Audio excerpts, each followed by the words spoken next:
Right around this time, information surrounding the imminent devilish tribulation also began to spread among the low-grade and mid-grade cultivators of the two races.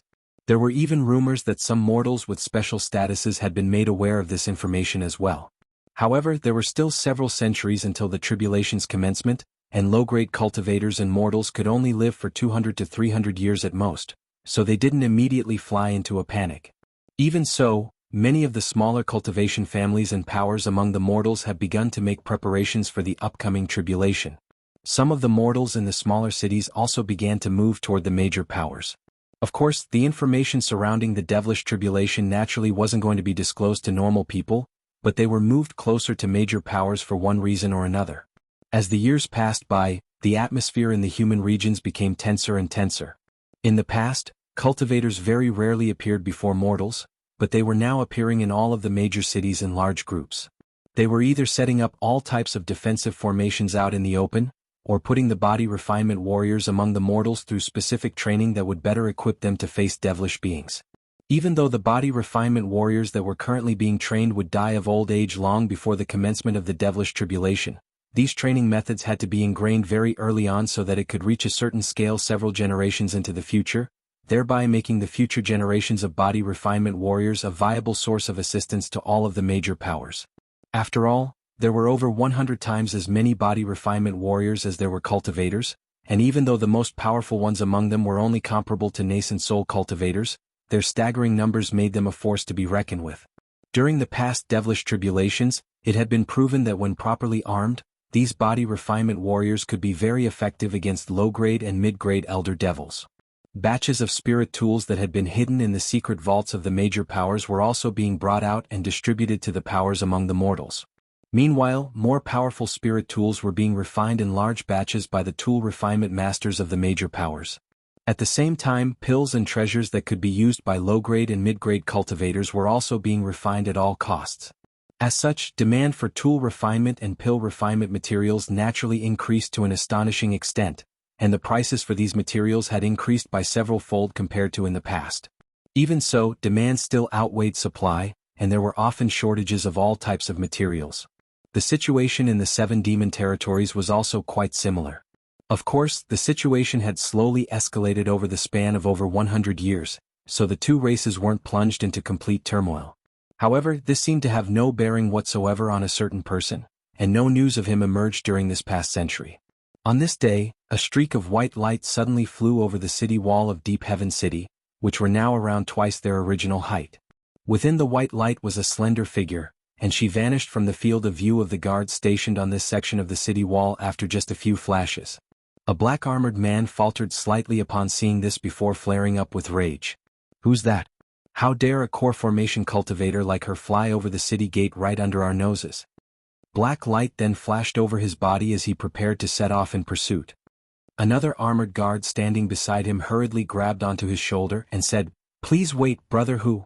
That's Fairy Bai, and she's granted direct passage into Deep Heaven City without having to be searched by us." Why's that? "She's just a core formation cultivator. Why is she granted such a privilege?" the black-armored man asked. "She may only be a core formation cultivator, but her master is a body integration cultivator, and he took only several centuries to progress from the deity transformation to the body integration. There's a good chance that he could even reach the late body integration stage in the future. As for that Fairy Bai, it's said that she only took just over 100 years to reach the mid-core formation stage, so she also possesses extraordinary cultivation aptitude. You only recently joined our Deep Heaven City, and that's why you don't recognize her," the armored guard explained. "Could it be that her master is the senior Han who once matched the Long family patriarch in a battle?" the man with the Hu surname exclaimed as his expression changed drastically. "Oh, so you've heard about Senior Han as well. That makes sense. Even though there hasn't been any news about him for a long time, he's still a vastly renowned figure among our human race. Otherwise, the panel of elders wouldn't have granted such a privilege to that unnamed disciple of his," the other armored guard replied with a smile. The man with the Hu surname nodded before asking, "So that woman is Senior Han's unnamed disciple. No wonder she's been granted free passage. Does she visit our Deep Heaven City often?" "Not too often. At times she visits once every 1 or 2 years, and at other times she visits once every 7 or 8 years. However, I've heard from some friends of mine that every time she visits, She's always here to purchase materials from the markets. That makes sense considering how much of a shortage there currently is on all materials. Only our Deep Heaven City is able to provide some materials for sale, the other armored guard replied. I see. Does this mean Senior Han resides somewhere close to our Deep Heaven City? The man with the Who surname asked. I don't know about that. After all, no one dares to follow this ferry by back to where Senior Han is currently dwelling. In any case, it's not in our place to be discussing matters surrounding body integration, seniors. How about you tell me about that chunk of purple golden iron you discovered in that market last time? The other armored guard changed the subject in a rather cautious manner. I really lucked out there and secured that material for a low price before selling it for a good profit. On that day I was visiting a market and just so happened to pass by a small shop. The man with the Who surname seemed to be more than happy to tell this story, and he immediately gave a spirited recount of events. All of the other guards on that section of the city wall listened with rapt focus, and the events that had just transpired were quickly forgotten. At this point, the streak of white light was already heading directly toward a certain market within Deep Heaven City. Several hours later, the streak of white light landed in front of the Human and Demon Exchange Center within the market. The white light receded to reveal a silver-robed young woman who appeared to be around 16 to 17 years of age. She had an oval face and a pair of large bright eyes. Her delicate cheeks were tinged with a rosy complexion, and she had grown to become quite a beauty. After issuing some spirit stones to the guard in front of the exchange center, then accepting a treasure that would conceal her identity, she strode into the hall, enshrouded within a ball of spiritual light. Moments later she appeared inside the main hall of the exchange center, where over 100 other people were present, all of whom had also been concealed within balls of spiritual light, creating quite a lively and bustling scene. Bai Guer quickly inspected her surroundings before her gaze settled on a certain direction, and she strode toward a certain corner of the hall. There, a demonic cultivator enshrouded within a cloud of black chi was standing in silence. As soon as Bai Guer approached the demonic cultivator, the black chi around the latter churned slightly, and a pristine white hand reached out, holding half of a jade pendant. Bai Guer flipped her hand over upon seeing this, and produced half a jade pendant as well. The two halves of the jade pendant were then connected to form a whole, and Bai Guer was quite relieved to see this. A pleasant female voice rang out from within the black chi, and she seemed to be familiar with Bai Guer. So it's you again. Is your master still in seclusion? I didn't expect you to come here in person, Senior Qin. Indeed, my master is still in seclusion, Bai Guer replied in a slightly surprised manner. The materials your master requested this time are extremely valuable, so I couldn't entrust them to anyone else. I must say, your master never ceases to astound me. To think that he was able to nurture you to the mid-core formation stage in just over 100 years, the woman within the black chi sighed. This is all thanks to the pills that master gave me, and the efforts he made to cleanse my essence. Otherwise, there's no way I could have reached the core formation stage so easily with my aptitude, Bai Guer replied, and the tone of her voice suggested that she was very grateful toward her master. The woman within the black chi was none other than the heavenly fox being, Qin Suer, who had engaged in many transactions with Han Li in the past. Every once in a while, Han Li would send Bai Guer to this place to exchange for items with Qin Suer in his stead. In any case, it's still very impressive that you were able to make such fast progress. If you continue in this manner, there's a very good chance that you could progress to the deity transformation stage or even spatial tempering stage in the future. Alright, that's enough rambling from me, let's begin our exchange, Qin Suer said as she pulled out a purple wooden box and handed it over to Bai Guer.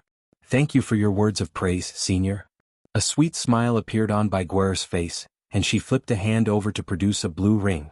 2 hours later, Bai Guer re-emerged from the hall, then made her way over to a secluded corner before rising up into the air and flying back the way she had come from.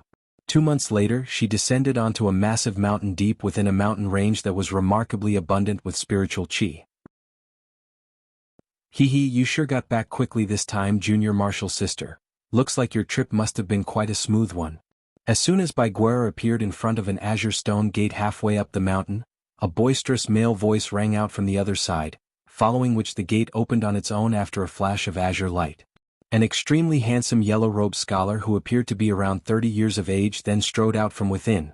It was none other than Hai Yuetian, who had been sent by Han Li to Deep Heaven City 200 years ago. Following the passage of 200 years, Hai Yuetian seemed to have become even more handsome. He was now a core formation cultivator as well, and his physical body was also far more powerful than it had been in the past. Bai Guer initially faltered momentarily at the sight of Hai Yuetian before a hint of elation appeared on her face. When did you get back, Senior Marshal Brother? I just completed a mission assigned to me by Deep Heaven City and I almost lost my life there, but I earned half a year's break for my efforts, so I returned to see if Master had come out of seclusion yet, Hai Yuetian replied with a smile. Did you manage to meet Master? Bai Guer asked. No, but I did manage to get a few vials of pills from Master's second nascent soul. If everything goes smoothly, I'll also begin attempting a breakthrough to the mid-core formation stage in the next few years. Come to think of it, it's pretty embarrassing that my cultivation base is inferior to yours, even though I'm supposed to be the Senior Marshal Brother, Hai Yuetian chuckled. Surely you jest, Senior Marshal Brother, you're pursuing the path of simultaneous cultivation so your true overall power is far superior to mine. On top of that, Master is also pursuing simultaneous cultivation, so you'll most likely be the one to truly inherit Master's teachings. I should be the one who's envious of you. Even if we were only speaking in terms of magic power, my rate of progression can't compare with that of Senior Marshal Brother Qi Lingzi. He's already reached the pinnacle of the core formation stage in just 200 years and is about to prepare to manifest a nascent soul soon. Bai Guer chuckled in a modest manner. So what? No matter how powerful we become, I can only pose as an ordinary body refinement warrior in Deep Heaven City, and I don't even dare to let others know who my master is in case they try to get to Master through me. Junior Marshal Brother Qi Lingzi is also in the same boat. Every time we come back to visit Master from Deep Heaven City, we have to sneak around like a pair of thieves, whereas you can come and go as you please from Deep Heaven City as Master's disciple. Hai Yuetian sighed in an envious manner. I'm only able to appear in public as Master's disciple as I have to regularly visit Deep Heaven City to run errands for Master, whereas you and Senior Marshal Brother Qi Lingzi were sent to Deep Heaven City for training, so our situations are completely different. Speaking of Senior Marshal Brother Qi Lingzi, his cultivation aptitude and the cultivation arts that he inherited have received glowing praise even from Master, so perhaps he'll go further than us when it comes to cultivation, Bai Guer said with a smile. That's for sure. Come to think of it, Master has been in seclusion ever since he returned to the human race with you a century ago, leaving his second nascent soul and Senior Ice Phoenix to instruct us in our cultivation. I wonder how Master's own cultivation is progressing. A hint of concern appeared in Hai Yuetian's eyes as he spoke. Rest assured, Senior Marshal Brother. Master spent 100 years scouring the human regions and demon territories searching for someone, but after failing in his search, he decided to temporarily give up on it and went into seclusion to try and make a breakthrough to the mid-body integration stage. If I'm not mistaken, he most likely won't be coming out of seclusion until he reaches the mid-body integration stage, Bai Guer replied in a reassuring manner. Even with Master's extraordinary powers, surely it would take at least 1,000 years of arduous cultivation to reach the mid-body integration stage. Is he planning to be in seclusion for 1,000 years? Hai Yuetian exclaimed.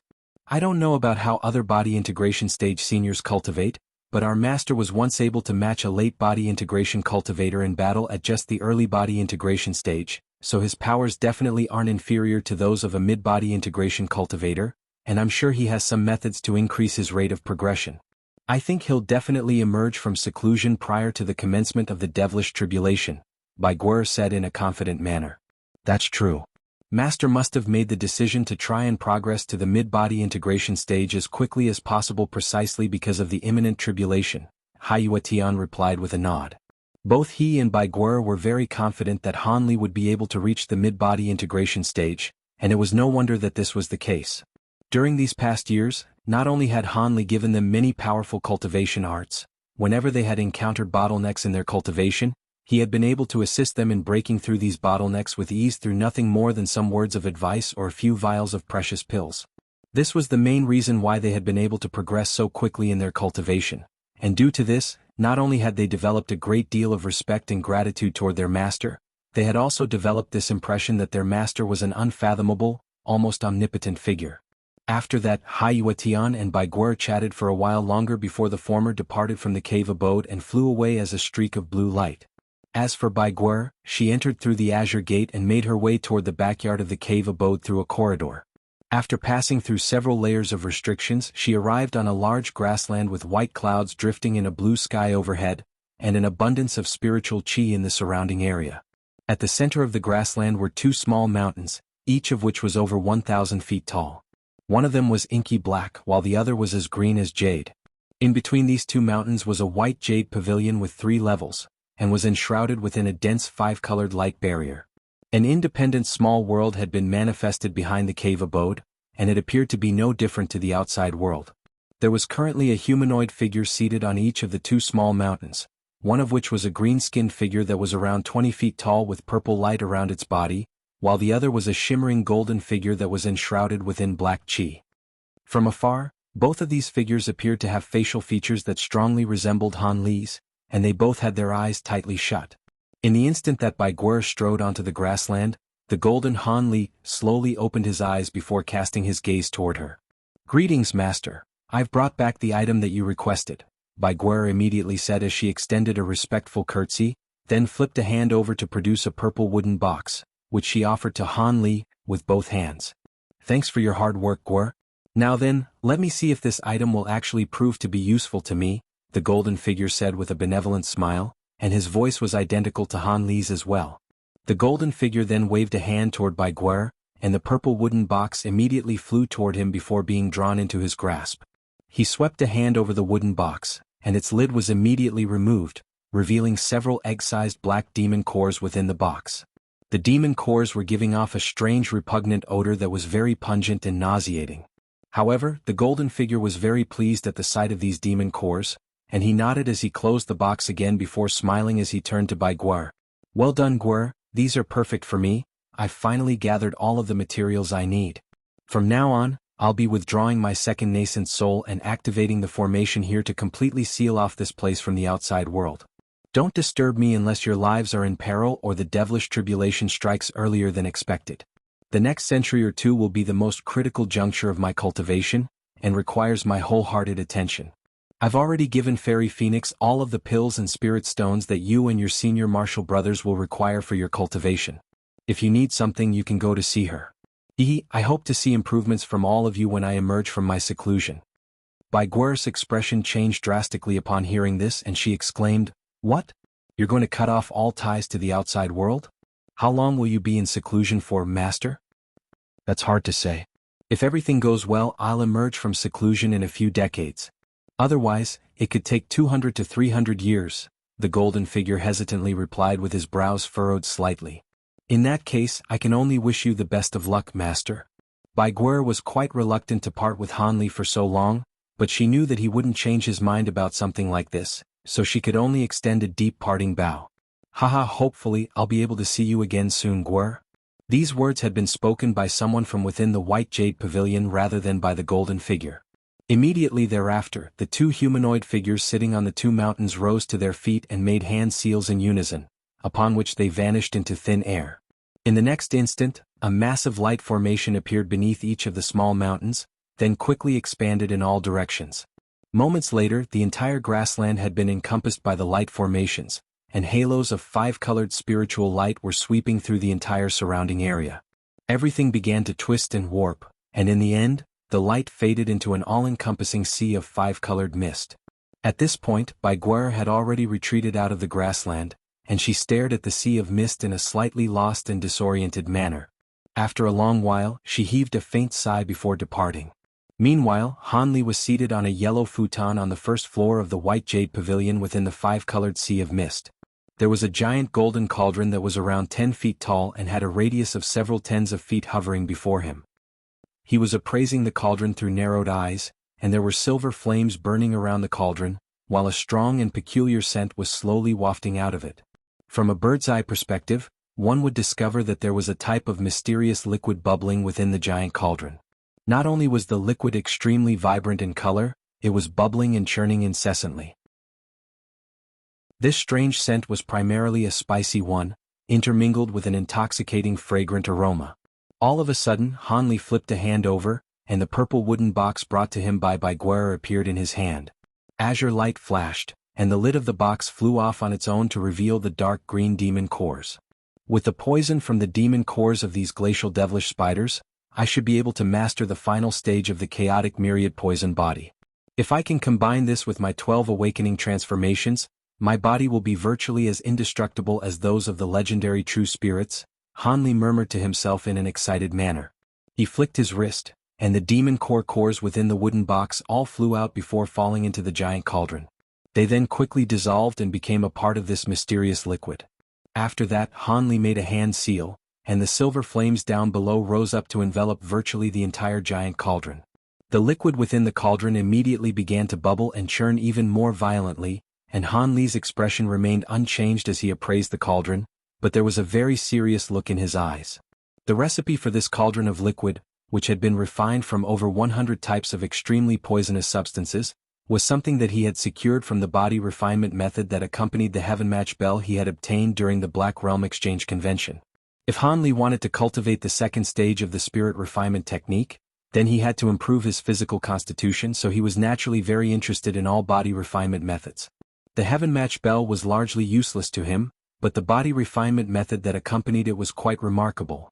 That much had been made apparent to him by the sight of that body refinement warrior who had struck the bell during the demonstration in the exchange convention. This was the main reason why he had decided to exchange for that heaven match bell. He didn't immediately study this foreign body refinement method during the course of the Myriad Treasure Convention, but he had studied it in great detail during his travels throughout the human regions and demon territories thereafter, and he was stunned and elated by what he had seen. This chaotic myriad poison body was a body refinement method that had far exceeded his expectations. It was split up into 7 stages, and progressing up each stage allowed one to drastically enhance their physical body. Upon mastering all 7 stages, even a mortal human would possess a body as powerful as that of a high-grade demonic cultivator, and they would also be immune to all poisons. The only problem was that in order to cultivate this body refinement method, one had to bathe in a specially made pool of poison. As one progressed up the stages, the toxicity of the poison used had to become more and more potent. Of course, this was an extremely dangerous endeavor, and according to the information enclosed in the cultivation art, the vast majority of people who attempted to cultivate it had perished. On top of this, the cultivation art had been invented by foreign beings with bodies far more powerful than those of humans.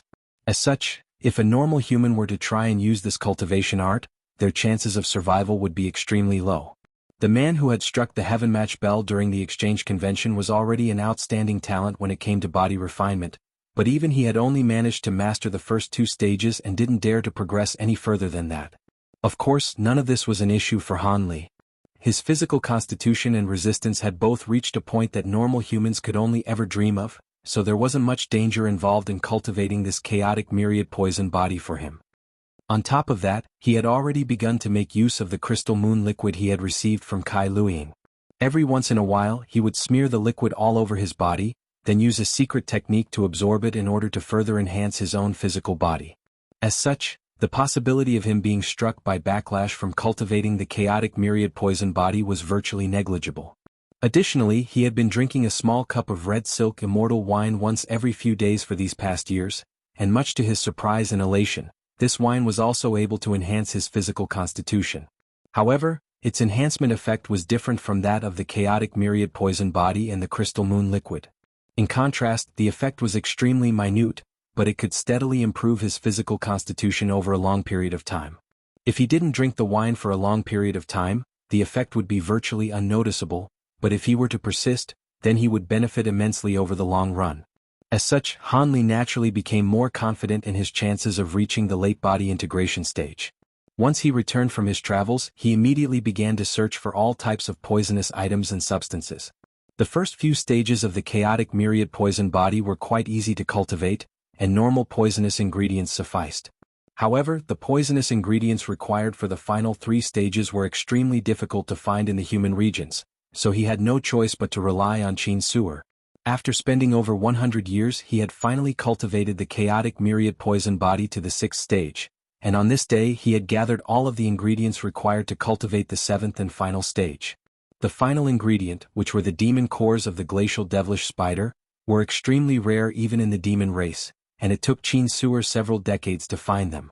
Of course, Hanli had also been constantly cultivating his provenance true devil arts and magic power during these past years. Through some experimenting, he discovered that the green liquid within the mysterious small vial was effective on corrosive poison weed, and he had successfully germinated some seeds from the spirit medicines he had brought back from the vast glacial realm. With those ingredients, he was able to refine several types of pills that could enhance even the magic power of body integration cultivators. Han Li had expended a vast amount of time and effort to gather both the recipes and ingredients for these pills, and if any of these pills were to be taken to the outside world, countless body integration cultivators would wage war over them. After all, there were very few types of pills in the human and demon races that could enhance the magic power of a body integration cultivator, and the production quantity of these pills was downright pitiful. Even if some body integration cultivators were to come into possession of such pills, they would save the pills for when they attempted breakthroughs, as they were far too precious to be consumed on a normal basis. However, with his mysterious small vial, Han Li was able to take one of these pills every few days. If other body integration cultivators were to learn of his outrageous pill consumption schedule, they'd most likely die of envy. As such, Han Li was able to improve his magic power at a rate that was 7 to 8 times as fast as that of normal body integration cultivators. As a result, he had already made drastic improvements after just 200 years of cultivation. If he could master the final stage of the chaotic myriad poison body, he was confident that he would be able to progress to the mid-body integration stage after around 100 more years of cultivation. With his immensely powerful physical body and spiritual sense, as well as his virtually endless supply of pills, his chances of breaking through this bottleneck were relatively high, even though it was virtually insurmountable to many of his peers. All of a sudden, azure light flashed from Han Li's body, and he slowly rose up into the air, still in a seated position with his legs crossed. He levitated through the air until he arrived directly above the giant cauldron, following which all of his clothes were stripped away amid a flash of azure light, and he plunged directly into the cauldron down below. The vibrant, colorful poisonous liquid immediately inundated his entire body with the exception of his head, and a clear cry suddenly rang out from the silver flames outside the cauldron. Several silver fire ravens took shape within the flames, each of which was around a foot in size, and they flapped their wings as they flew around the cauldron while blasting constant streams of silver flames out of their beaks. The liquid within the cauldron immediately began to heat up dramatically, and clouds of 5-colored poisonous mist permeated throughout the entire room. It was impossible to see Han Li through the mist, and only a series of crackles and pops could occasionally be heard coming from within it. Time slowly passed by, and the restrictions around the site that Han Li was cultivating at remained undisturbed. This place was completely silent and deserted, aside from the occasions where Han Li's 3 disciples came to check on the restrictions. Several years later, Qi Lingzi successfully manifested a nascent soul and became a high-grade guard of Deep Heaven City. After several decades of arduous cultivation, Bai Guer also finally reached the late core formation stage. However, in order to find a catalyst that would allow her to manifest a nascent soul, she embarked on a lonesome trip through the human regions after bidding farewell to Han Li in front of the sea of 5-colored mist. As for Haiyue Tian, he had also reached the mid-core formation stage, and following Bai Guer's departure, he became the disciple that most frequently visited the site where Han Li was cultivating. Thus, 120 years flew by. On this day, Haiyue Tian was flying through the air in a translucent canoe several tens of kilometers away from Han Li's cave abode. All of a sudden, his expression changed slightly, and he immediately made a hand seal to bring the canoe to a sudden halt. He then cast his gaze into the distance in a bewildered manner, and was greeted by the sight of a pillar of 5-colored wind. The pillar of wind was around 10,000 feet tall, and there were countless arcs of lightning flashing around it while bursts of rumbling rang out incessantly. The pillar of wind was situated right on top of Han Li's cave abode, and upon discovering this, a hint of elation appeared on Haiyue Tian's face as he murmured to himself, "Could it be that Master is about to make a breakthrough?" The phenomena in the distance lingered for close to half a day before finally dissipating, and everything returned to normal. Haiyue Tian immediately spurred on his canoe to fly toward Han Li's cave abode upon seeing this, and not long after that, he arrived in front of the azure stone gate before making a quick descent. Haiyue Tian hurriedly strode into the hall within the cave abode, and was greeted by the sight of a man and woman sitting across from one another. The elation on his face immediately grew more pronounced as he exclaimed, "Master! You really did come out of seclusion. Are you the one who triggered that phenomenon as well? Congratulations on making your breakthrough." The man was naturally none other than Han Li, who had just emerged from seclusion, and the woman beside him was the ice phoenix who had also been cultivating for many years within the cave abode. "Long time no see, Yue Tian. The phenomenon was indeed triggered by my breakthrough to the mid-body integration stage. Thankfully, Fairy Phoenix was present to activate the cave abode's restrictions, which severely limited the phenomenon created by the influx of the world's origin Qi.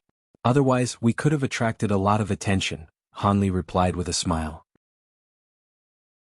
All I can do is give everything I have, Hanli replied in an ambiguous manner.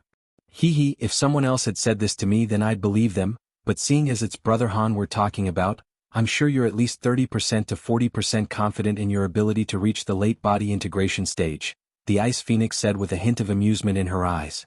Han Li faltered slightly upon hearing this before bursting into laughter. Haha, if that's what you want to think, then I certainly can't say anything to change your mind. Speaking of your plans to make a breakthrough to the late body integration stage, I must say that it's not a wise decision to leave the human race for so long at a time like this.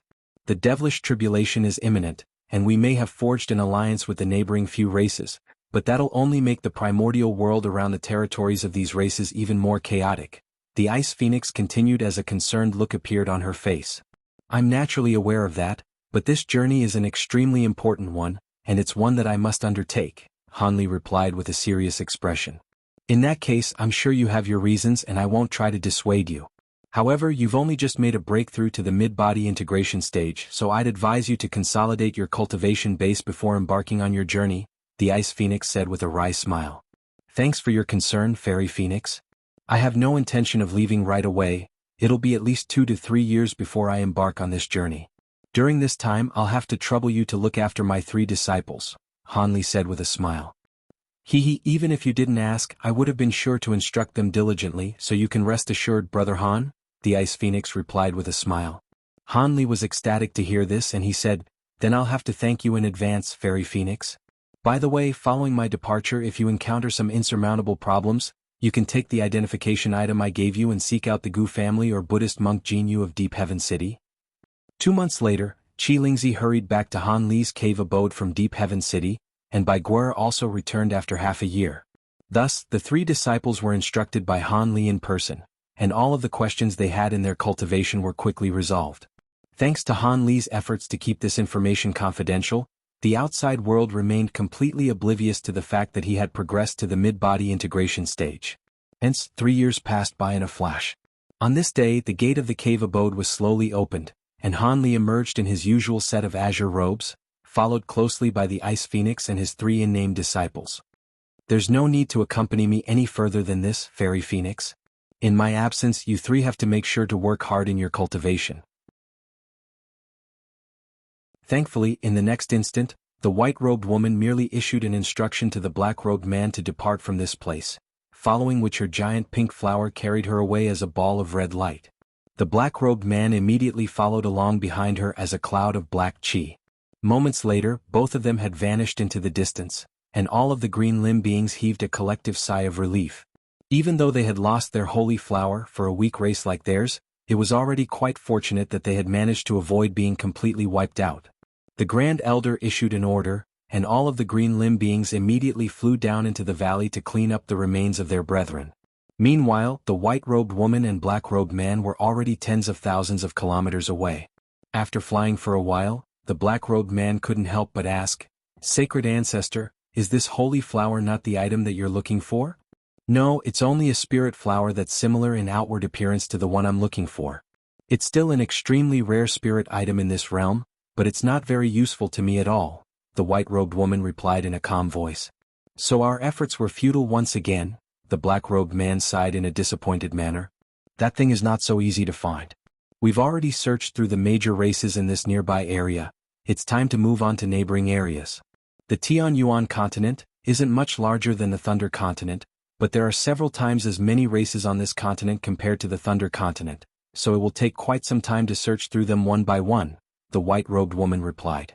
Yes, mistress, the black-robed man replied in a respectful manner before falling silent, not daring to ask any further questions.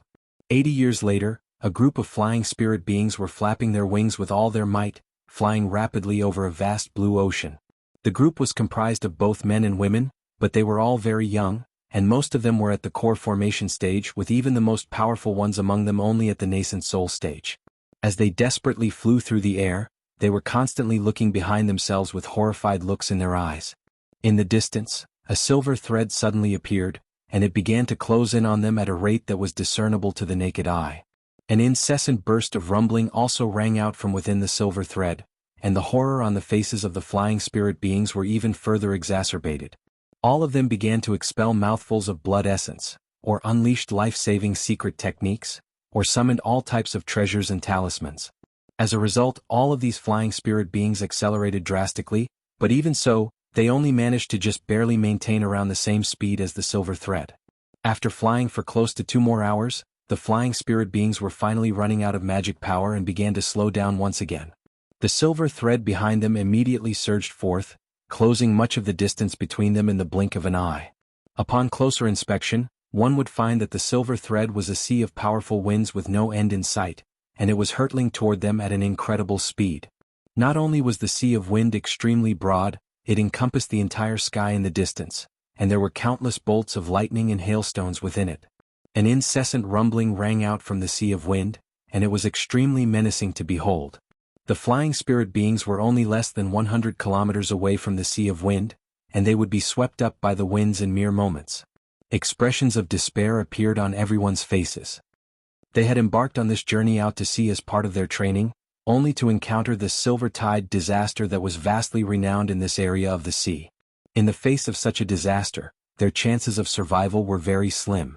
Even so, they naturally weren't going to just give up and resign themselves to their fates. One of the nascent soul stage flying spirit beings let loose a loud roar, and everyone gritted their teeth as they stopped fleeing. They then quickly formed a strange formation before each, pulling a formation flag out of their storage bracelets and waving them in a desperate manner. Halos of light proliferated forth from these formation flags before forming a massive spherical ball of light that shielded them within. The ball of light appeared to have impressive defensive capabilities, but all of the flying spirit beings within it were still in complete despair as they looked on at the approaching sea of wind. In the face of this vastly renowned silver tide, even their protective formation wouldn't be able to last for very long. This was something that had been verified by countless other people who had fallen to this disaster. In the face of this silver tide, there was virtually no chance of survival for anyone below the deity transformation stage. Even deity transformation stage beings would have to look to the heavens for a chance to survive such an ordeal. The only beings who could save so many of them at once were late spatial tempering or body integration stage beings, but the chances of such a powerful being coincidentally passing through this area at this time were next to zero. The group was led by a man and a woman, both of whom were at the late nascent soul stage. The two of them discussed the situation in a panicked manner, but it was clear from their strained expressions that their discussion hadn't yielded any fruits. At this point, the silver tide was only around 10 kilometers away from them, and it was going to inundate them in an instant. However, right at this moment, one of the flying spirit beings suddenly yelled in an elated manner, "Look, there seems to be someone in that silver tide." The other flying spirit beings were startled to hear this, and they hurriedly turned toward the same direction. Sure enough, there was indeed a speck of azure light within the silver tide, and the azure light seemed to contain a humanoid figure. However, due to the disruptive and chaotic world's origin chi within the silver tide, the flying spirit beings were unable to identify the person within the azure light using their spiritual sense. From where they were situated, they could see that the speck of azure light was flying in an extremely stable manner, completely disregarding the lightning and hailstones within the sea of wind.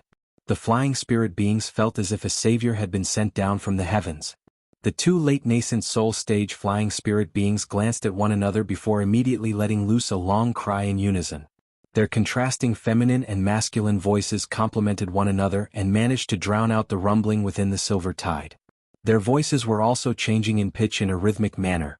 This was a special SOS signal among the flying spirit race. As long as the other person within the silver tide wasn't deaf, they would definitely notice this group of flying spirit beings. Sure enough, the speck of azure light faltered momentarily as soon as the long cry rang out, and the humanoid figure within the azure light turned toward the group in a surprised manner. "Which branch of the flying spirit race do you belong to? How did you end up here?" An unfamiliar male voice suddenly rang out from within the ball of light around the group, and it was clearly audible to everyone.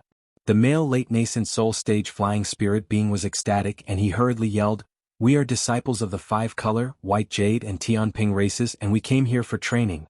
Never did we think that we would encounter a silver tide. Please save us, senior."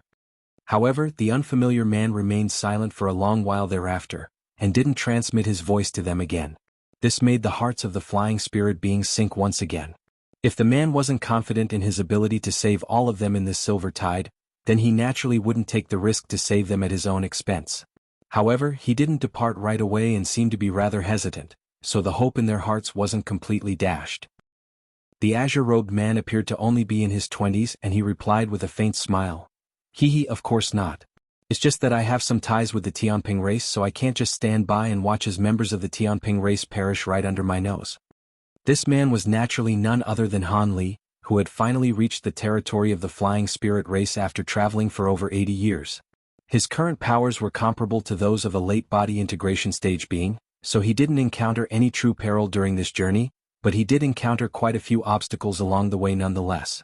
He was forced to skirt around several extremely perilous regions, which extended his journey by over 10 years, and only then did he arrive in this place. None of the flying spirit beings in the group were all that powerful, but they seemed to hold rather important statuses within the flying spirit race. The female late nascent soul stage being among them had a pair of 5-colored wings, so she was clearly a member of the 5-color race, and she said in a respectful manner, "In any case, we owe you our lives. Would you be able to grace us with the knowledge of your esteemed name? We'll be sure to notify our elders of this so they can thank you for your actions." "There's no need to thank me. I just so happened to be passing through this place and it was a simple task for me to save your group. However, I've been cultivating in the primordial world for a long time, so I don't know too much about the situation in the flying spirit race. Would you be able to fill me in on the events that have taken place in the past few centuries?" Han Li asked. The 5-color woman replied, "Of course. During these past few centuries, many major events have taken place in our flying spirit race, but the most prominent of those events by far is that our flying spirit race finally conquered the Earth Abyss following the sudden disappearance of the demon monarchs there." Han Li was quite surprised to hear this, but his expression remained unchanged as he said, "The Earth Abyss was conquered? That is indeed quite a major event. Tell me about that in detail." "Yes, Senior. This is quite a long story, and I have to begin by telling you about the holy disciple trials that took place several hundred years ago." Thus, the woman began her recount. Not long after that, azure light flashed from Han Li's body, and he flew away from the group of flying spirit beings, quickly vanishing into the distance. Following Han Li's departure, the male late nascent soul stage flying spirit being suddenly said with furrowed brows, "Junior Marshal Sister Xian, do you think it'll be an issue that we revealed that much information to that man?" "What do you mean by that, Brother Mian?" the 5-color woman asked in a slightly taken aback manner. The man hesitated momentarily before replying, "It's just that senior never told us his name, and none of us have ever seen him before, so he may not be a member of our flying spirit race." "Surely not. That senior clearly also has a pair of spirit wings, and he appeared in this area, so how could he not be a member of our flying spirit race?" someone else in the group countered. "Indeed, that senior proclaims that he has some ties with the Tianping race, and he's able to control lightning, which is one of the signature abilities of the Tianping race. On top of that, if he really were an imposter trying to infiltrate our flying spirit race, then why did he save us? If he only wanted to gather information from us, then he would have killed us before his departure so we wouldn't spread word of this meeting." "I think you're being a little too paranoid, Brother Mian," the 5-color woman said with a nonchalant smile. The man still wasn't entirely convinced, but he forced a smile onto his face and nodded in response. "Perhaps so." The 5-color woman continued, "Even if he really were a foreign being, everything I disclosed to him is common knowledge to the members of our race, so I didn't tell him any confidential secrets, which means there's nothing to worry about. For now, our top priority should be to get far away from this place. If the silver tide catches up to us again, then we'll truly fall to our demise. Indeed, it's best for us to get away from here as quickly as possible." "You're right, Senior Marshal Sister Xian. The man who just saved us clearly possesses unfathomable powers. Even if he really is a foreign being, it's not like we can do anything about him. We should focus on ensuring our own safety." The other flying spirit beings chimed in agreement, and some of them even began to look around with fear in their eyes. At this point, Han Li was already several thousand kilometers away, flying as a streak of azure light with a contemplative look on his face. He had learned about all of the major events that had taken place within the flying spirit race during the past few centuries, but most of these events had nothing to do with him, so he didn't need to pay them any heed. There were only 2 things that were worthy of his attention, the first of which was that the 4 demon monarchs of the Earth Abyss seemed to have failed to return from the Infernal River. As a result, the Earth Abyss was conquered by the flying spirit race, and nearly all of the demons in the Earth Abyss were exterminated. The second thing was that Bai Bai and Lei Lan, the 2 holy disciples from several hundred years ago, had both returned safely to the Tianping race. They had then gone on to become holy masters, thereby saving the Tianping race from destruction. Both Qing Yuanzi and the Mayfly race had ties with the Infernal River, and there seemed to be other important secrets hidden within it as well, so it wasn't a surprise that the 4 demon monarchs had been trapped there. However, this made it slightly difficult for him to access the Infernal River. The guiding coordinate that he and Qing Yuanzi had agreed on lay deep within the Earth Abyss. If he couldn't get to that location, he wouldn't be able to enter the Infernal River even with the replica of the star-defying plate that had been given to him. Even the 4 monarchs had to expend a vast amount of time and effort to open up a passageway to the Infernal River. His current powers may be comparable to those of a late-body integration cultivator, but he still wasn't confident in his ability to accomplish such a monumental feat on his own. As for his relationship with the Tianping race, that was rather ambiguous. He had once posed as a holy disciple of the Tianping race and managed to obtain the 12 awakening transformations from them, but at the same time, the elders of the Tianping race had forced him into the Earth Abyss, where he had almost perished by the hands of the 4 demon monarchs on multiple occasions. However, if he wanted to access the Earth Abyss again, there was a good chance that he would have to turn to them. After contemplating this issue for a long while, he suddenly flipped a hand over to produce a blue jade slip and a round white plate. He placed the jade slip against his own forehead to inspect the information it contained, then removed the jade slip from his forehead and began to carefully inspect the white plate. After some further contemplation, he seemed to have finally made a decision. He stowed the 2 items away, following which the azure streak of light that he was situated in abruptly accelerated to around twice its original speed. 5 months later, a ball of dazzling azure light hurtled through the air close to 100 kilometers away from the holy city of the Tianping race. Prior to even reaching the city, a clear cry rang out from within the azure streak of light. Initially, the sound wasn't very loud, but it was relentless and insistent, and it quickly reverberated in the air above the entire city. Such an astonishing turn of events naturally alerted all of the high-grade beings within the holy city, and several humanoid figures immediately rushed out of a few of the tall buildings in the city. These figures then quickly rose up into the air before looking on at the approaching ball of azure light in a bewildered manner. The azure ball of light was still some distance away from them, but the astonishingly powerful aura emanating from within it struck them with a sense of asphyxiation. Curiously enough, this aura was extremely familiar to them as it belonged to the Kunpeng, the deity that was worshipped by their race. However, the only person in their entire race with such a pure Kunpeng aura seemed to be their Grand Elder after undergoing her Kunpeng transformation. If you're unwilling to disclose the information, then I naturally won't force you to do so. However, there must be a reason why you suddenly appeared outside our holy city in your Kunpeng form. Have you returned to intimidate our Tianping race now that you've reached the holy race? Seeing as Jin Yu had cast aside her pretenses of geniality, the other elders also turned to Han Li with cold, unfriendly looks in their eyes. As opposed to being alarmed by this situation, Han Li smiled and asked, "What did you think of my Kunpeng transformation, fellow Taoist Jin?" A peculiar look flashed through Jin Yu's eyes upon hearing this, but she harumphed coldly, "Humph. It is indeed quite impressive that a foreign being like you was able to refine Kunpeng true blood to such an extent. Do you really think it's that simple, fellow Taoist Jin?" Han Li chuckled in a mysterious manner. "What are you trying to say, fellow Taoist Han?" "I don't enjoy playing guessing games," Jin Yu asked in a cold voice as her eyes narrowed slightly. In contrast, Elder Su and the other elders were rather perplexed by this exchange. A hint of a smile appeared on Han Li's face, and as opposed to offering a reply, he flipped a hand over to summon a white jade slip, then tossed it over to Jin Yu with a flick of his wrist. "What's the meaning of this, fellow Taoist Han?" Jin Yu asked as she reflexively caught the jade slip. "Rest assured, fellow Taoist Jin, I think it would be in your best interest to inspect the contents of the jade slip before we continue in our discussion," Han Li replied calmly. Jin Yu was still rather skeptical, but after hesitating a while longer, she still adhered the jade slip to her forehead before injecting a wisp of spiritual sense into it. Moments later she exclaimed, "This is..." Her reaction naturally created a stir among the Tianping race elders, but she was too ecstatic to pay them any heed and was completely absorbed by the contents of the jade slip. A faint smile appeared on Han Li's face upon seeing this, and he took another sip of tea in a relaxed manner. Thus, a peculiar atmosphere settled over the entire hall as time slowly passed by, and only after a long while did Jin Yu finally remove the jade slip from her forehead as she heaved a long sigh. She then turned to Han Li with an extremely complex expression and asked, "Where did you get this cultivation art from? Don't tell me that you created it.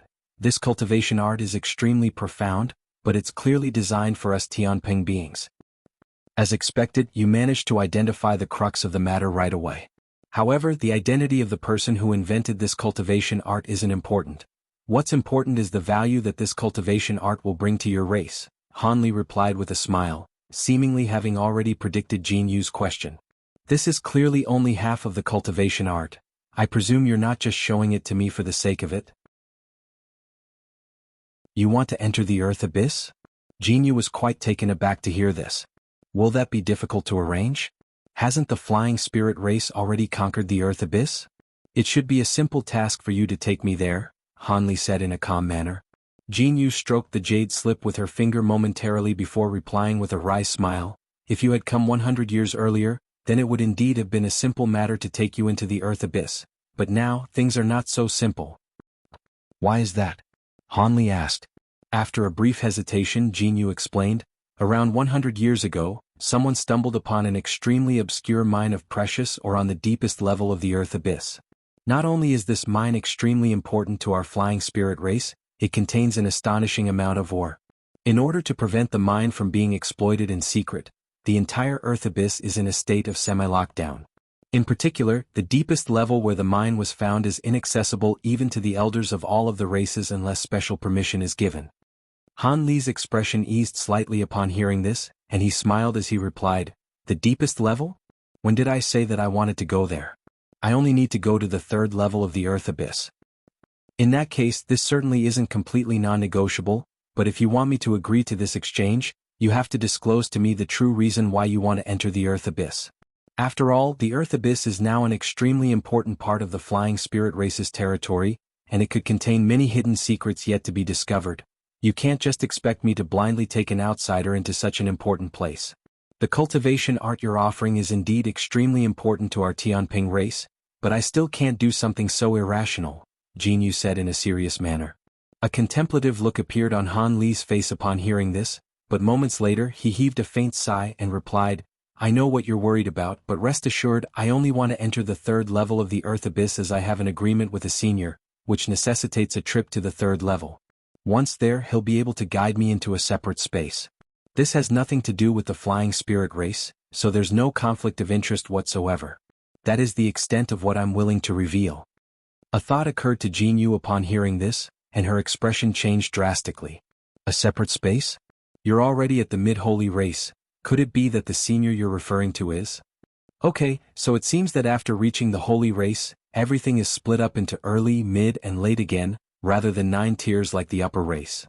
That's right, but please do keep this information to yourself. This senior has some ties with our human race, and it was thanks to him that I was able to escape from the demon monarchs during my last venture into the Earth Abyss. I was asked by this senior to return to meet him again, so if I'm unable to do so, perhaps he won't take very kindly to your race, Han Li said in a meaningful voice. Are you threatening me? Jin Yu's expression immediately darkened. Definitely not. However, this senior has been residing in the Earth Abyss for countless years, and my trip to visit him is quite important to him as well. I'm sure you wouldn't want to make such a powerful enemy for your flying spirit race for no reason, right? Han Li said with a hint of a smile. How do I know if you're telling the truth? Jin Yu harumphed coldly. That's simple. You can take me to the third level of the Earth Abyss in person, then witness the process through which I depart. I'm sure that should erase all of your doubts and suspicions. If you feel like something is amiss, you can just prevent me from making my departure. I'm sure that would be a simple task for a late holy race being like you. A while later, Han Li descended onto a nondescript mountain hundreds of thousands of kilometers away from the holy city. He then quickly erected a secret chamber under the mountain before setting up a profound concealment formation at the entrance. After making his way into the secret chamber, he took a seat on the ground with his legs crossed and thought back to what he had said and done during his visit to the holy city, assessing whether he had made any errors. After a long while, he heaved a faint sigh, and the contemplative look in his eyes faded. On this occasion he had intentionally revealed his Kunping transformation to attract the attention of the Tianping race. With his current level of mastery of the 12 awakening transformations, his Kunping transformation was naturally extremely powerful, far more so than the innate transformation that Tianping beings possessed.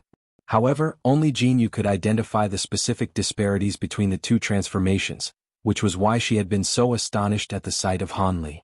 Of course, Hanli only dared to do something like this as he was confident he would be able to protect himself, even if all of the Tianping race elders were to turn on him. He still couldn't defeat all of them at once, but no one could stop him if he were to escape. This was something that Jinyu was naturally also well aware of.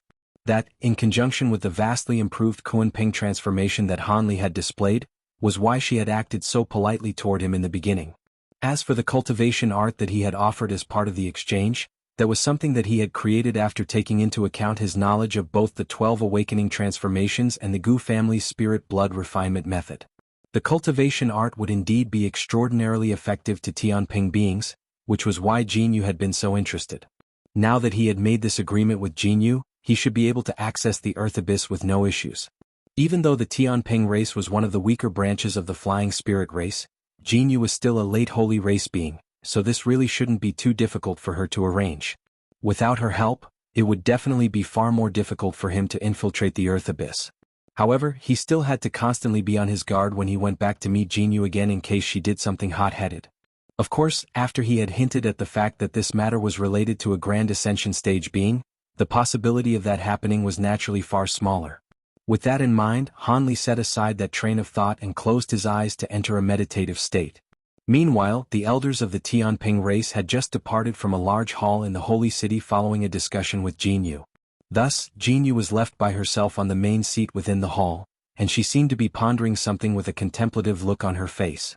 Half a month flew by in a flash, and on this day several streaks of light flew away from the Holy City, traveling deeper into Flying Spirit race territory. Among these streaks of light was Hanli in his usual azure robes, the white-robed Jinyu, and a young woman with arcs of lightning flashing around her body. The woman had a pair of large bright eyes, and she was none other than one of the Tianping race's two holy masters, Lei Lan. Fellow Taoist Han, I'll be sending the Holy Master into one of the Earth Abyss's secret areas to cultivate her glacial baleful secret technique, and you'll pose as her guard. Under normal circumstances there shouldn't be issues, but you still have to be careful when undergoing checks.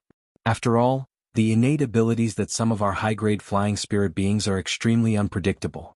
If the guards on duty are adept in detection secret techniques, then there could be some trouble, Jinyu said in a serious manner. Rest assured, fellow Taoist, I have some confidence in my own concealment techniques. As long as I don't encounter any of your race's Grand Ascension stage seniors, there shouldn't be any issues, Hanli said in a confident manner, and his confidence certainly wasn't baseless.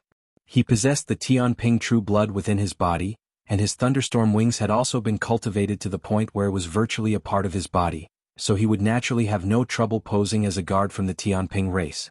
I'm glad you're so confident, fellow Taoist. Holy Master Lan will be counting on you, Jinyu replied with a nod before turning to the silver-robed woman beside her. Rest assured, Grand Elder, I really do have a type of secret technique that requires glacial baleful chi to cultivate, and I visited the Earth Abyss for this very same reason several decades ago, so the guard definitely won't suspect anything, the silver-robed woman replied in a respectful manner before her gaze strayed involuntarily toward Hanli again, and there was clearly a hint of astonishment in her eyes. Even though she had already been made aware prior to setting off that Hanli had become a mid-holy race being, she was still extremely stunned to see this for herself. Back when they were undertaking the Earth Abyss trials together, she could already tell that Hanli was far more powerful than his cultivation base suggested, but it was downright absurd that he had managed to progress to the mid-holy race after just several centuries. However, as the Holy Maiden, it would be unbefitting of her to let her astonishment get the better of herself, so she merely extended a respectful salute of gratitude toward Hanli for assisting her and Bai during the Earth Abyss trials, and repressed her curiosity thereafter. As for Bai himself, he was apparently cultivating some kind of secret technique in seclusion, so he was unable to meet Hanli. A faint smile appeared on Jinyu's face in response to Lei Lan's reassuring words, and she nodded before falling silent again. Thus, the three of them continued in their journey, and quickly left the holy city behind. Several months later, Hanli's trio finally arrived at the giant city guarding the Earth Abyss, and from a distance they could see a row of armored figures standing atop the city wall. Jinyu's eyes narrowed slightly, and she led Hanli and Lei Lan on a descent before flying toward a certain city gate. There were a dozen or so Earth Abyss guards with wings of different colors situated at the Azure City Gate, and they were appraising Han Li's trio with wary looks on their faces. The three of them landed in front of the guards, and at this point Han Li had already altered his own appearance. At the same time, he had restricted his own magic power to only around the spatial tempering stage. The leader of this group of guards was a mid-spatial tempering stage being, and he extended a salute toward Jin Yu before asking, "Are you from the Tianping race, senior? May I ask why you've come here?" "It isn't time to change the guards yet." He was unable to glean Jin Yu's exact cultivation base, but he knew that she was definitely a holy race being. As for Han Li and Lei Lan, they seemed to have been unconsciously ignored by him. It was no wonder that he held such an attitude. The guards here had been constantly fighting Earth Abyss demons for many years, so their powers far outstripped their peers of the same cultivation base. As such, they had all developed a hint of arrogance toward beings from other branches of the flying spirit race. Jin Yu remained unbothered by this and merely smiled as she raised a hand, upon which a blue jade badge shot forth out of her sleeve before landing in the guard's hand. Thus, after a brief discussion to determine the direction they should be progressing toward, they continued on their journey. Half a day later, Han Li's trio appeared in the air above a certain mountain range. After flying for close to 2 more hours, they arrived near a strange mountain at the center of the mountain range. This mountain was rather strange as the entire mountain was split into 2 halfway up, making it resemble a massive character. The entire mountain was of a bare and barren gray color, and according to the map, this was where the entrance to the second level was situated. Thus far, their journey had been very smooth. They did encounter some hornets over the swamp, but Han Li took care of them with ease with his swords, and after that they barely encountered any further obstacles, so they almost weren't delayed at all. It seemed that most of the low-grade demons on the first level had been wiped out. That made sense considering how those low-grade demons didn't have much value, so there was naturally no need for the flying spirit race to keep them around. Just as they were about to fly under the mountain, Han Li's expression suddenly changed momentarily before immediately returning to normal. In contrast, Jin Yu suddenly stopped right in front of the mountain, and yelled with a dark expression, "Who's there? Show yourself." The space near the entrance of the mountain suddenly twisted and warped, following which a winged humanoid figure appeared out of thin air before extending a respectful bow toward Jin Yu. Ming Zhen pays his respects to Grand Elder Jin and Holy Master Lei. This was a late spatial tempering stage man from the Tianping race, and he wore a suit of blue armor. The same scenes unfolded nearby as 5 more humanoid figures emerged one after another. However, these people merely extended salutes toward Jin Yu, but didn't say anything. Everyone in this group was at the spatial tempering stage. Jin Yu could sense astonishing baleful auras emanating from their bodies, and she said, "Greetings, Junior Ming Zhen. If you're here, then that must mean they're all members of the law enforcement squad as well. Could it be that you're hiding here to ambush the person who robbed the mine warehouse? So you've already heard about what's happened. Indeed, we were ordered to guard this entrance, Grand Elder. Why have you and Holy Master Lei come here?" The male Tianping being asked in a slightly hesitant manner. "I heard about what happened from General Jin. As for why I'm here with Holy Master Lei Lan, that's because we have some important matters to attend to here in the Earth Abyss. We won't be staying here for too long," Jin Yu explained without going into any detail. "I see. In that case, I won't delay you any longer. If you encounter that thief on the lower levels, please detain him. The entire second level is being guarded by the law enforcement squad, so he should still be hiding on one of the lower levels," the male Tianping being said in a respectful manner. I'll be sure to step in if I encounter anyone suspicious. Make sure to guard this place well. I'll be leaving with Holy Master Lei Lan now." Jin Yu nodded before immediately continuing on toward the mountain, and soon Han Li's trio had vanished under the mountain. After Han Li's trio had departed, a gray-winged flying spirit being turned to Ming Zhen, and said, "Is that the Grand Elder of your race, Brother Ming Zhen? She really is unfathomably powerful as the rumors suggest. With the presence of this Grand Elder Jin, your Tianping race won't have to worry about its survival for at least the next few tens of thousands of years. Come to think of it, who was that other man? He seems to have a similar cultivation base to ours, but I don't think I've ever seen him before." Grand Elder Jin is naturally an extremely important figure in our race, but the main reason behind why none of the other races have targeted our Tianping race is due to the existence of our 2 holy masters. As for the man who was accompanying them, I haven't seen him before either. However, that's not anything to be surprised about.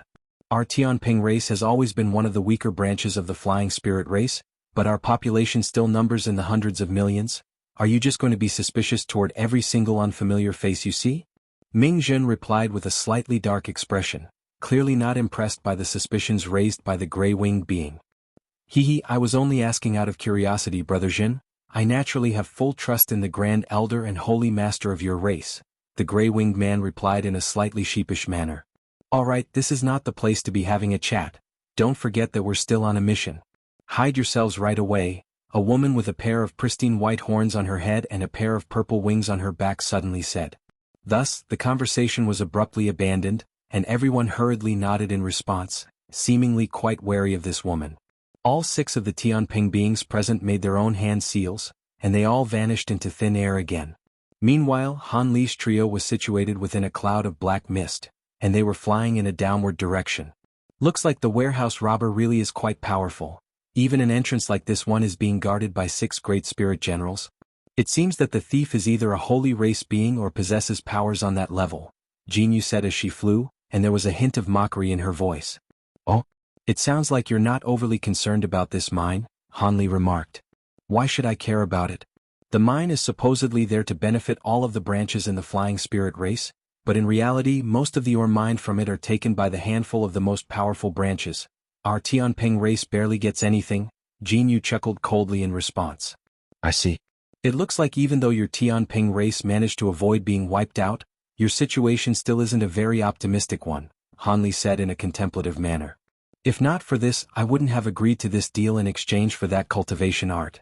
With that cultivation art up our sleeve, the Tianping race will definitely become a force to be reckoned with again in just a few tens of thousands of years. Speaking of which, you'd best make sure that there are no issues with that second half of the cultivation art, fellow Taoist Han, Jinyu said in a meaningful voice. Rest assured, fellow Taoist Jin, once we reach the agreed location, I'll issue the second half of the cultivation art to you right away for examination. If there are any issues, I'll take full accountability, Han Li replied with a smile. Good. Jinyu gave a clipped response before falling silent. Moments later, the black mist began to thin out, and they finally arrived on the second level of the earth abyss. On top of that, I can sense a faint baleful aura from this dagger which still hasn't dissipated even following the death of its owner, so the victims should be members of the law enforcement squad, Han Li replied in an assured manner as he tossed the dagger aside.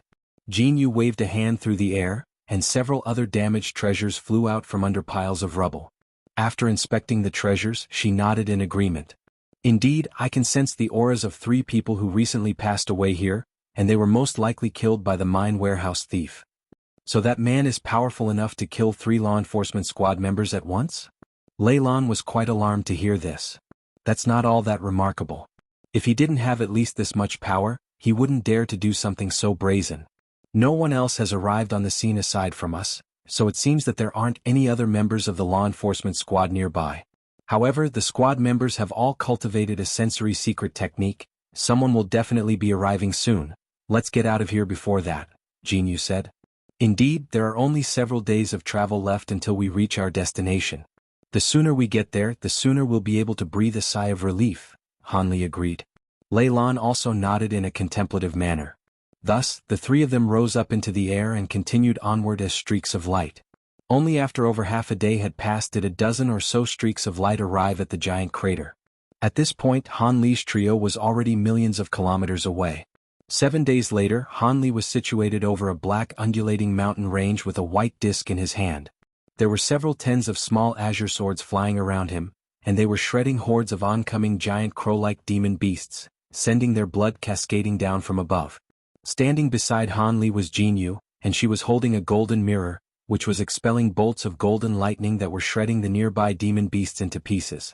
As for Lei Lan, she was making a hand seal with a solemn look on her face, conjuring up a small net of silver lightning that had completely enveloped her entire body. Occasionally, a demonic bird would crash into the lightning net, only to be instantly reduced to dust amid a loud thunderclap. After flying onward for another hour, the black demonic birds finally began to thin out, and in the end, they dispersed and flew away after a few shrill cries. Han Li's trio naturally withdrew their treasures and abilities upon seeing this before continuing on their journey. For the rest of the journey, Han Li would occasionally glance down at the disc in his hand, which was clearly guiding him toward the correct location.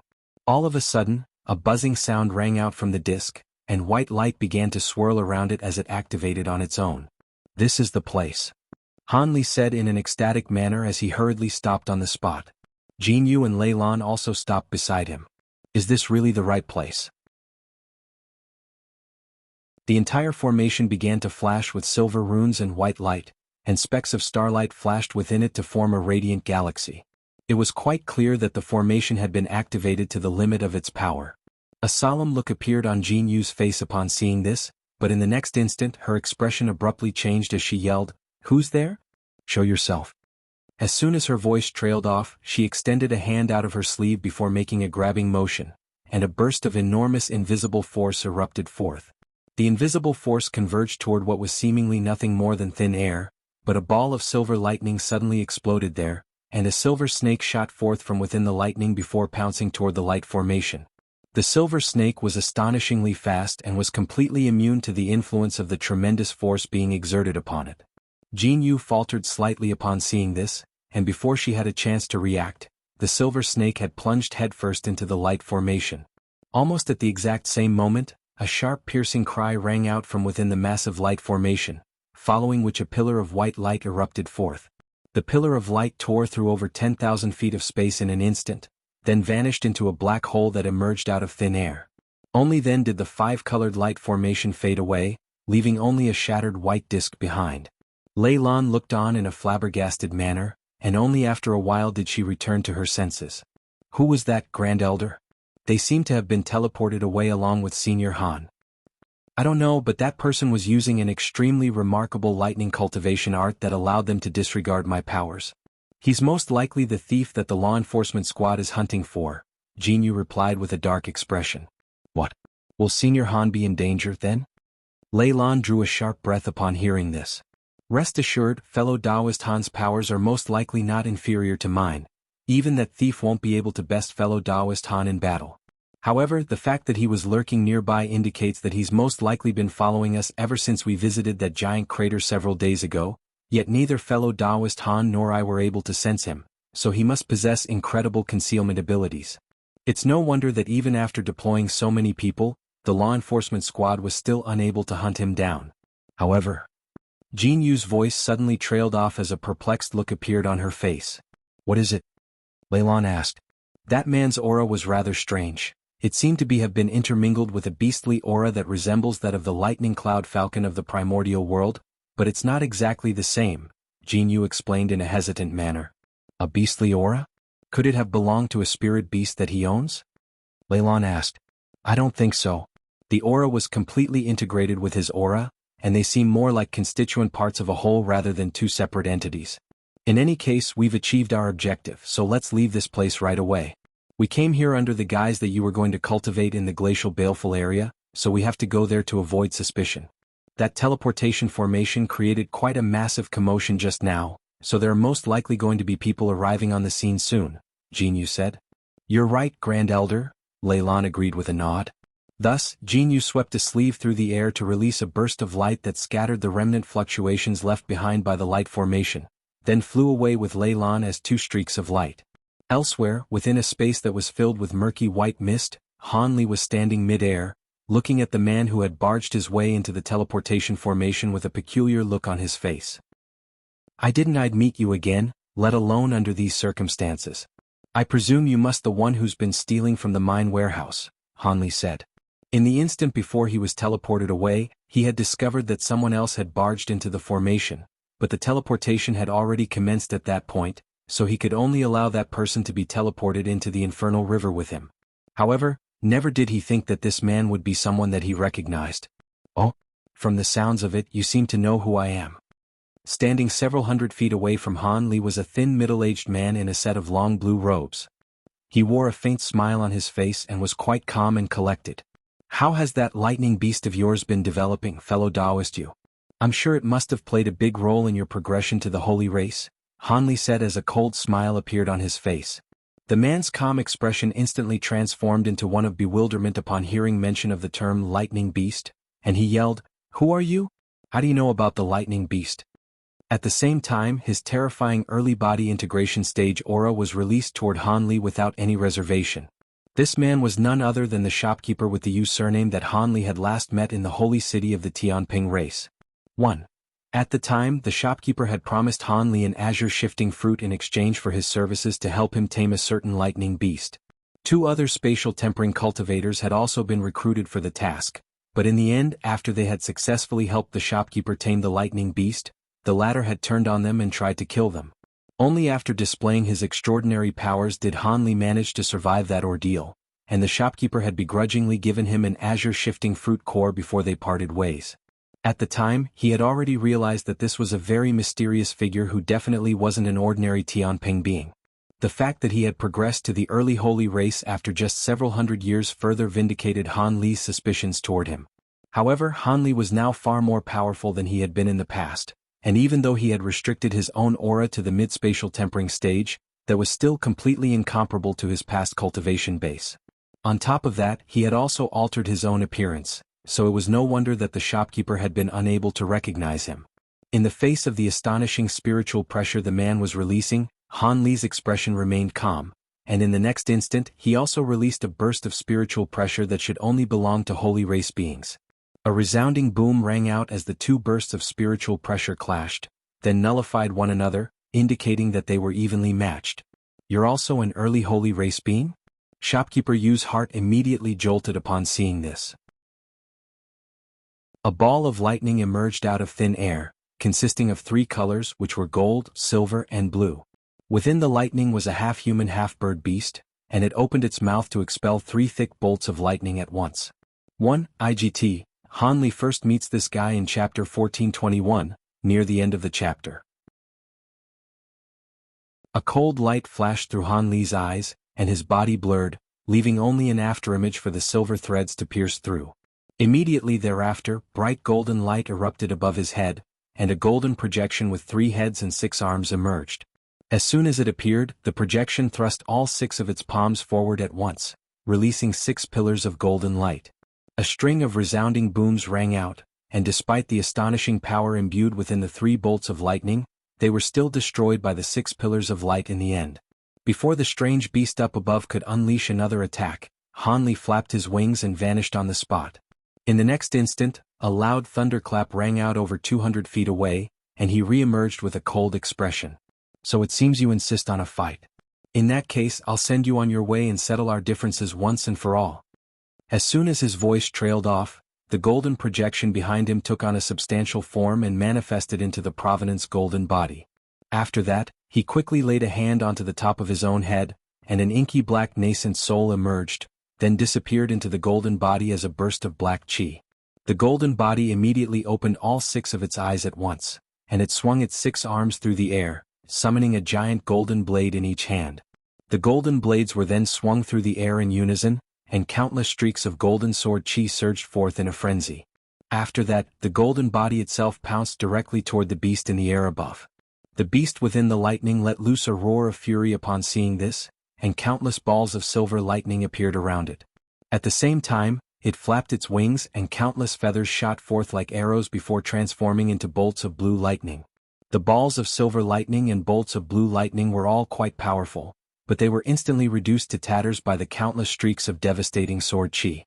The golden body appeared right before the beast in a flash, and its 6 blades transformed into wagon wheel-sized golden balls of light that hurtled directly toward the beast. A vicious light flashed through the beast's eyes upon seeing this, and light flashed from its 2 arms before they transformed into a hammer and an awl. Immediately thereafter, it let loose a loud screech and swung both the hammer and awl through the air. A halo of crimson light appeared around its body alongside arcs of golden lightning, and it flew directly toward the 6 balls of golden light without any fear or inhibitions. Streaks of sword chi instantly intertwined with bolts of lightning, and the 2 seemed to be evenly matched. Shopkeeper Yu was stunned to see that even the lightning beast was unable to take care of Han Li. He was more aware than anyone of just how powerful this lightning beast of his was. The lightning released by this beast appeared to be quite ordinary, but in reality, every single bolt was capable of killing a spatial tempering cultivator.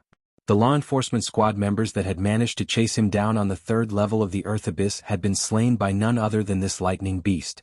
Despite his astonishment, he immediately made a hand seal with a hand that was hidden within his sleeve. At the same time, a dull thump rang out from behind him, and a burst of 5-colored light erupted forth, then transformed into a giant peacock projection. "You're a 5 light being." Han was rather taken aback to see this. Hee, why don't you come and see for yourself?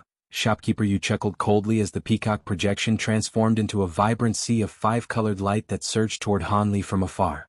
The space in the wake of the sea of five-colored light twisted and warped violently, as if it were threatening to make the entire sky cave in. At the same time, the silver threads that had missed Han earlier shot forth again before vanishing into thin air in a flash.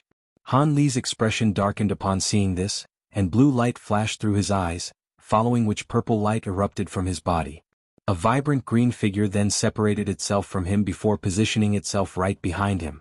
The dozen or so silver threads shot forth through the air and plunged straight into the green figure, but it was as if they had struck a dead log. At this moment, the spiritual light flashing from the green figure's body faded, revealing it to be a green-skinned Han with purple patterns all over its body. This was naturally the spirit body that Han had cultivated using that immortal Zoisha. Having been regularly nourished by the green liquid from the mysterious small vial, the spirit body now possessed early body integration stage powers. Furthermore, it was at the pinnacle of the early body integration stage and was only one step away from progressing to the mid-body integration stage. On top of that, after reaching the body integration stage, this spirit body had attained several incredible abilities, so it was now one of Han trump cards. Han immediately released a wisp of his spiritual sense to control the spirit body, and he was quite eager to see just what it was capable of in battle. After the silver threads had pierced into the spirit body, they revealed themselves to be a dozen or so silver needles. What was quite alarming was that the skin on the spirit body around the areas where the silver needles were embedded had turned completely black, and a repugnant odor was being emitted from the affected area. These silver needles were clearly all extremely poisonous, and they were squirming violently in an attempt to embed themselves even deeper into the spirit body's chest. However, the green-skinned Han merely harumphed coldly, and a layer of purple patterns suddenly appeared on its chest, causing the skin there to turn into a gray color. As a result, the needles were unable to advance any further, and it was as if they had been trapped in a wall of iron and steel. Immediately thereafter, the green-skinned Han lowered its head and blew out a burst of green light alongside a fragrant breath onto its own chest. An astonishing scene then ensued. As the green light swept over its chest, its blackened skin quickly returned to its normal green color, and the silver needles tremored before being plucked out one by one, then swallowed by the green-skinned Han. Shopkeeper Yu was truly becoming quite alarmed upon seeing this. However, even as a slightly panicked look flashed through his eyes, he gritted his teeth and rapidly made a series of hand seals to further increase the rate at which he was releasing his own magic power. With this new influx of magic power, the sea of five-colored light emitted a faint buzzing sound, and countless runes appeared above it. These runes then formed layers of profound restrictions that crashed down toward Han. A hint of surprise appeared in Han eyes upon seeing this. He had cultivated the 12 awakening transformations, and he also possessed five-colored peacock true blood, so he was naturally extremely familiar with the five light race's five-colored divine light ability. However, this sea of light was several times more powerful than the five-colored divine light that he was familiar with.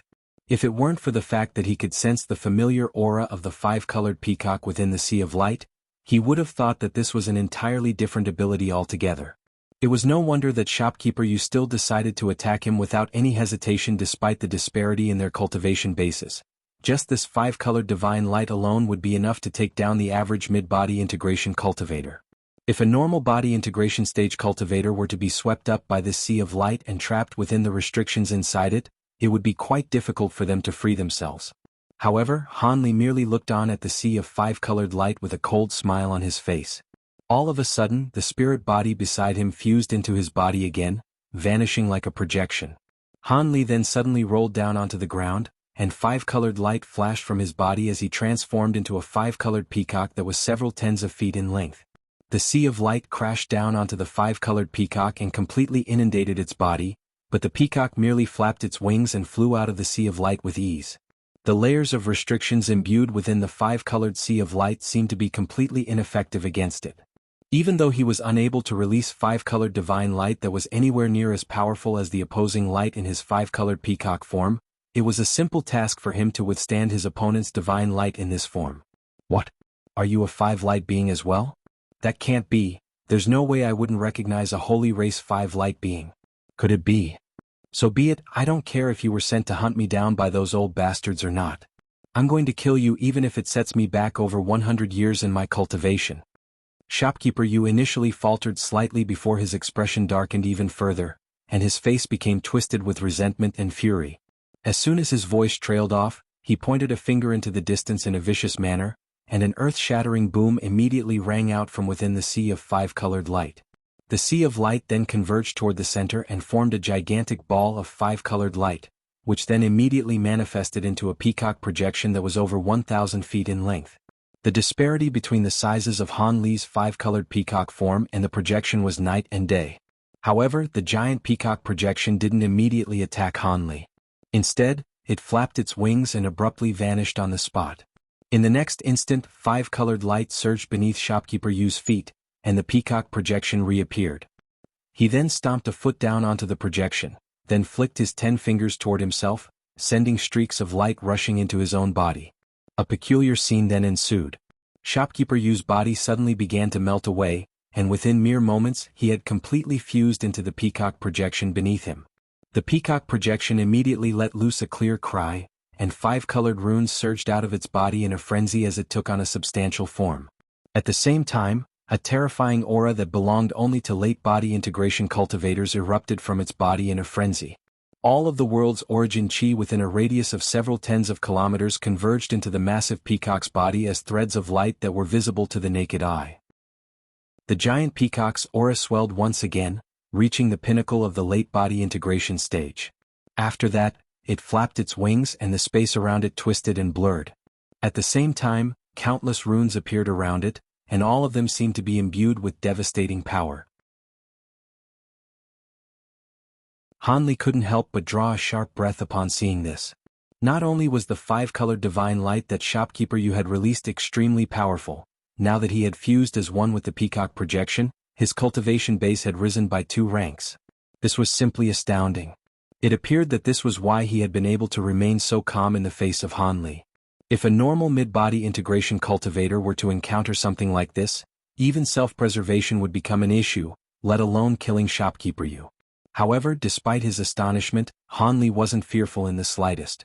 Seeing as Shopkeeper Yu had displayed his trump card, he was naturally determined to kill Han Li, so even if Han Li were to propose a truce now, it would most definitely be rejected. I'm impressed. It seems that I also have to pull some tricks out of my sleeve to match you, fellow Taoist. A cold voice rang out as Han Li's peacock body was suddenly enveloped by a ball of golden light.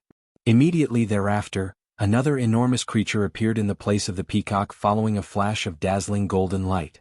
This was a giant golden ape with shimmering golden fur, and a pair of massive bright and piercing eyes.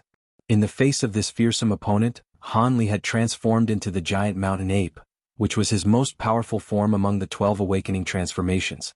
In this giant ape form, he had reached over 1,000 feet in height, and his limbs were like gargantuan pillars. He spread his hands open, and they resembled enormous canopies as they were swung viciously toward the five-colored peacock down below. A pair of explosions rang out in succession, and the 2 giant palms crashed down with mountainous force. Shopkeeper Yu was naturally quite stunned by this, and five-colored divine light immediately swirled around him, forming a light barrier that stood in the way of the giant palms. Five-colored divine light was extremely profound, and under normal circumstances, it should have been able to easily nullify a brute force attack such as this one. However, the enormous strength of the giant mountain ape was one of the ape's innate abilities to begin with, and it was far more tremendous than Shopkeeper Yu could imagine. Following a pair of resounding booms, the five-colored light barrier tremored violently before 2 sections of it began to cave in unison. Following a few violent flashes of light, the barrier began to crumble. Shopkeeper Yu was quite startled by this, but he naturally wasn't going to just remain on the spot like a sitting duck, so he immediately flapped his wings without any hesitation. 5 colored runes instantly flashed around his giant peacock body, following which he instantly vanished on the spot. Blue light flashed through the giant golden ape's eyes upon seeing this, and it abruptly stomped down with both of its massive feet before also disappearing into thin air. In the next instant, spatial fluctuations erupted several thousand feet away, and the peacock re-emerged. However, almost at the exact same moment, golden light flashed above it, and the giant ape also strode out of thin air before immediately sending both of its massive fists crashing downward in a vicious manner. Countless fist projections immediately appeared before raining down upon the 5-colored peacock in a torrential downpour. The golden shockwaves released by the fist projections colored the surrounding space a golden color, and at the same time the space between the two giant beasts began to warp and tremor violently, as if it were on the brink of being torn apart. The five-colored peacock was extremely huge in stature, but it was able to react extraordinarily quickly. After letting loose a clear cry, five-colored spiritual light revolved around its body before forming countless vibrant light shields, each of which was only around a foot in size. The giant peacock's heart jolted upon seeing this, but it wasn't panicked in the slightest, as it also let loose a cold harumph. It flapped its gigantic wings, which then transformed into a pair of five-colored giant blades amid a flash of spiritual light. The surfaces of the two blades were extremely bright, and they resembled peerlessly sharp divine weapons as they viciously lashed out toward the two giant golden hands in retaliation. The two hands seemed to be completely unfazed by the massive blades, and they balled up into tight fists before striking the giant blades in a flash. Two resounding booms instantly rang out, and two balls of piercing light erupted as the giant blades clashed with the enormous fists. It was as if a pair of scintillating suns had appeared out of thin air. The five-colored peacock's body shuddered violently, and it shot back without any warning. Only after flying back for over 1,000 feet did it just barely manage to arrest its own momentum by spreading its wings. Even though it appeared to have remained largely unscathed, its eyes were filled with astonishment. In contrast, the giant golden ape up above merely swayed slightly before stabilizing itself. It was quite clear that the ape had gained a decisive upper hand during that clash. However, that wasn't much of a surprise. Among all of the true spirits, the giant mountain ape was renowned for its powerful physical body and extraordinary strength. The five-colored peacock was no less renowned than the giant mountain ape, but it was more so known for its five-colored divine light. In a contest of pure strength, there was no way that it could match the giant mountain ape. Taking advantage of the peacock's unstable base, the giant ape let loose a low roar before hurtling toward it like lightning.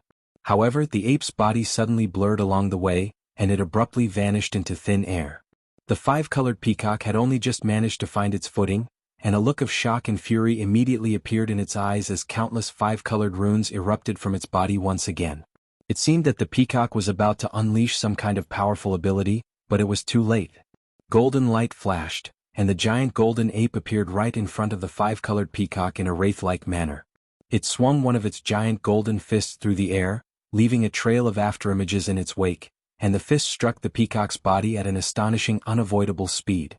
A dull thump immediately rang out, and the five-colored light around the giant peacock's body managed to somewhat nullify the force of the punch, but an enormous burst of force still acted upon its body.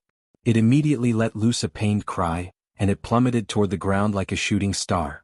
At the same time, the tremendous force had completely immobilized it by forcibly binding its limbs. The giant golden ape had no intention of affording the peacock any respite. It made a grabbing motion with both hands, and golden light flashed erratically as 36 small golden swords appeared in each of its hands. These small swords then instantly combined in each hand to form two giant golden swords that were both over 100 feet in length. A vicious look flashed through the giant ape's eyes, and it shot forth like lightning, leaving a trail of afterimages in its wake.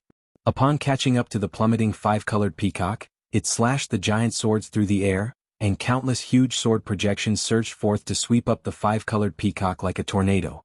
A resounding boom rang out, and the giant ape stopped in mid-air, while the five-colored peacock was slammed viciously into the ground by the devastating sword chi, creating a gargantuan crater. "I didn't want to have to do this, but you forced my hand." Before Han Li even had a chance to see whether his attacks had been effective, "Shopkeeper, you let loose a thunderous roar of fury." Han Li faltered slightly upon hearing this before finally catching sight of the scenes within the crater down below. The five-colored peacock laid within the crater with its talons pointing up at the heavens, and its feathers were in a state of complete disarray, with many of them having been severed.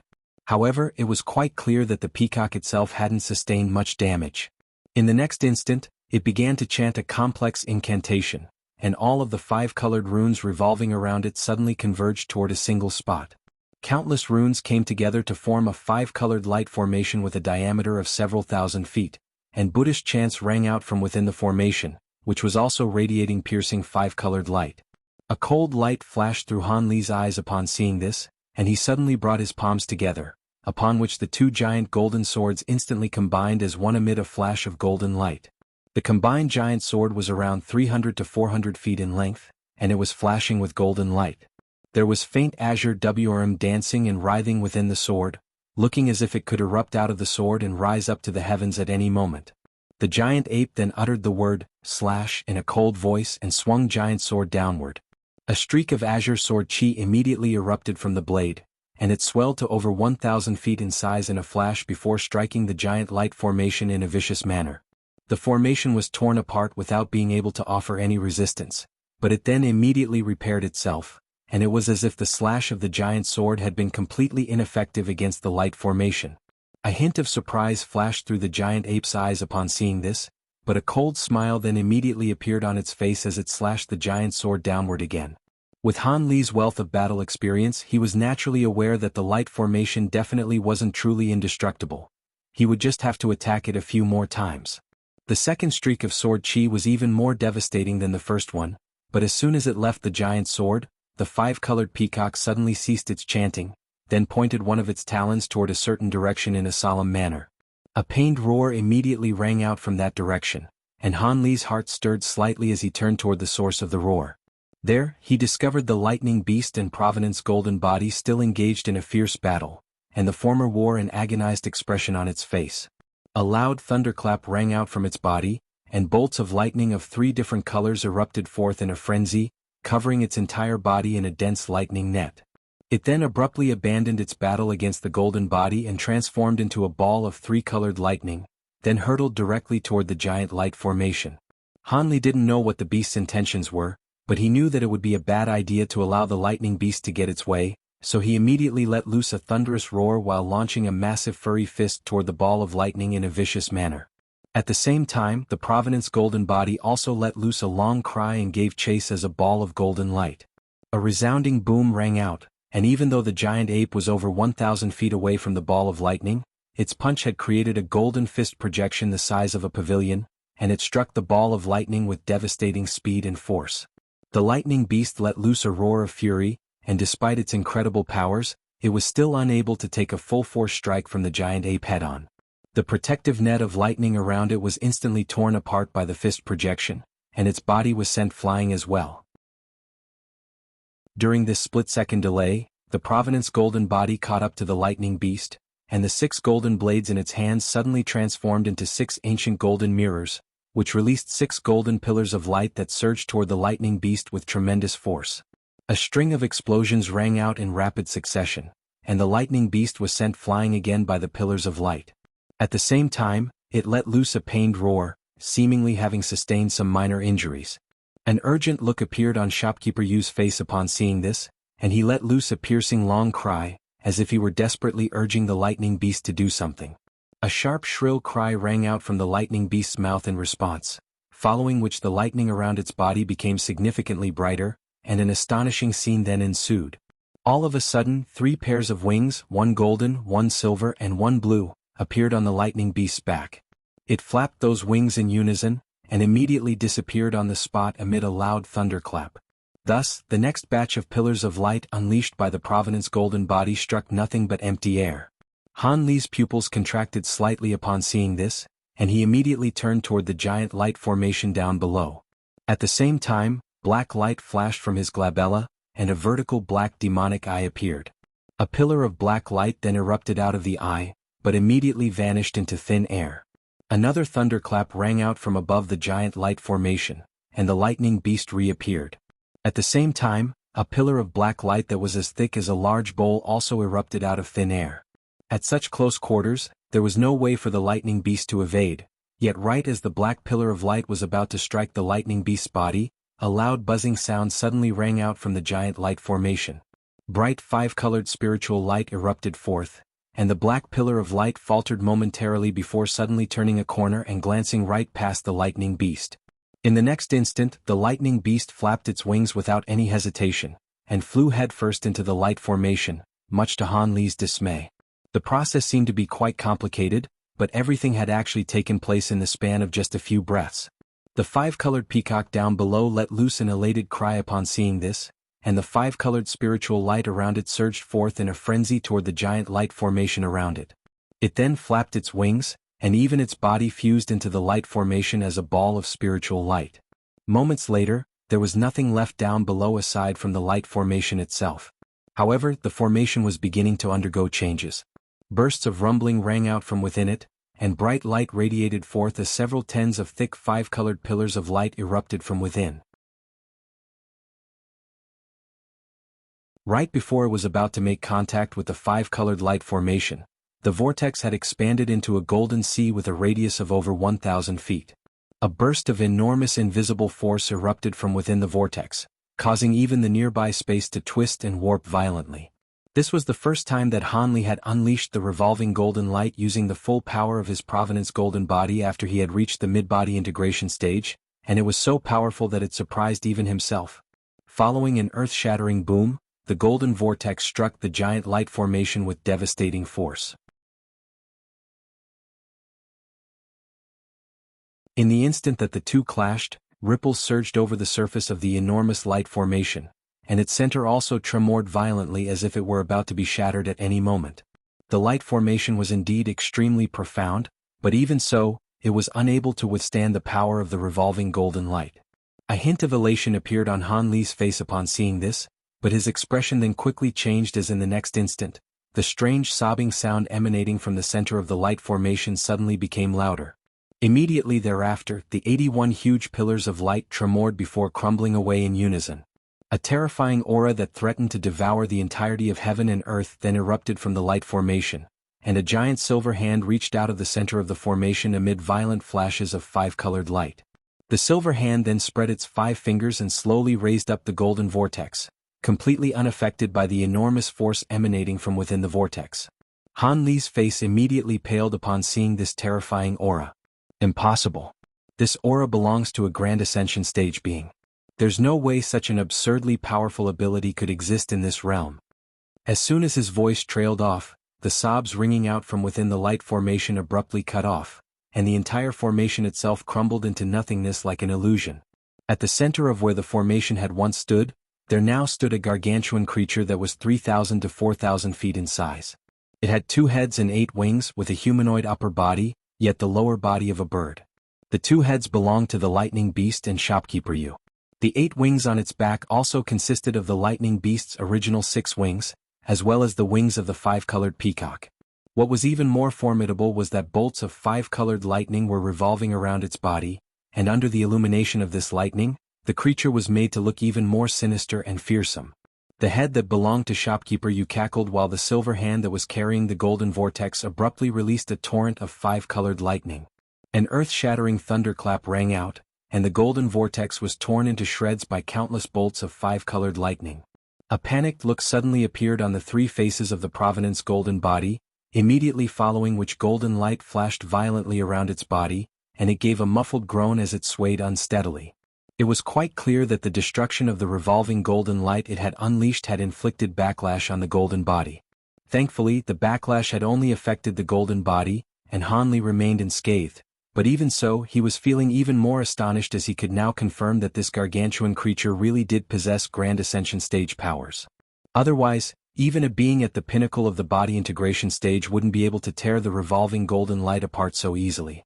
With that in mind, thoughts of fleeing the scene immediately crept into Han Li's mind. Even though he still had trump cards up his sleeve, he certainly wasn't naive enough to think that he would be able to oppose a Grand Ascension stage being. However, he abandoned the thought as soon as it appeared in his mind.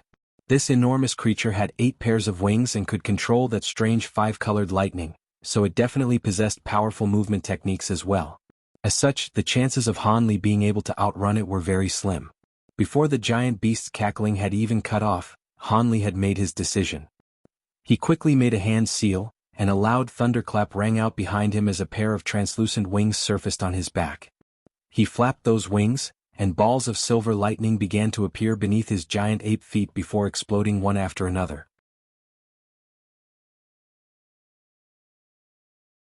The 2-headed giant beast was rather taken aback by this. In the next instant, the black spirit beast bracelet was struck by countless bolts of lightning at once and instantly exploded into a cloud of black chi. The black chi then absorbed all of the lightning it was being struck by, and remained completely unscathed.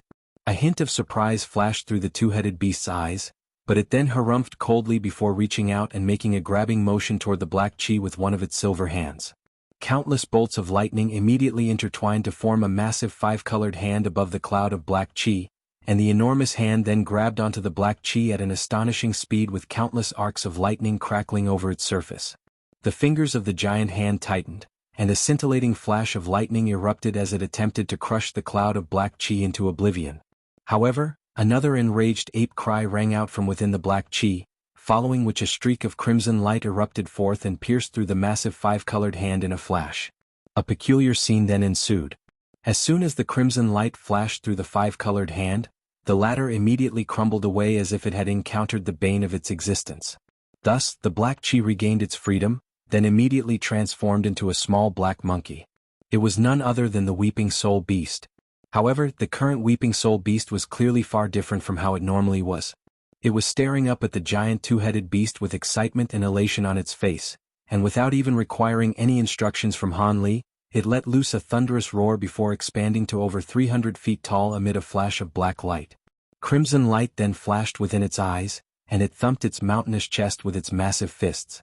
All of its fur immediately stood up on end, and strange horns appeared on its head. It then revealed its fangs in a menacing manner, and it had transformed into a giant three-eyed monster. The monster also had 3 inky black bone spikes on its back, and it was extremely terrifying to behold. Xing Beast. Shopkeeper Yu's head immediately let loose a shrill cry of horror at the sight of the giant monster, and all of the countless bolts of lightning in the surrounding area converged toward the two-headed beast to form a massive shield of lightning. The shield had an area of over 1,000 feet, and was over 100 feet thick. The giant two-headed beast then flapped its 8 wings in unison, and 5-colored lightning surged forth from its enormous body in a frenzy, following which it abruptly vanished amid a loud thunderclap. In the next instant, the giant two-headed beast reappeared close to 10 kilometers away amid a flash of 5-colored lightning. It immediately flapped its wings again, and more arcs of lightning emerged from its body as it attempted to flee the scene. Right at this moment, the Weeping Soul Beast let loose a thunderous roar, seemingly enraged by the two-headed beast's escape. As it roared, its body expanded drastically, and golden and silver runes appeared all around it. A pillar of crimson light then shot forth out of its third demonic eye, then vanished into thin air in a flash. Right as the giant two-headed bird had also disappeared amid a flash of lightning, the crimson pillar of light emerged nearby, then transformed into a crimson chain as it hurtled through the air. The chain shot forth through the air before forming a massive noose, and the loop of the noose vanished into thin air again. A loud buzzing sound rang out from the entire chain, and arcs of crimson lightning appeared over its surface. The chain then suddenly stretched taut, and an anguished cry immediately rang out, seemingly from nowhere. The arcs of crimson lightning around the chain intensified in brightness, and the giant two-headed beast was forcibly dragged out of thin air. Its 2 heads both wore expressions of shock and horror, and it was desperately flapping all 8 of its wings as it cried out in alarm, but the crimson chain refused to budge. The two-headed beast seemed to have somehow been rendered completely unable to use its lightning abilities, and the power of laws that it was releasing earlier had also ceased to exist. The Weeping Soul Beast cackled upon seeing this, and crimson light flashed from its glabella as it unleashed several more crimson chains that completely bound the two-headed beast. After that, the chains abruptly vanished along with the giant beast, immediately following which spatial fluctuations erupted several hundred feet in front of the Weeping Soul Beast, and the bound two-headed beast reappeared. Crimson light flashed from the Weeping Soul Beast's eyes, and it abruptly reached out with one of its huge furry hands before making a grabbing motion. One of the 3 black bone spikes protruding from its back then disappeared without any warning, only to reappear in its hand in the next instant amid a flash of black light. The Weeping Soul Beast began to chant an ancient unintelligible incantation, and rows of bright golden runes suddenly began to appear along the bone spear, creating quite a mystifying sight to behold. The bone spear then began to vibrate without any warning, and it also released a buzzing sound that was only growing louder and louder. Golden shock waves erupted from the tip of the spear, and dazzling golden light immediately erupted forth. Some runes that were similar to the ones on the bone spear also began to appear in the surrounding air before dancing around the spear. As soon as these runes emerged, a devastating baleful aura erupted from the bone spear. The horror in the eyes of the two-headed beast was further exacerbated by the sight, and its cries immediately became louder and more desperate as it thrashed like a deranged madman within the crimson chains. However, no matter how much it struggled and thrashed, the chains remained completely firm and resolute. In the next instant, an explosive boom rang out, and the golden spear shot forth through the air as a streak of translucent light. The streak of light was extraordinarily fast, and it pierced through the bird head of the giant two-headed beast in a flash. A fist-sized hole was punched into the giant beast's glabella, and piercing golden light instantly poured out of the hole in a frenzy. The lightning beast's head instantly stiffened, and countless tiny golden cracks spread over its surface before it exploded with a dull thump. Strangely enough, as opposed to scraps of flesh, blood, and bones flying in all directions, instead, the head exploded into balls of dazzling five-colored light. At the same time, the same golden cracks also appeared along the giant beast's severed neck, and they were quickly spreading to the rest of its body. The weeping soul beast harumphed coldly upon seeing this, and a burst of yellow light erupted out of its huge nostrils. Shopkeeper Yu's head remained completely unscathed, but it was completely petrified by this sudden turn of events, and in his desperation he opened his mouth to expel a short silver sword. The sword then unleashed a streak of sword chi that was over 100 feet in length that viciously slashed his own neck, and Shopkeeper Yu was decapitated amid a howl of agony. His severed head then toppled down from the body of the giant beast before vanishing as a streak of crimson light. Immediately thereafter, the giant beast's entire body exploded into more specks of five-colored light, which immediately attempted to escape the crimson chains, but to no avail. The yellow light swept forth, and the five-colored specks of light were easily gathered before surging into the weeping soul beast waiting gaping mouth. After devouring these specks of five-colored light, the weeping soul beast thumped its own chest again in a joyful manner with an extremely excited look on its face. Having lost their purpose, the crimson chains disintegrated into specks of spiritual light immediately thereafter. The bone spear also returned to the weeping soul beast's back amid a flash of golden light, and it turned completely black and lusterless again, as if that last attack had completely exhausted its power. Han Li was looking on in a completely flabbergasted manner, but he immediately returned to his senses when Shopkeeper Yu's head attempted to escape as a streak of crimson light. He immediately let loose a long cry and adopted his giant mountain ape form again, while the profound heavenly blade segment and gold-devouring beetles were instantly stowed away. Golden light flashed from the giant ape's body, and it took a step forward before abruptly vanishing into thin air. In the next instant, the giant ape's enormous body re-emerged several thousand feet away, right in front of the fleeing streak of crimson light, and it immediately launched its massive furry fist toward the streak of light. Before the fist had even struck the streak of crimson light, the latter was enveloped by a burst of tremendous power. A normal cultivator would have most likely been completely immobilized by that burst of enormous power, but the streak of crimson light managed to break free in an instant and before appearing 300 feet away. A cry of shock and fury then rang out from within the crimson light, and the light receded to reveal a humanoid figure. It was none other than Shopkeeper Yu. However, at this point, his face was completely pale, and his aura had become significantly more feeble, to the point where he could barely even maintain an early body integration stage cultivation base. "If you're intent on killing me, then I'm going to make you pay for my life." Shopkeeper Yu roared with an expression of twisted fury and desperation. As soon as his voice trailed off, crimson light flashed from his body, and he transformed into a giant crimson peacock that was over 100 feet in size. The peacock flapped its wings, and a gust of fierce winds immediately swept forth along with the pungent odor of blood and gore.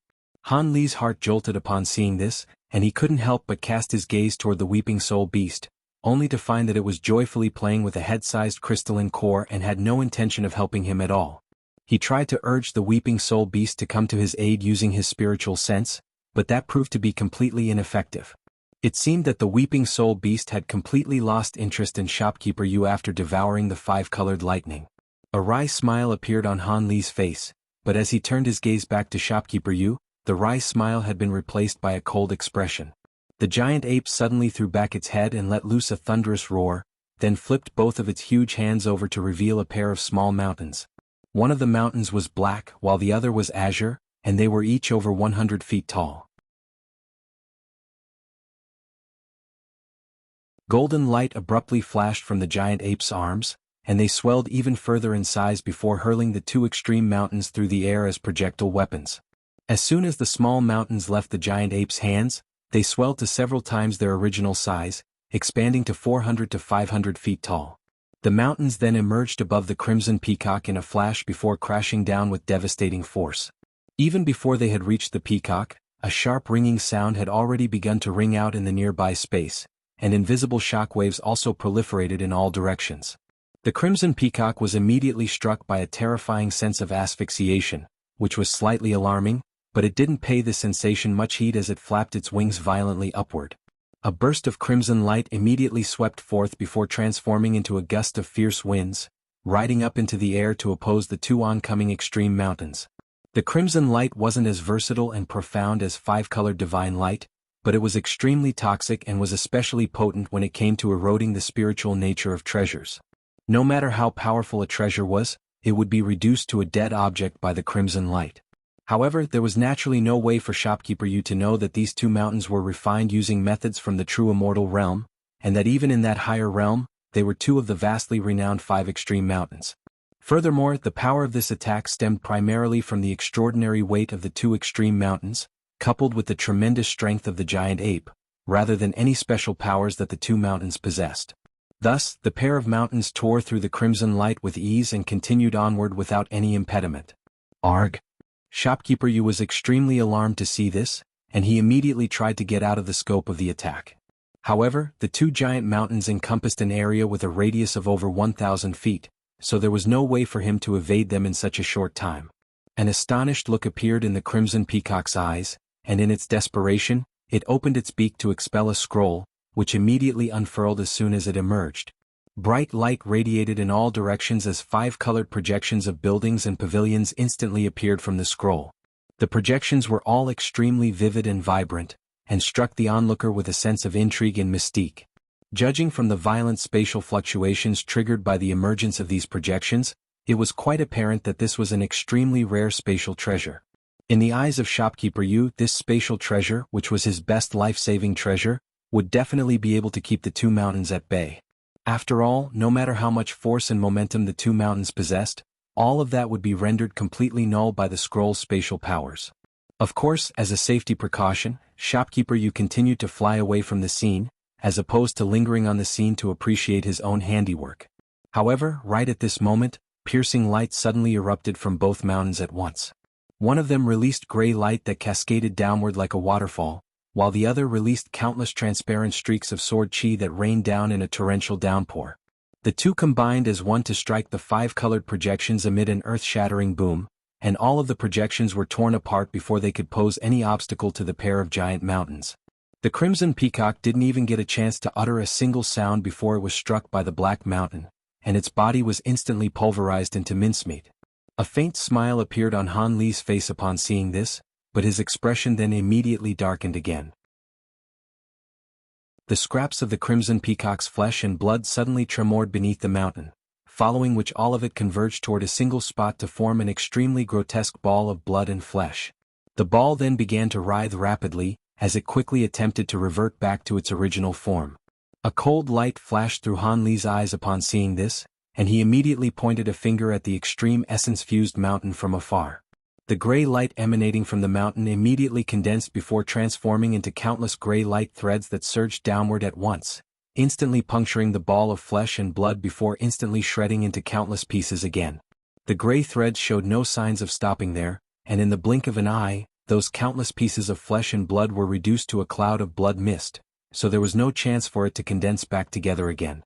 All of a sudden, a five-colored projection shot forth from within the blood mist.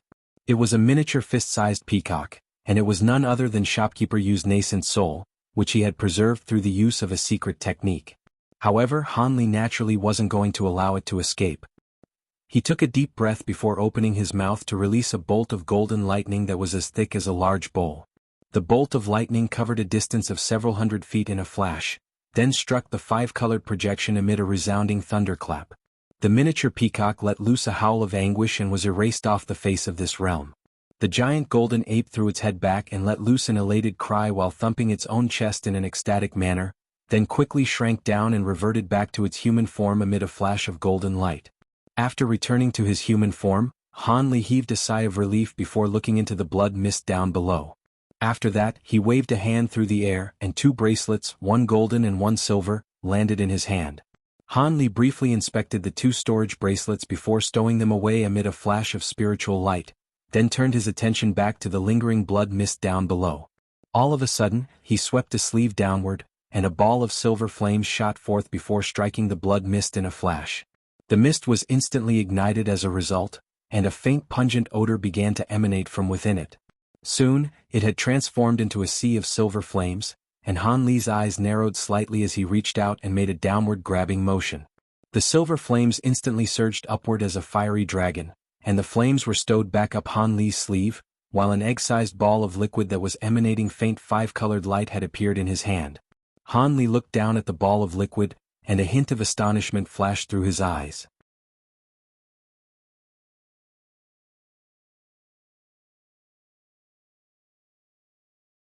The white mist converged overhead once again, and following the disappearance of the giant eyeball, that devastating aura also vanished.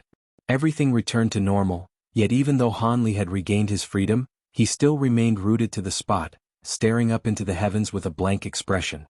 After a long while, he finally heaved a faint sigh and lowered his head in a slightly dejected manner. The weeping soul beast had been with him ever since his days in the scattered star seas, and it had saved his life on countless occasions. Now that it had essentially been abducted, Han Li was naturally rather concerned for its future. However, that giant eyeball was clearly something from the true immortal realm, and he was completely powerless in its presence, so he couldn't do anything except look on helplessly as the weeping soul beast was taken away. However, it seemed to have been quite calm when it was taken, so it most likely wasn't in any danger. If he could ascend to the true immortal realm someday, perhaps they could be reunited. The only thing that he was rather disappointed about was that the weeping soul beast had ascended before it could disclose to him any information about the true immortal realm. Otherwise, that information may have benefited him in his future cultivation. All of a sudden, Han Li's expression changed slightly as he abruptly turned toward a certain direction. Faint golden light flashed from the distance in that direction, and a streak of golden light flew toward him before reaching him in just a few flashes. Han Li focused his gaze on the person within the streak of light, and a faint smile appeared on his face. The light faded to reveal an exquisite beauty with a lithe and graceful figure, and skin that was as fair as the finest jade. "Long time no see, Fairy Yuan, how have you been?"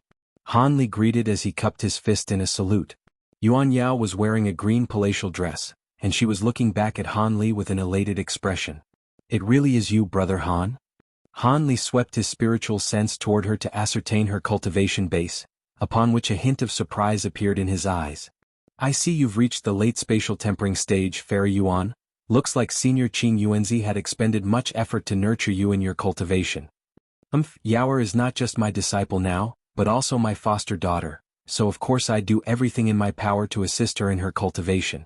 A cold harumph suddenly rang out. Immediately thereafter, 6 streaks of azure light flew out of one of Yuan Yao's sleeves, then converged to form a miniature azure humanoid figure. The humanoid figure wore a set of gray robes and had a small green sword on its back. It was only around a foot tall, but aside from the size disparity, it was completely identical to Qing Yuanzi. Nascent soul substantiation. Han Li couldn't help but exclaim at the sight of this miniature figure. "Are you that surprised to see my nascent soul out of my body?"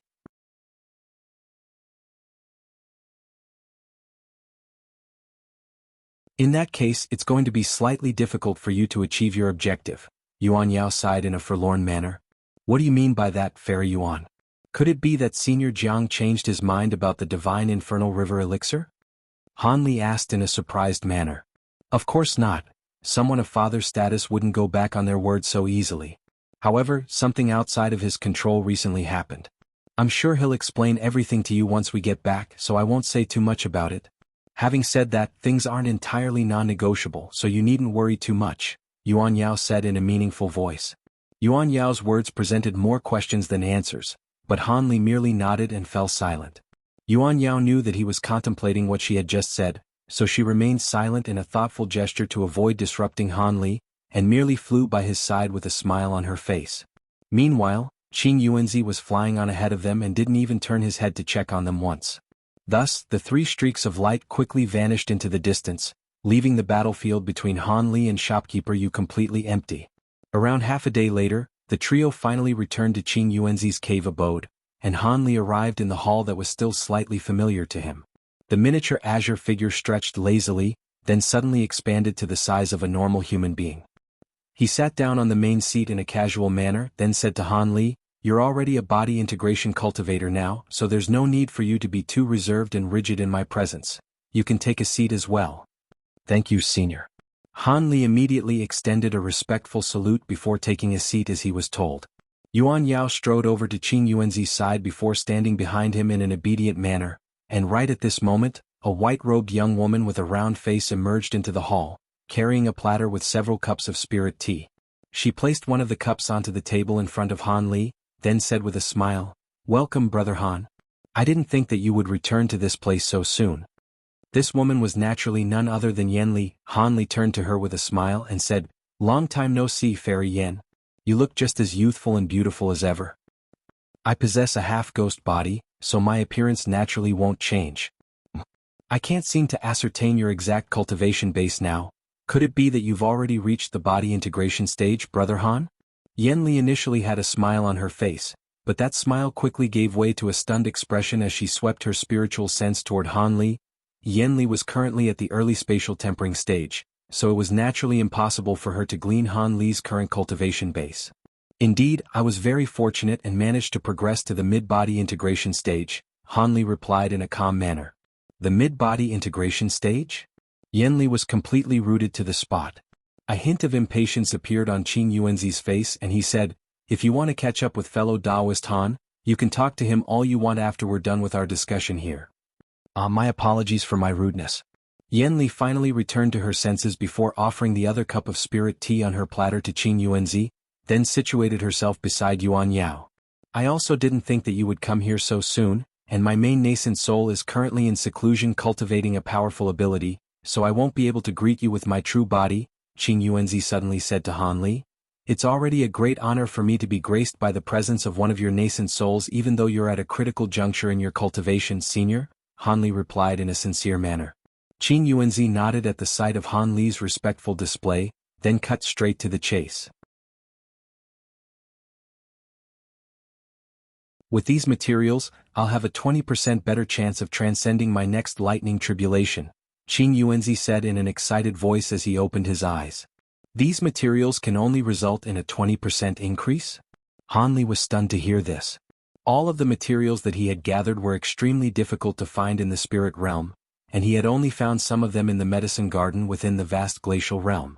In Han Li's opinion, many of those materials most likely couldn't even be found in the spirit realm anymore. Once someone reaches my cultivation base, normal methods are completely ineffective when it comes to increasing the chances of transcending a tribulation, and there are extremely limited external forces that can be drawn upon, so 20% is already an optimistic estimate. Alright, setting that aside for now, you delivered the materials I asked for, so I'll naturally give you some divine infernal river elixir in return. But before that, are you still planning to exchange these materials for the elixir? If you're open to alternatives, I can offer you items that are no less valuable than the elixir, Qing Yuanzi said with a smile as he carefully stowed the storage bracelet away. "I'm sure you're aware of how important the elixir is to me now that I'm at the body integration stage, so I'll have to turn down any alternatives," Han Li replied without any hesitation. Yuan Yao had already hinted that there would be an issue with this exchange, so he was ready for such an offer. In that case, things could be a little troublesome. Qing Yuanzi's brows furrowed slightly as a contemplative look appeared on his face. "You seem troubled, Senior. Would you be able to tell me what the issue is? If I recall correctly, didn't you already have some divine infernal river elixir?" Han Li asked. "Truth be told, if you had come 100 years earlier or 200 to 300 years later, there would be no issues at all, but I recently lent my elixir to someone else who had an urgent need for it.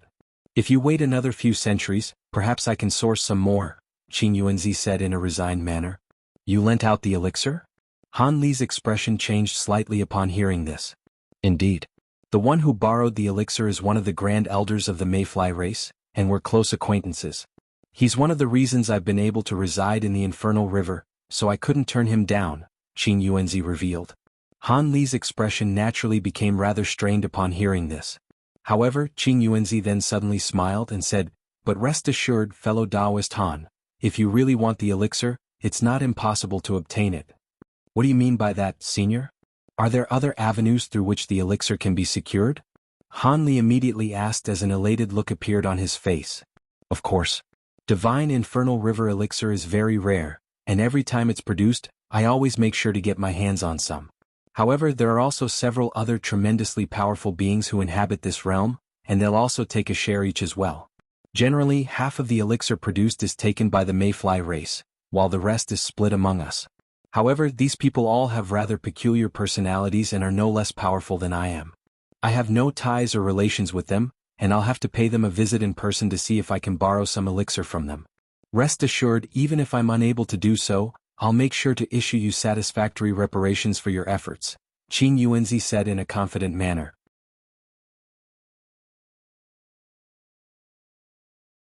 Han Li was feeling slightly more reassured by Qin Yuanzi's promise, and he asked, "In that case, I guess I'll just have to wait. Pardon me for asking, but roughly when would I be able to expect a response?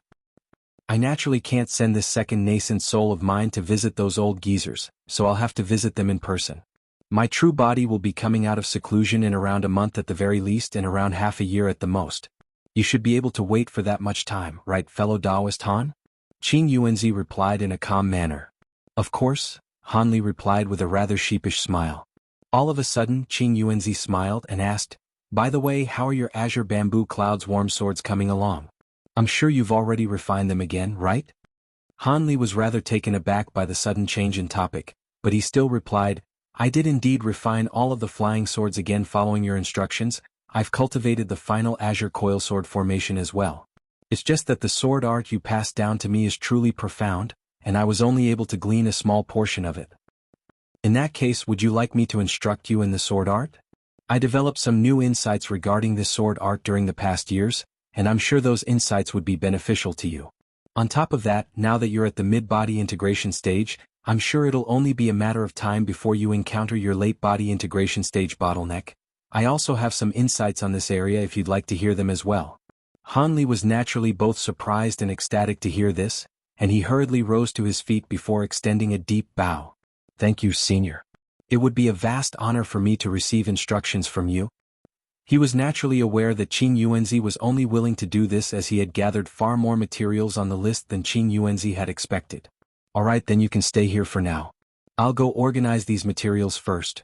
You can come directly to my secret chamber to find me tomorrow.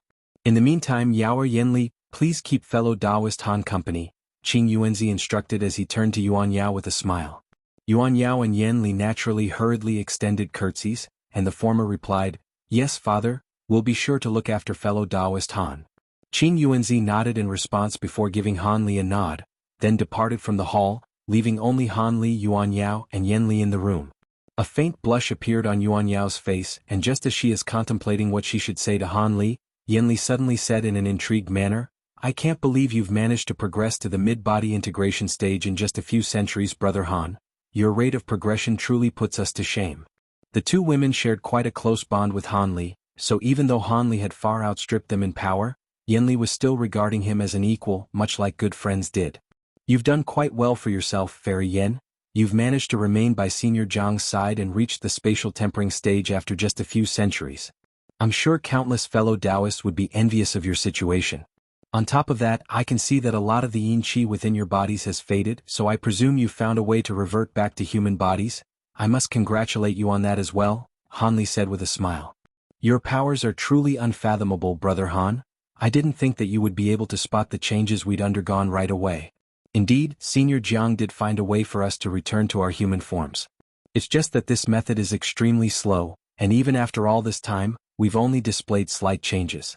At this rate, it'll probably take 2,000 to 3,000 more years until we complete our transformations," Yen Li replied with a smile, and it was quite clear that she was also very pleased with this development. At present, they were heading toward an obscure place in the Infernal River to visit a certain mysterious individual. What Han Li found to be rather strange and perplexing was that Qin Yuanzi had asked Han Li to join him on this trip. After traveling for half a day, Han Li finally couldn't help but ask, "Would you be able to tell me who we're going to be visiting, Senior? I'm taking you to one of the old geezers in here who is relatively easier to talk to, so there should be a greater chance that we'll be able to get some elixir from him. As for exactly who he is or what his origins are, I'm not particularly sure. However, what I can be sure of is that he definitely isn't a flying spirit being or mayfly being. Instead, it seems that his true form is some kind of powerful beast. In terms of experience and age, even I can't hold a candle to him. He'll be slightly easier to talk to than the others, but he has a rather peculiar personality as well, so make sure to be on your guard when we meet him, Qing Yuanzi said in a serious manner. Thank you for the reminder, Senior. I'll be sure to exercise caution, Han Li hurriedly answered. Haha, there's no need for you to be too concerned. He owes me a favor from many years ago, so barring any mishaps, we should be able to achieve our objective for this trip, Qing Yuanzi chuckled in reassurance. That would naturally be best, Han Li replied with a smile. Haha, alright, let's focus on traveling now. That person resides in a very secluded corner of the Infernal River, so even at our speed, it will take over 10 days to reach his abode, Qing Yuanzi said as golden light revolved around his body, and his speed abruptly doubled as he shot forth through the air as a golden thread. Han Li naturally also sped up upon seeing this, transforming into a rapid azure thread that followed closely behind Qing Yuanzi. 10 days later, Han Li and Qing Yuanzi arrived above a strange azure lake that was enshrouded under a vast expanse of faint gray mist. Not only was the entire lake enshrouded under mist, it was extremely massive, and the water within it was of a vibrant green color.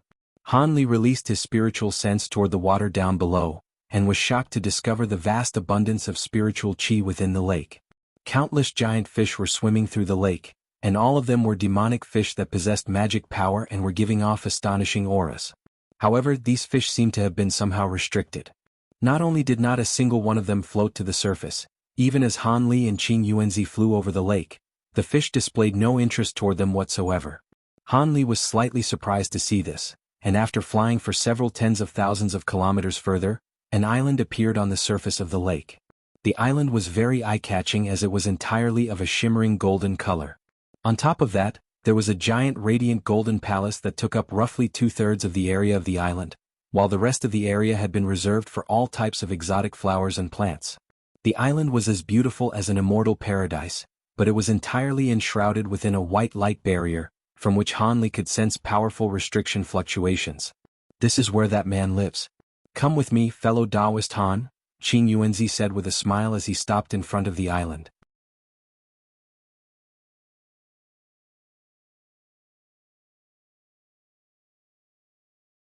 Only after seemingly expending a lot of effort did he finally manage to forcibly wrench his gaze away from the box. It was quite clear that he held this 9-eye bead in extremely high regard, and he said, "Seeing as you're being so straightforward, I won't waste any time either. What would you like for this treasure? As long as it's not one of my indispensable treasures, I can consider anything else." Han Li was quite elated to see this.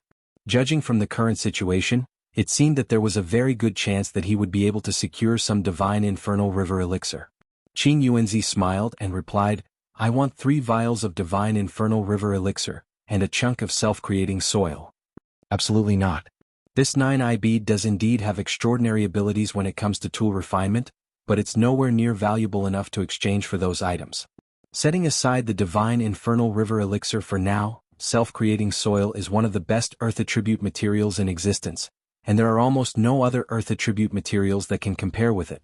I'm only in possession of a very small amount of this soil, and I'm planning to use it to refine a treasure for my next tribulation transcendence. I certainly can't give it away like this, Golden Flame Baron said as he shook his head vehemently. I'm naturally aware of this, but what if I throw in these 3 things as well?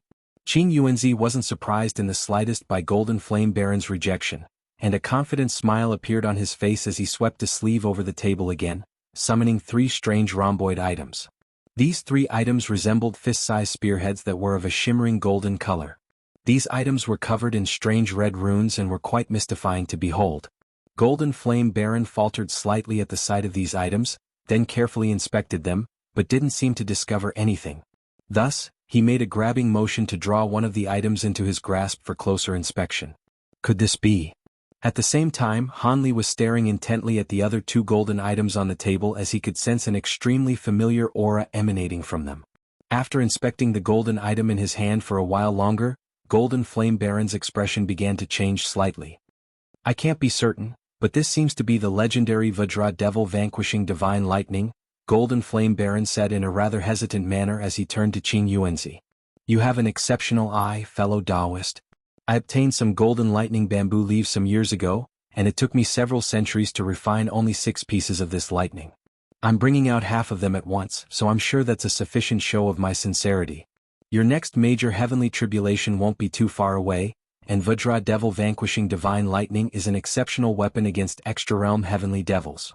Those devils can be extremely troublesome during tribulations, and normal treasures have very minimal effects on them.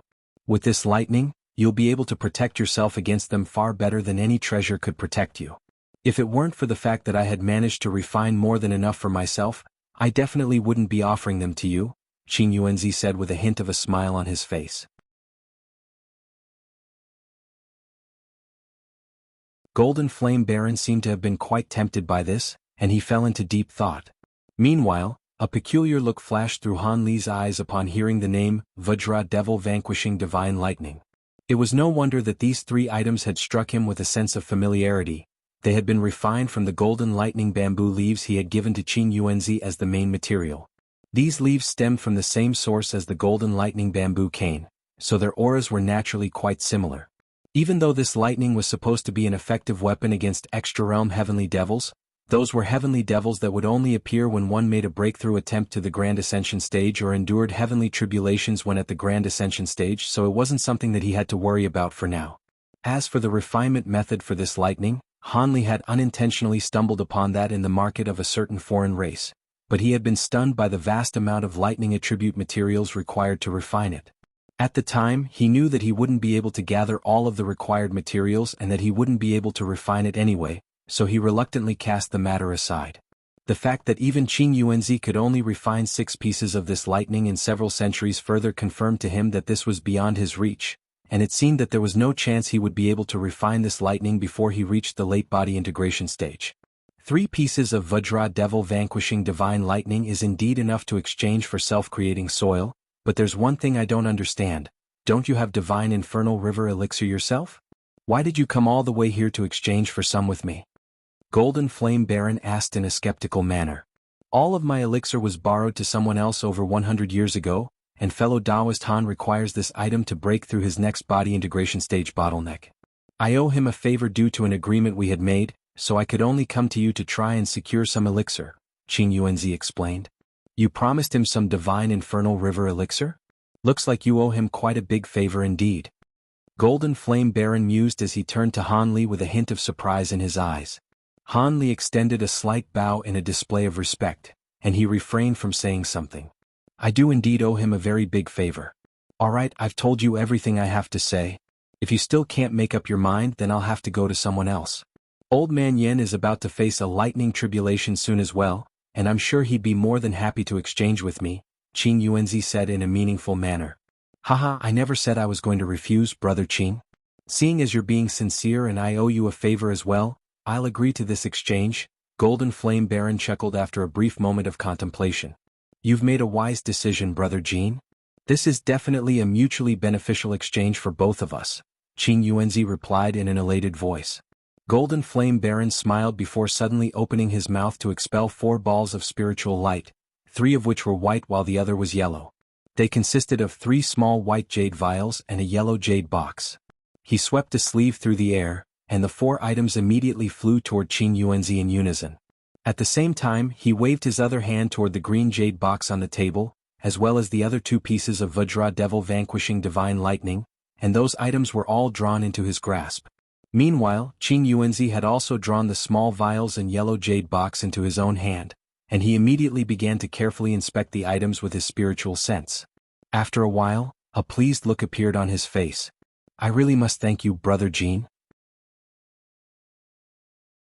Fellow Taoist Han, here's your divine infernal river elixir.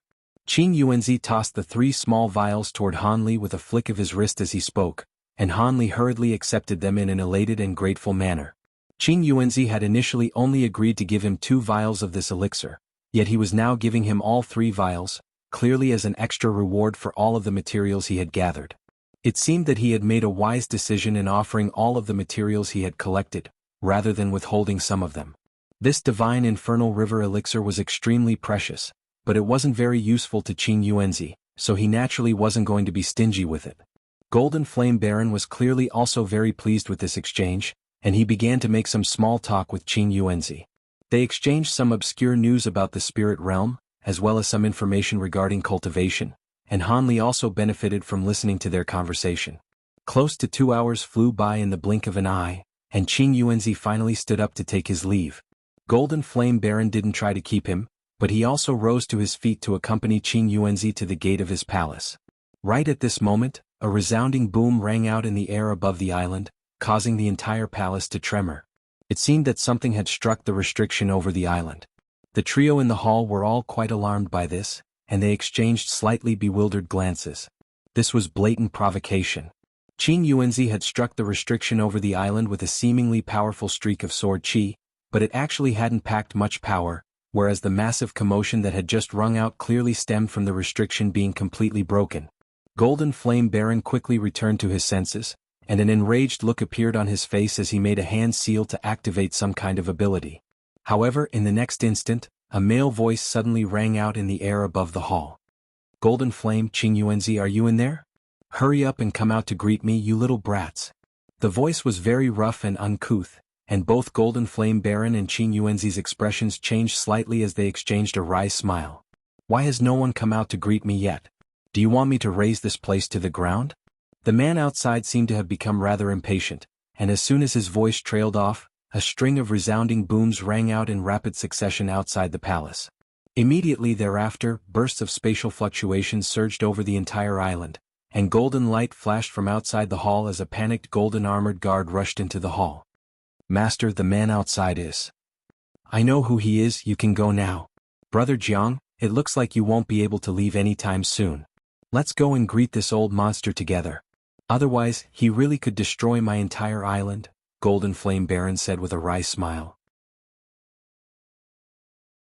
"It seems I have no choice but to meet him.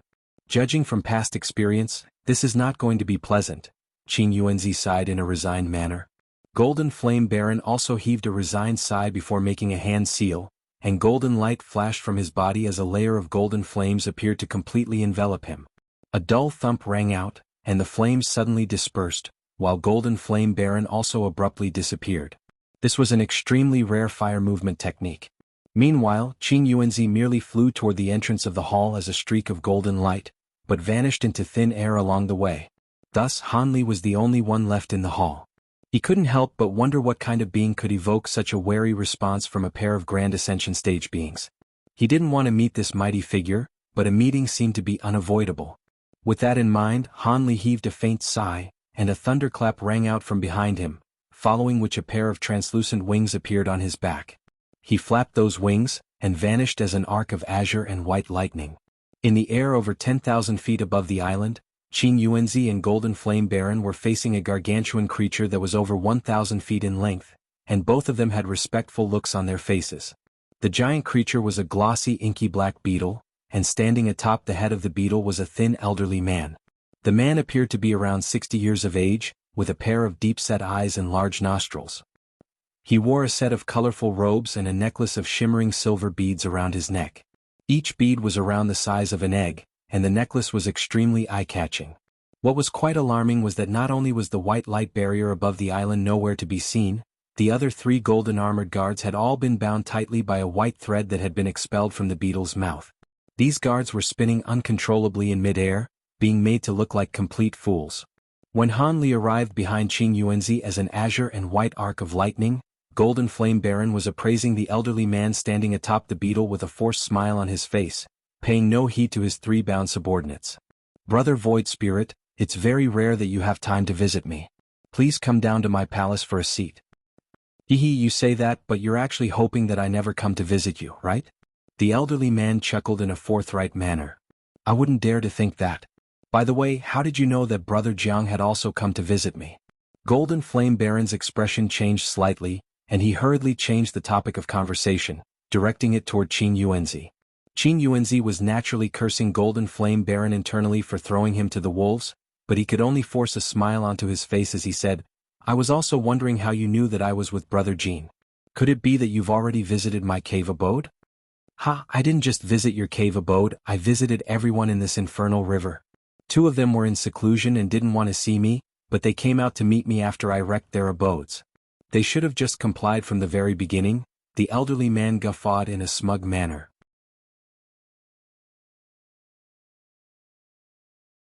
Not only did Golden Flame Baron and Qing Yuanzi exchange a wry smile upon hearing this, Han Li was also quite stunned by what he had just heard. I have something that I need to speak to the two of you about, so I'll come take a seat in your palace. Golden Flame, your green spirit wine is pretty good, get me 8 flagons, the elderly man said in a nonchalant manner. 8 flagons? Surely you jest, brother Void Spirit. Each flagon of green spirit wine takes several centuries to brew, and I only have 4 flagons in total, Golden Flame Baron said with a wry smile. Haha, 4 flagons will suffice then, that'll be enough for one sitting, the elderly man chortled. After that, he made a hand seal, and the giant beetle beneath his feet abruptly vanished as a plume of black smoke. The black smoke then swept upward and disappeared up his sleeve like a spirit snake. The elderly man flew down toward the palace as a streak of black light, and Golden Flame Baron could only heave a resigned sigh as he made a grabbing motion toward the distance. The 3 golden armored guards being suspended in midair immediately stopped spinning, and the white thread around them crumbled away. They were still feeling very dizzy, but as soon as they stabilized themselves, they immediately extended deep bows toward Golden Flame Baron with shameful looks on their faces. Thank you for saving us, Master. Our incompetence has brought shame upon you. It's not your fault, that man's powers are far beyond even my own.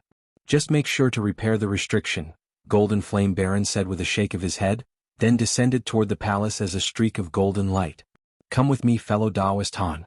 Make sure to be on your guard as that old monster is very difficult to please. Qing Yuanzi sighed before he vanished into thin air as a streak of golden light. Han Li paused momentarily on the spot with a contemplative look on his face before also flying down toward the palace.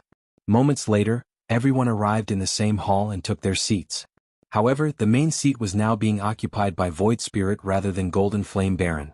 As soon as everyone had taken a seat, Golden Flame Baron clapped his hands together, and 4 beautiful servants clothed in golden veil dresses immediately strode into the hall before placing some precious spirit fruits down onto the tables beside everyone.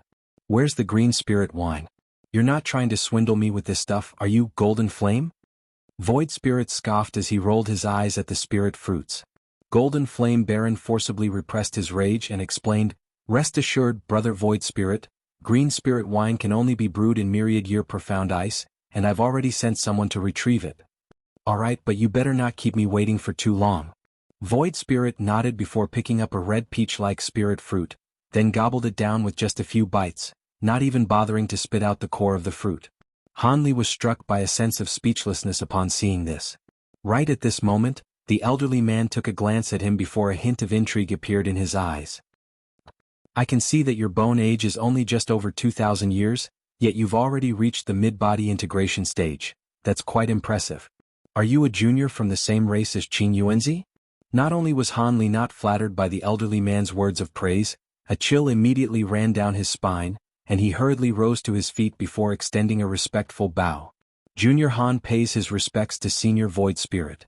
Indeed, I'm from the same race as Senior Jiang. Even a grand ascension stage being like Qing Yuanzi was extremely wary of this man, so he naturally had to give this man the utmost respect.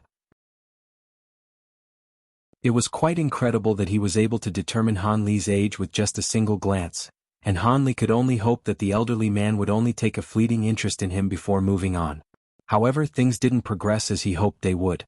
The elderly man's eyes lit up upon hearing this, and he clicked his tongue with wonder before continuing, Your level of aptitude is extremely good, even in the context of the entire spirit realm. Qing Yuanzi, I recall that your human race seems to be nothing more than an insignificant minor race, right? Why is it that not only does the human race have a grand ascension stage being like yourself, there's also someone of this Han brat's aptitude among their ranks? Could it be that you intentionally lied to me about the power of the human race? Qing Yuanzi's expression changed slightly upon hearing this, and he hurriedly explained, I wouldn't dare to do that, brother Void Spirit. Our human race really is just a minor race. I did indeed come from the human race, but without the opportunities one encountered thereafter, there's no way I would have been able to reach my current cultivation base. However, as a result, I'm no longer purely a human. As for fellow Daoist Han's astonishing aptitude, that's not all that strange as every race has a supremely talented prodigy or two. It's just that you happen to encounter him, brother Void Spirit. Of course, there's no way our human race could compare with your race. Is that so?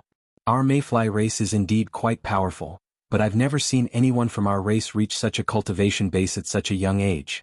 So how about it, fellow Daoist Han? Are you interested in joining our mayfly race?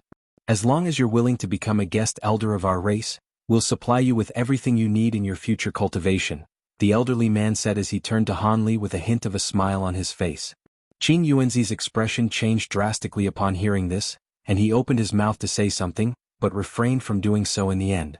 Han Li was also very surprised by this offer, but he immediately gave a euphemistic rejection.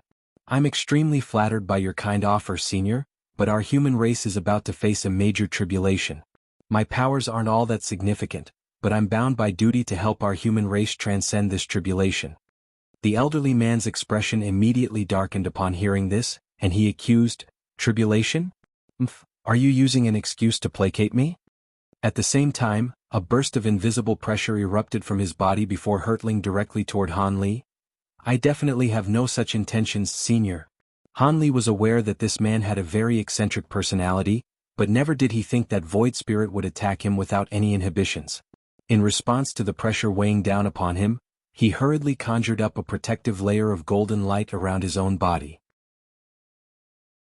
A resounding boom rang out, and a burst of enormous force crashed down onto his shoulders, forcing him to stoop down slightly, and the protective golden light around him flashed violently as if it were about to shatter. At the same time, a string of cracks and pops rang out from all of the joints within his body in rapid succession. If a normal body integration cultivator were standing in Han Li's place, they would at least sustain severe injuries from this and could easily be killed on the spot. Interesting, the elderly man mused as the dark expression on his face was replaced by one of intrigue again. Immediately thereafter, he abruptly rose to his feet, and the pressure weighing down upon Han Li became even more intense. Han Li's shoulders swayed and his face paled slightly, but he remained firmly seated. However, the wooden chair beneath him had already been reduced to dust amid a dull thump. Please spare him, Brother Void Spirit. Qing Yuanzi finally stepped in as he swept a sleeve through the air with furrowed brows, sending a burst of golden light surging forth from within his sleeve. A dull thump rang out, and two bursts of enormous force clashed in front of Han Li, canceling each other out in the end. The pressure on Han Li's shoulders was immediately alleviated, leaving him feeling as light as air. He heaved an internal sigh of relief, but at the same time he was extremely stunned by this Void Spirit's powers. It was no wonder that even Qing Yuanzi and Golden Flame Baron were so wary of him. His powers were indeed far superior in comparison. As opposed to being enraged by Qing Yuanzi's intervention, Void Spirit's eyes immediately lit up and he said, "Oh? Do you want to spar with me, Qing Yuanzi? I would certainly welcome a sparring match. It's been several thousand years since we last fought, and I heard you recently cultivated a new ability. I would love to see it." Thus, he paid no further heed to Han Li, who was at a slight loss for what to do. He didn't know if this man really did have such a strong yearning for battle or was simply putting on an act. Some kind of recollection seemed to have surfaced in Qing Yuanzi's mind, and his expression changed slightly as he forced a smile onto his face. "Of course not, Brother Void Spirit. I wouldn't dare to challenge you. I was only hoping that you would spare fellow Taoist Han, as he's a junior from my human race after all." A hint of disappointment flashed through the elderly man's eyes, and he seemed to have become significantly deflated. "So you don't want to? That's rather disappointing. So be it, I'll let him off the hook seeing as you've stepped in to intervene. Alright, let's cut straight to the chase then. Brother Void Spirit, I heard that you had been in cultivation for over 1,000 years in preparation to ascend to the true immortal realm. What brings you here today? You mentioned that you'd visited everyone else in the Infernal River as well. Is there something important you have to discuss with us?" Golden Flame Baron asked in a curious manner. "Of course I do. Do you think I would make the effort to break into this realm because I'm bored and have nothing to do? I'll cut the chit-chat. Give me all of your divine Infernal River elixir. I brought 5 origin pills and eggs of myriad universe insects in exchange," the elderly man said in a straightforward manner. "What? You want divine Infernal River elixir? What use do you have for divine Infernal River elixir, Brother Void Spirit?" Qing Yuanzi and Golden Flame Baron were both quite surprised to hear this, as was Han Li. "What's with this reaction? I'm only asking for your divine Infernal River elixir. Do you think my 5 origin pills and myriad universe insect eggs aren't worth your elixir?" The elderly man's expression darkened slightly once again. "Of course not. It's just that I traded all of my elixir to fellow Taoist Jiang just now," Golden Flame Baron hurriedly explained.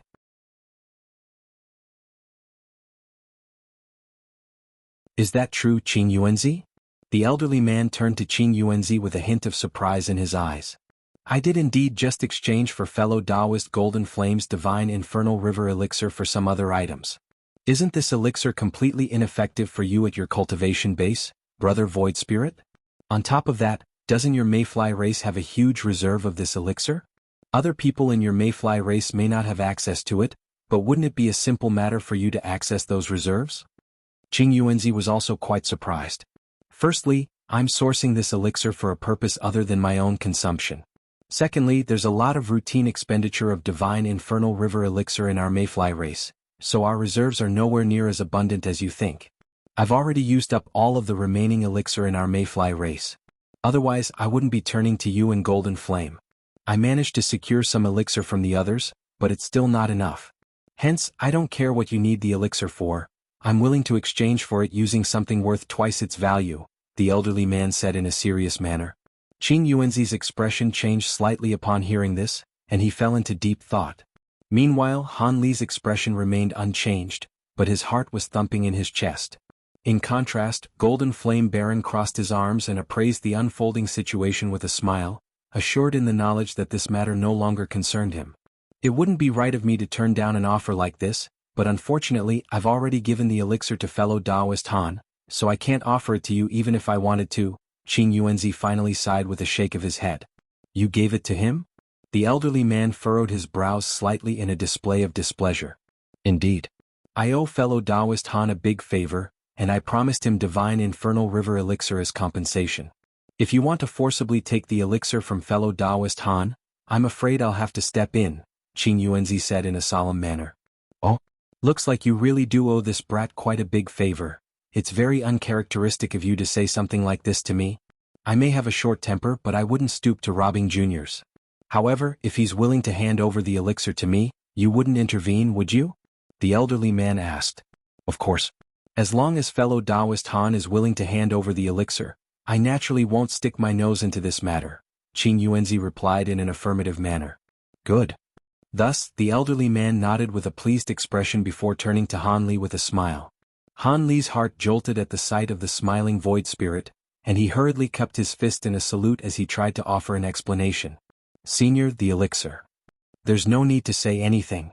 I do indeed have a domineering personality, but I won't bully juniors for my own gain. If I want your elixir, then I'll make it so that you'll willingly hand it over to me. The elderly man cut him off in a confident manner. Immediately thereafter, he swept a sleeve over the table beside him, and a dozen or so jade vials of different sizes appeared amid a flash of black light.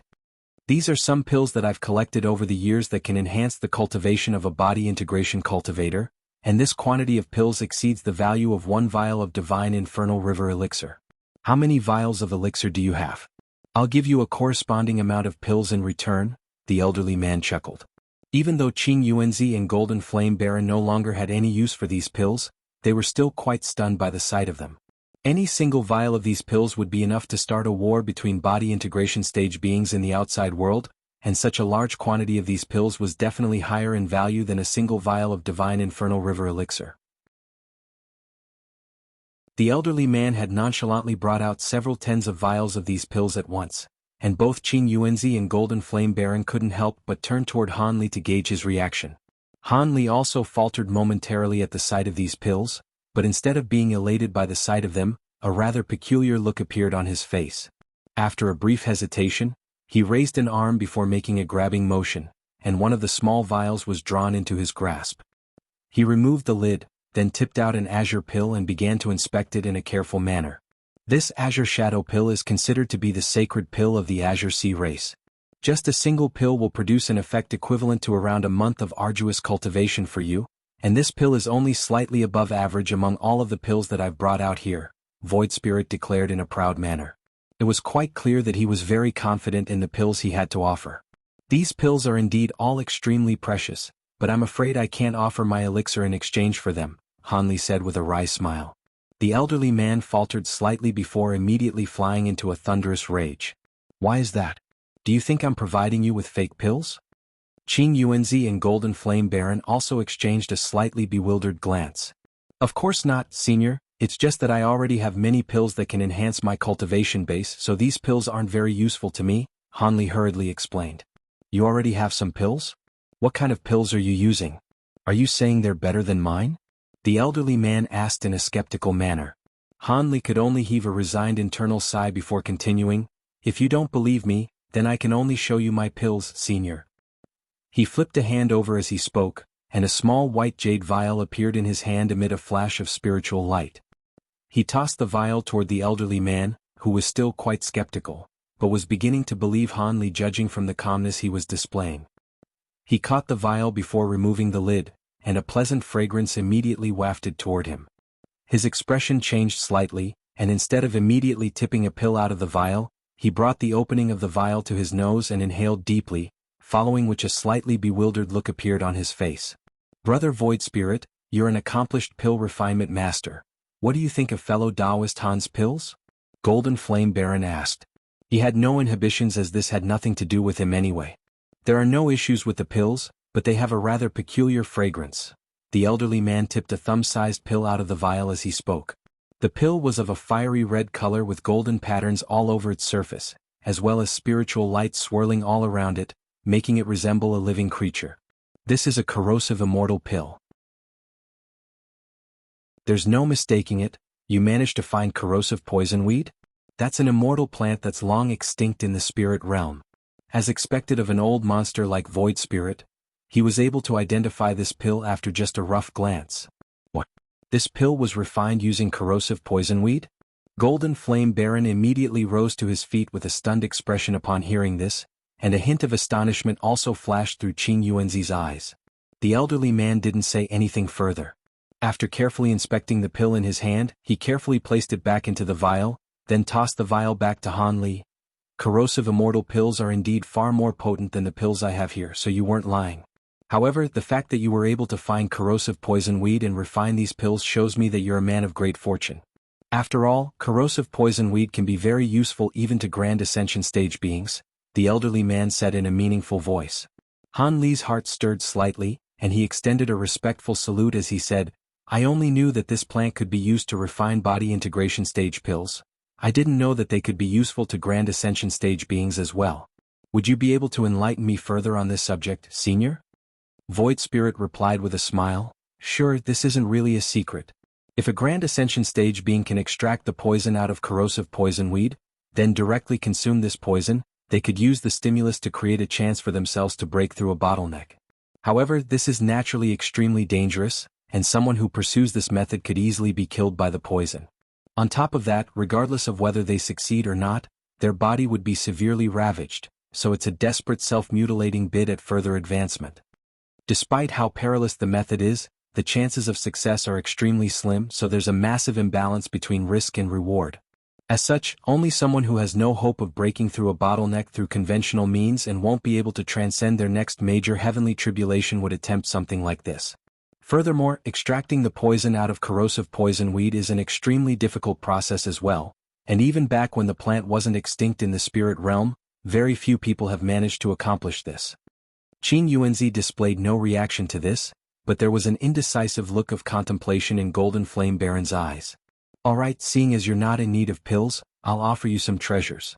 You can pick any 3 treasures you like from this selection." Void Spirit swept a sleeve through the air as he spoke, and spiritual light flashed erratically, following which his sleeve abruptly expanded to several times its original size. A faint buzzing sound then rang out, and hundreds of treasures surged out of his sleeve in a frenzy.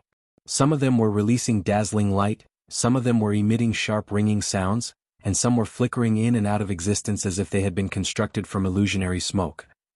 The one common trait among this diverse smorgasbord of treasures was that all of them were giving off extremely powerful auras. All of them seemed to be top-grade spirit treasures, and there were even a few that were giving off spiritual pressure no less powerful than that of Han Li's silver ruler. Han Li was naturally greatly astonished to see this, and he was at a loss for words. Golden Flame Baron and Qing Yuanzi exchanged a smile upon seeing this, and the former suddenly chuckled, "Brother Void Spirit, fellow Taoist Han is clearly a very wealthy individual, so perhaps he may even have a few treasures on the chaotic myriad spirit roll. If you want his elixir, then these treasures most likely won't be enough to tempt him. How about you bring out some good stuff so Brother Qing and I can broaden our horizons as well?"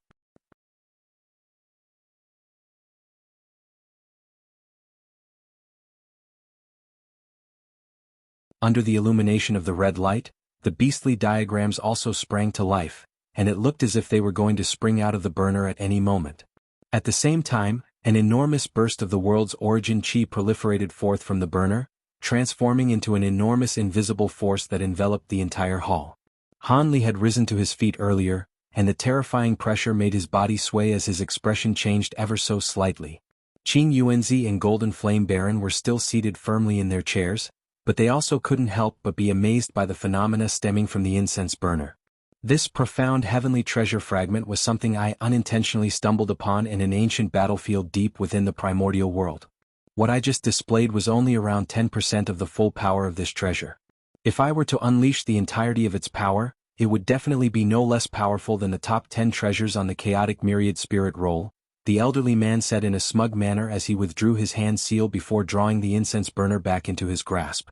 Even just a fragment is capable of unleashing such power. I wonder just how fearsome a true profound heavenly treasure would be. I really do envy your fortune, brother Void Spirit. With this treasure, you should have a greater chance of transcending your future tribulation, Qing Yuanzi praised. I certainly hope so. However, the Ascension tribulation is certainly not that easy to transcend. All beings from our spirit realm that have attempted to transcend this tribulation were extremely cautious and only dared to take on this monumental task after taking every single precaution they could, yet there are still only very few who make it in the end. If it weren't for the fact that I'm not confident in my ability to transcend my next major heavenly tribulation, I wouldn't be taking a risk to attempt ascension either. If I had a true profound heavenly treasure in my possession, perhaps I would have a decent chance, but unfortunately, Master Holy Insect has already refined our race's profound heavenly treasure to become a part of his body, so there's no way for me to borrow it, Void Spirit sighed in a wistful manner. All of a sudden, Qing Yuanzi said something that made Han Li's heart skip a beat. I've heard that a new profound heavenly treasure seems to have appeared in our spirit realm several hundred years ago. Is that true? Why have I never heard of this? Golden Flame Baron exclaimed in an incredulous manner. I received this news too from Elder Hua of my race. He told me that a profound heavenly treasure had appeared on the chaotic myriad spirit roll over 100 years ago, and it created a massive stir.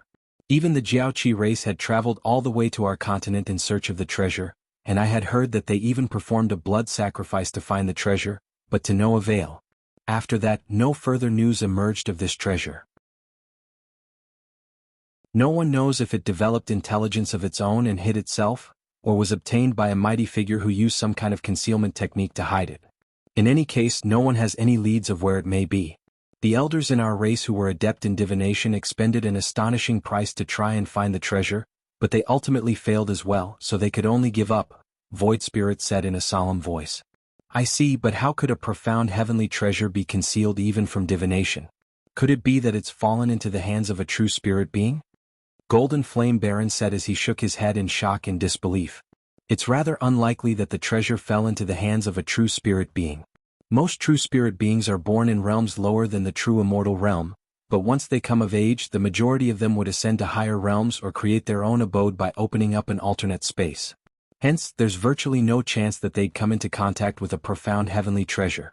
If you ask me, I think this profound heavenly treasure has something to do with a profound spirit artifact that was born in an alternate realm. If that really were the case, then divination may work on it once or twice, but once this profound heavenly treasure develops intelligence and awareness, it won't be strange for it to develop the ability to conceal itself from divination.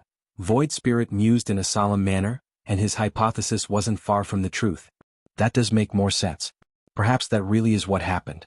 Otherwise, all of the major races would still be searching for it. After all, no one is going to search aimlessly for something throughout the entirety of the vast spirit realm. I really am in awe of your vast base of knowledge and experience, Brother Void Spirit, Golden Flame Baron said in an admiring voice. Qing Yuanzi also nodded with an expression of approval. Haha, I didn't think of all this myself. The elders of our race arrived at this verdict. Alright, you've had some time to think now. Have you picked the treasures you want, fellow Taoist Han? Void Spirit chuckled before suddenly turning toward Han Li, almost as if he had forgotten about him. Han Li's heart immediately jolted upon hearing this, and a peculiar look appeared on his face as he mustered up his courage and said, These treasures are indeed quite extraordinary, Senior, but I would still rather keep my divine infernal river elixir. Much to Han Li's surprise, the elderly man didn't immediately become enraged upon hearing this. Instead, his expression darkened slightly, and he said in a rather menacing voice, "None of them caught your eye? Could it be that you have a divine spirit treasure on the chaotic myriad spirit roll? In that case, I won't force the issue, but if you don't, I'll take this as a sign of disrespect, and I may have to punish you for it." Han Li knew that there wasn't any point in saying anything further. Thus, he merely flipped his hand over, and silver light flashed as a shimmering silver ruler appeared in his grasp. He gently waved the ruler through the air, and an astonishing aura erupted forth.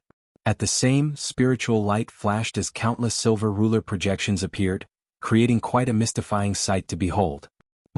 That really is a divine spirit treasures on the chaotic myriad spirit roll. It looks to be one of the lowest ranked treasures, but it fits the criterion nonetheless. A hint of surprise initially appeared on Golden Flame Baron's face, followed by a gloating smile. He was clearly taking pleasure in Void Spirit's misfortune. In contrast, Qing Yuanzi could only offer a wry smile.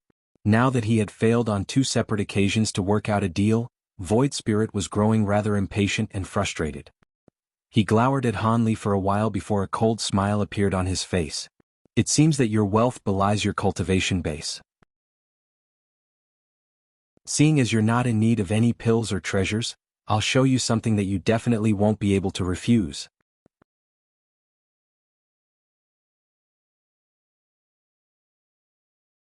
"Something I definitely won't refuse?" Han Li faltered slightly upon hearing this.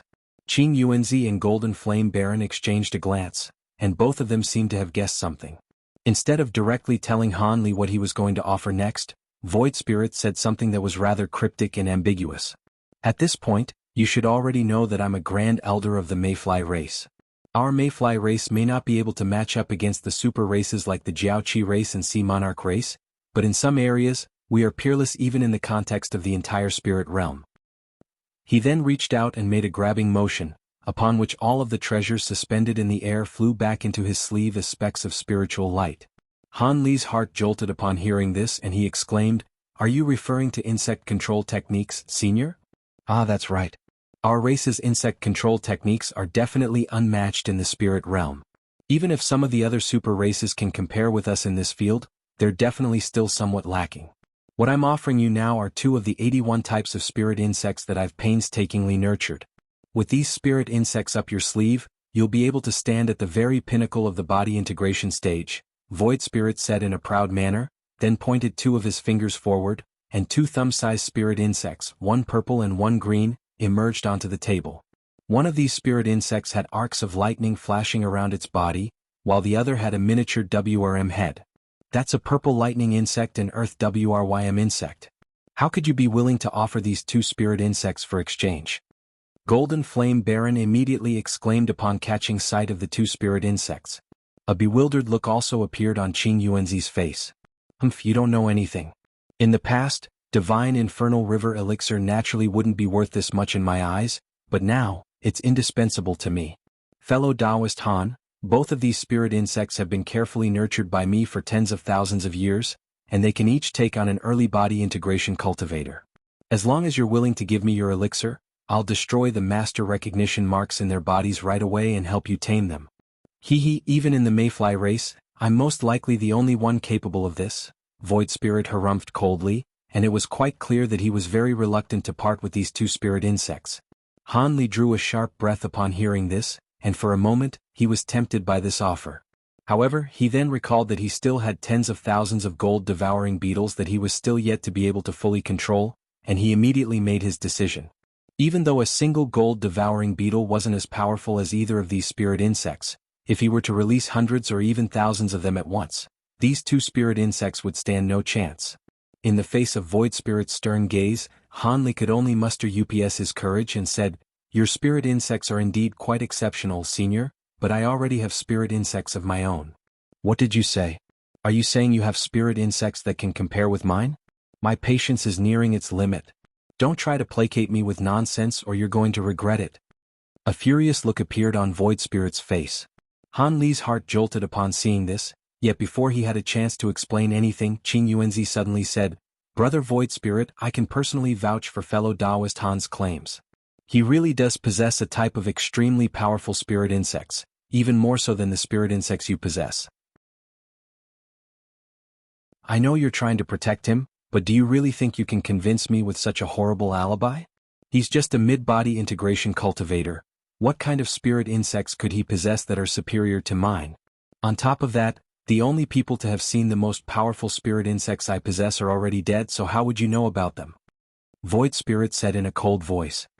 Hee, perhaps you really do possess more powerful spirit insects than these two, but I'm sure you wouldn't be willing to offer them up for exchange.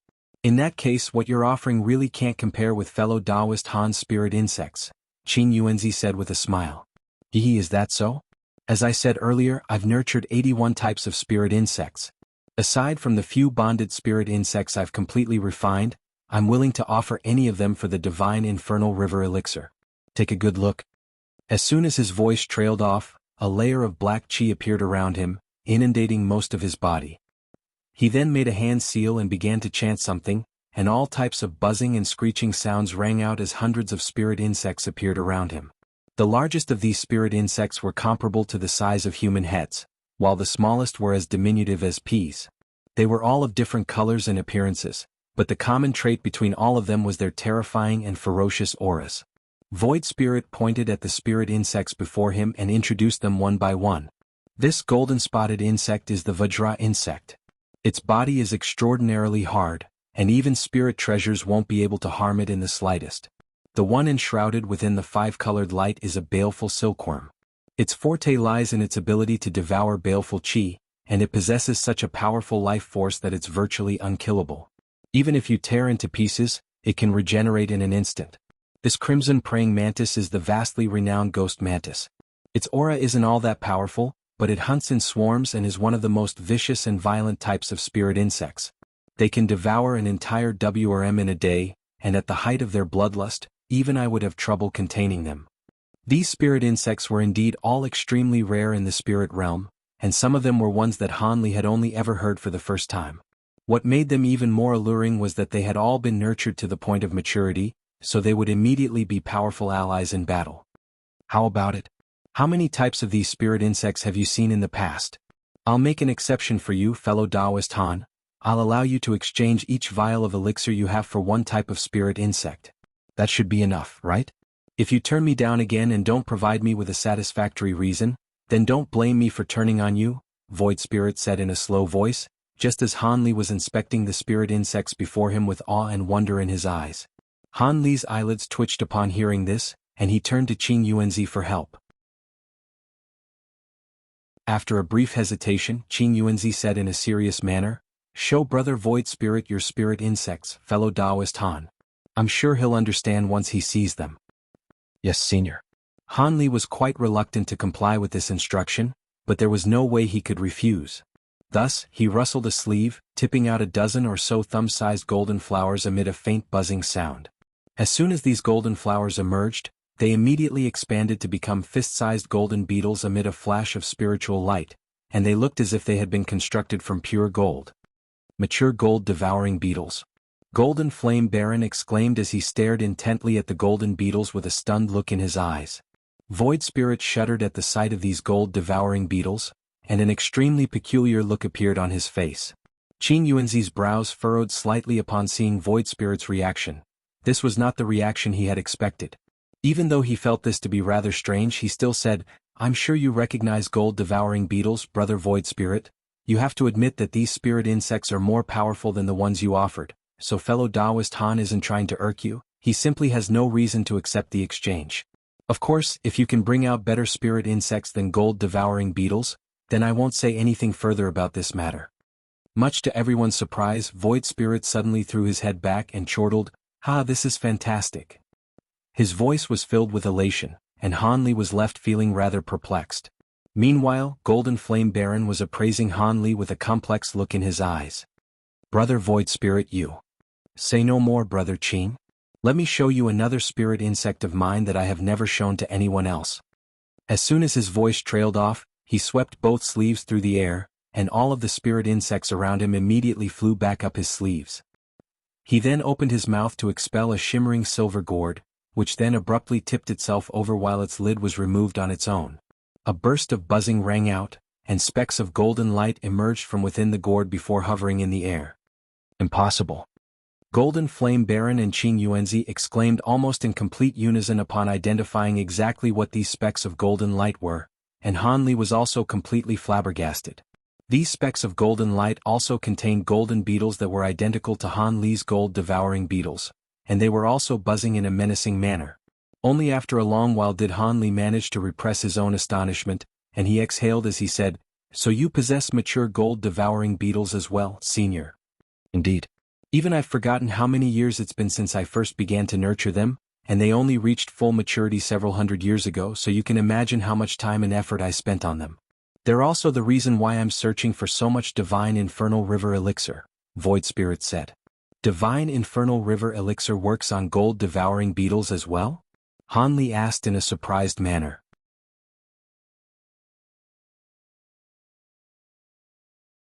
"You can say it's useful, but you can also say it's useless.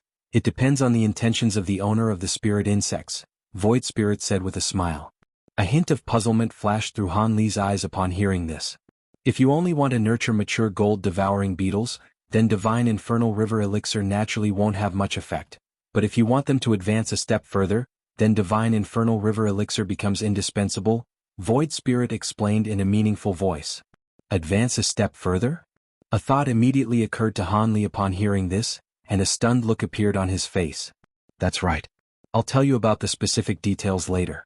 I didn't think that you would possess mature gold-devouring beetles as well. In that case, this Divine Infernal River Elixir isn't all that important to me. I would like to negotiate a deal with you, but this is a rather secretive matter, so we have to discuss things in private." "Golden Flame, Qing Yuanzi, you don't mind, do you?"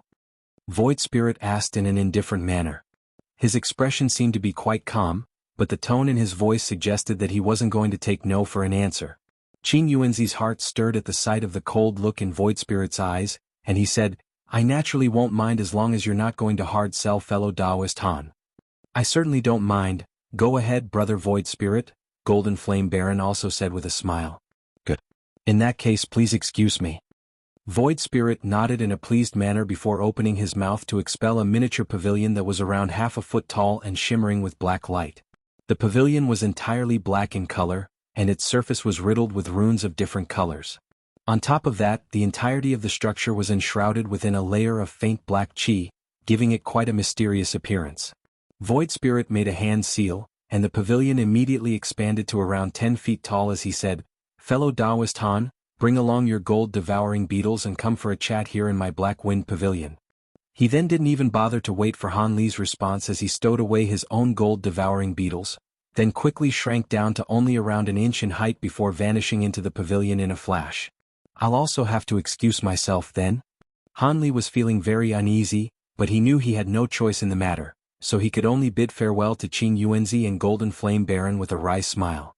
"Rest assured, fellow Taoist Han, Brother Void Spirit has a rather eccentric personality, but he wouldn't stoop to doing something unbefitting of his status.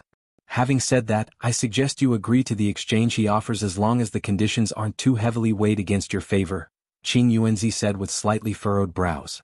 "Thank you, Senior Qing, I know what I have to do," Han Li replied with a solemn voice, then stowed away his gold-devouring beetles and vanished into the pavilion as an azure thread.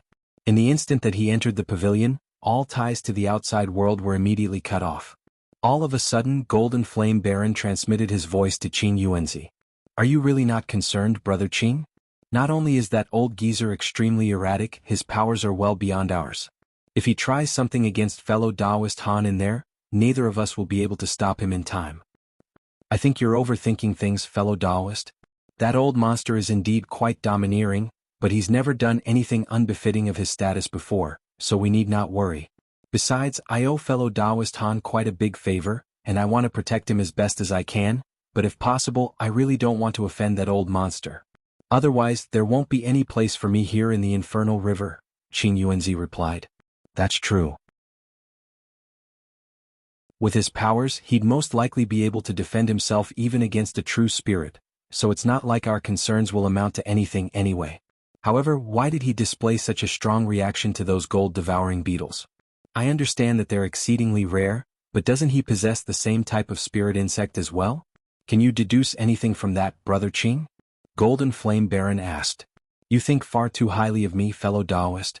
I can only assume that fellow Taoist Han's gold-devouring beetles are going to be useful to him somehow, Qing Yuanzi replied in an intentionally ambiguous manner. Is that so? Golden Flame Baron clearly wasn't convinced, but Qing Yuanzi merely smiled and refused to comment further on this matter.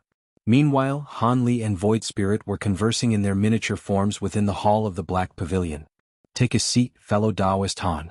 This Black Wind Pavilion of mine counts as half a spatial treasure. Not only can I adjust its size at will, it can keep out all spiritual sense, so there's no danger of our conversation being overheard by anyone else, Void Spirit said with a smile as he sat casually down onto the main seat. Thank you, Senior. Han Li extended a respectful salute before also taking his seat. Prior to discussing our deal, I have to verify one thing first. Fellow Taoist Han, roughly how many mature gold-devouring beetles do you have? Would you be able to tell me an exact number? Void Spirit asked with irrepressible excitement in his voice. An exact number? A hesitant look appeared on Han Li's face upon hearing this. Void Spirit immediately realized his mistake and said, forgive me, I was too direct there. The main thing that makes gold-devouring beetles fearsome is their numbers, so it would be taboo of me to inquire about how many you have. How about this? All you have to tell me is whether you have over 5,000 such spirit insects. A slightly nervous look appeared in Void Spirit's eyes as he spoke. Many thoughts raced through Han Li's mind at once, but in the end he still gave a truthful response, even though he would have much rather lied through his teeth. Who knew if this Void Spirit would turn on him if an unsatisfactory response were given? After all, lies were extremely brittle in the face of powerful cultivators, and perhaps Void Spirit would forcibly examine the number of gold-devouring beetles Han Li possessed for himself. So you do have over 5,000, that's fantastic. In that case we can make a deal with one another, Void Spirit said in an elated manner. Could it be that this deal you propose has something to do with the number of gold-devouring beetles I have, Senior? Void Spirit rubbed his hands together with a pair of glowing eyes and said, Of course. I only want 5,000 mature gold-devouring beetles from you. As for what I'm willing to offer in exchange, you can ask for anything you want. As long as I have it, it's yours. 5,000 gold-devouring beetles? Even though Han Li had already guessed that this would be the case, he was still rather surprised to hear this. You've put me in a really rough spot, Senior. I naturally have more than 5,000 mature gold-devouring beetles, but that number definitely accounts for the majority of all my beetles. I was hoping to use them as a trump card if I could reach the Grand Ascension stage someday. Void Spirit's smile faded, and a cold look appeared on his face as he said, Indeed, 5,000 mature gold-devouring beetles are extremely valuable, but as long as value can be assigned to something, it can be exchanged. Setting aside everything else, there are a few types of spirit insects in my possession that I haven't yet shown you, and they're all at least as powerful as your gold-devouring beetles. On top of that, the damaged profound heavenly treasure I have is surely worth more than 5,000 gold-devouring beetles. That may be the case, but those spirit insects must be your bonded spirit insects, and as for that damaged profound heavenly treasure, I definitely wouldn't dare to ask for it. I'm sure that it'll only bring me misfortune. How about this? Would you be able to disclose to me why you'd like so many gold-devouring beetles, Senior? I'm rather perplexed as these gold-devouring beetles have recognized me as their master for many years, so even if you do take them, you won't be able to use them in battle. On top of that, 5,000 is a very specific number, which makes things even more perplexing to me, Han Li said after a brief moment of contemplation. Humph, you dare to pry into my matters? The cold expression on Void Spirit's face grew even more pronounced. Please forgive me, Senior. I invested countless time and effort into nurturing these gold-devouring beetles to maturity, and they're almost as important as my own life. If I don't know what they're going to be used for, I'll be very reluctant to hand them over, Han Li said in a resolute, unyielding manner. That's reasonable. Alright, I can tell you what I intend to with these gold-devouring beetles, but after you hear my plans, you can't refuse this exchange. Otherwise. A menacing smile appeared on Void Spirit's face as he spoke. Han Li contemplated this for a short while before finally heaving a resigned sigh. Alright, I'll agree to the exchange. You've made a wise decision, fellow Taoist Han. Now then, I want your gold-devouring beetles as I plan to nurture a legendary gold-devouring beetle monarch. In order to nurture this beetle monarch, a large number of mature gold-devouring beetles is required. As for why I specifically requested 5,000, that's because I already have another 5,000 mature gold-devouring beetles, and 10,000 should be more than enough for me to nurture a beetle monarch. Hence, any more than that would simply be superfluous, Void Spirit explained, and Han Li's heart immediately jolted upon hearing this. Then why were you collecting Divine Infernal River Elixir, Senior? Han Li asked. A large amount of Divine Infernal River Elixir is one of the other methods to nurture a beetle monarch. However, if I come into possession of a sufficient number of mature gold-devouring beetles, then the elixir doesn't really matter, Void Spirit replied.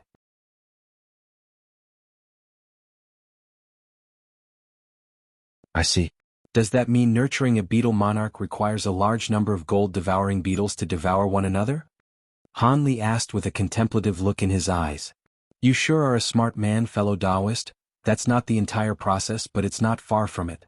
However, aside from the grand elders of our mayfly race, very few people in the outside world are aware of the existence of gold-devouring beetle monarchs.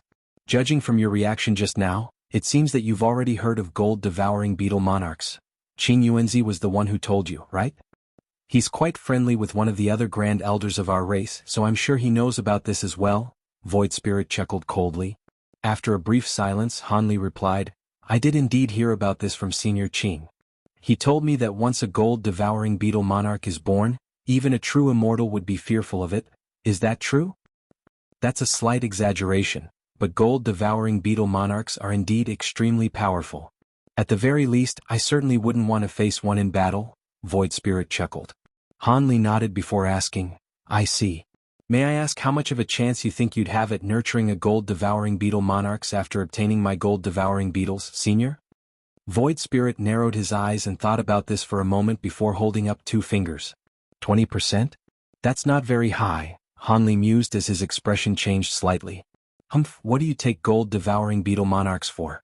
I can only claim a 20% chance of success as I've been studying insect nurturing techniques for many years and have many tricks up my sleeve. If someone else without my knowledge were to attempt this, they wouldn't even have a 10% chance. Alright, I've already answered all of your questions.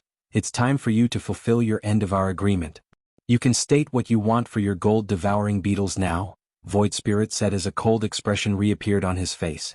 Han Li seemed to have already made his decision, and upon being prompted by Void Spirit, he immediately replied, I'll naturally fulfill my end of the agreement, and as for what I want for my gold-devouring beetles, there are 2 things. Go on then, Void Spirit said as his expression eased slightly. Firstly, I don't require any treasures. Instead, I would like some more Divine Infernal River Elixir. As you just said, with sufficient gold-devouring beetles, the elixir won't matter to you, so I'm sure I'm not asking for too much here. Secondly, I also have some knowledge in insect nurturing techniques, and I have some gold-devouring beetles left over as well. Hence, I would also like to try my hand at nurturing a gold-devouring beetle monarch. I don't know how many years it'll take before I can gather enough mature gold-devouring beetles again, but I still want to give it a try. As such, I would like a copy of the gold-devouring beetle monarch nurturing secret technique, Han Li said in a serious manner. Void Spirit's pupils contracted slightly upon hearing this, and he fell into deep thought. After a while, Void Spirit finally said with furrowed brows, The first condition is easy to fulfill. I can't give you all of my elixir, but I can spare you 4 or 5 vials. However, the second condition is going to be a little troublesome. The secret technique you're asking for is an extremely closely guarded one in our mayfly race, and not even all of the elders of our race have seen it. Hence, it would not be right of me to disclose this information to an outsider. If it's only a little troublesome, then I'm sure you'll still be able to do it, right, Senior? Compared to one of your bonded spirit insects or that damaged profound heavenly treasure, the conditions I've proposed are far more lenient, Han Li countered with a smile. Hee, that's true.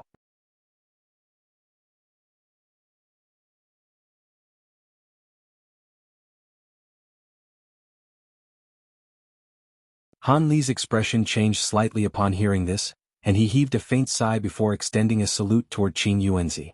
Of course. Please bid farewell to Fairy Yuan and Fairy Yen in my stead, Senior. I'll be taking my leave now. Seeing as Han Li was so willing to comply, Qing Yuanzi's expression eased slightly and he explained, please don't blame for being inhospitable, fellow Taoist Han. It's just that it would be very detrimental for Yaoer to interact with you excessively during this critical juncture. If you stay with her for too long, it'll most likely be very difficult for her to overcome her inner demons when she attempts to make a breakthrough, so I must take the necessary precautions. You misunderstand, Senior. I see Fairy Yuan only as a close friend of mine, Han Li said with a wry smile, unsure of exactly how to explain the situation. You may only see her as a close friend, but that may not necessarily be what she thinks, Qing Yuanzi said with a hint of a smile on his face. I don't know how to explain myself, senior, and I'm sure you don't want to hear my explanation anyway. In any case, it was all thanks to your support that I was able to obtain the divine infernal river elixir, and I'll definitely remember your kindness. Hopefully, the next time we meet, you'll have already successfully transcended your tribulation, senior, Han Li said as he extended a parting salute. I also wish you luck in progressing to the Grand Ascension stage, fellow Taoist Han. Qing Yuanzi returned Han Li's salute. Han Li nodded upon seeing this, and he flew away as a streak of azure light, heading directly toward the spatial rift through which he had departed last time. His cultivation base had been lacking in the past, so he could only depart through the spatial rift with Qing Yuanzi's assistance. However, now that he was at the mid-body integration stage, he no longer required such assistance. Qing Yuanzi hovered in mid-air, and only after the streak of azure light had completely vanished into the distance did he heave a faint sigh. That Han brat has certainly made some rapid progress. Now that he's obtained so much divine infernal river elixir, it shouldn't be an issue at all for him to reach the late body integration stage in the future. However, it'll be quite unlikely for him to progress to the Grand Ascension stage unless he encounters some opportunities. Then again, he possesses quite a vast array of powerful treasures and secrets, so it may not be impossible for him.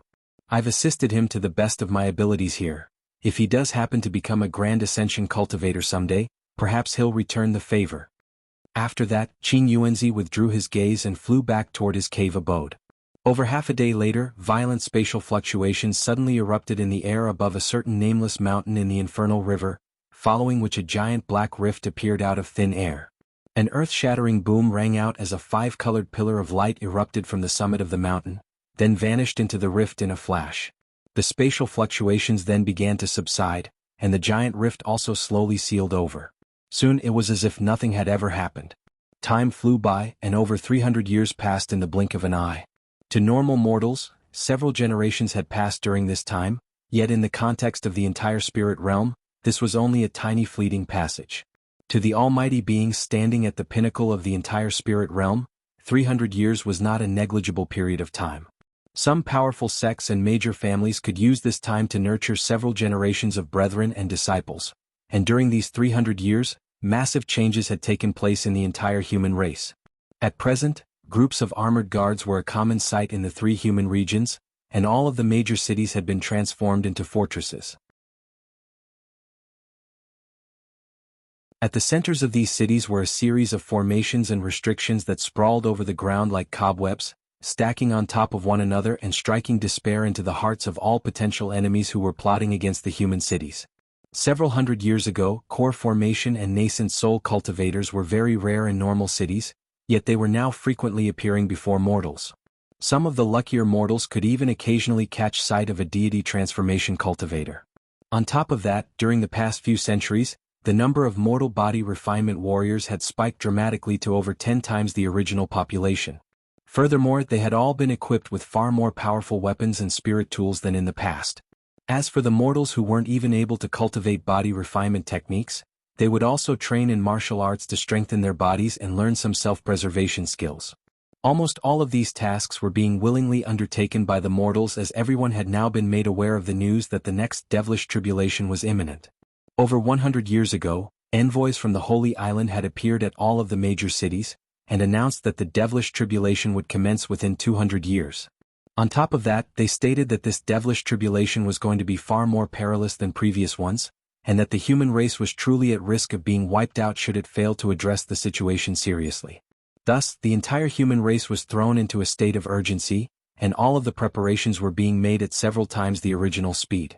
All of the materials and ingredients in the major markets were quickly sold out, and only some private medicine gardens belonging to powerful sects and major families still had some spirit medicines planted. Even so, these spirit medicines were different from the precious spirit medicines planted in these gardens in the past.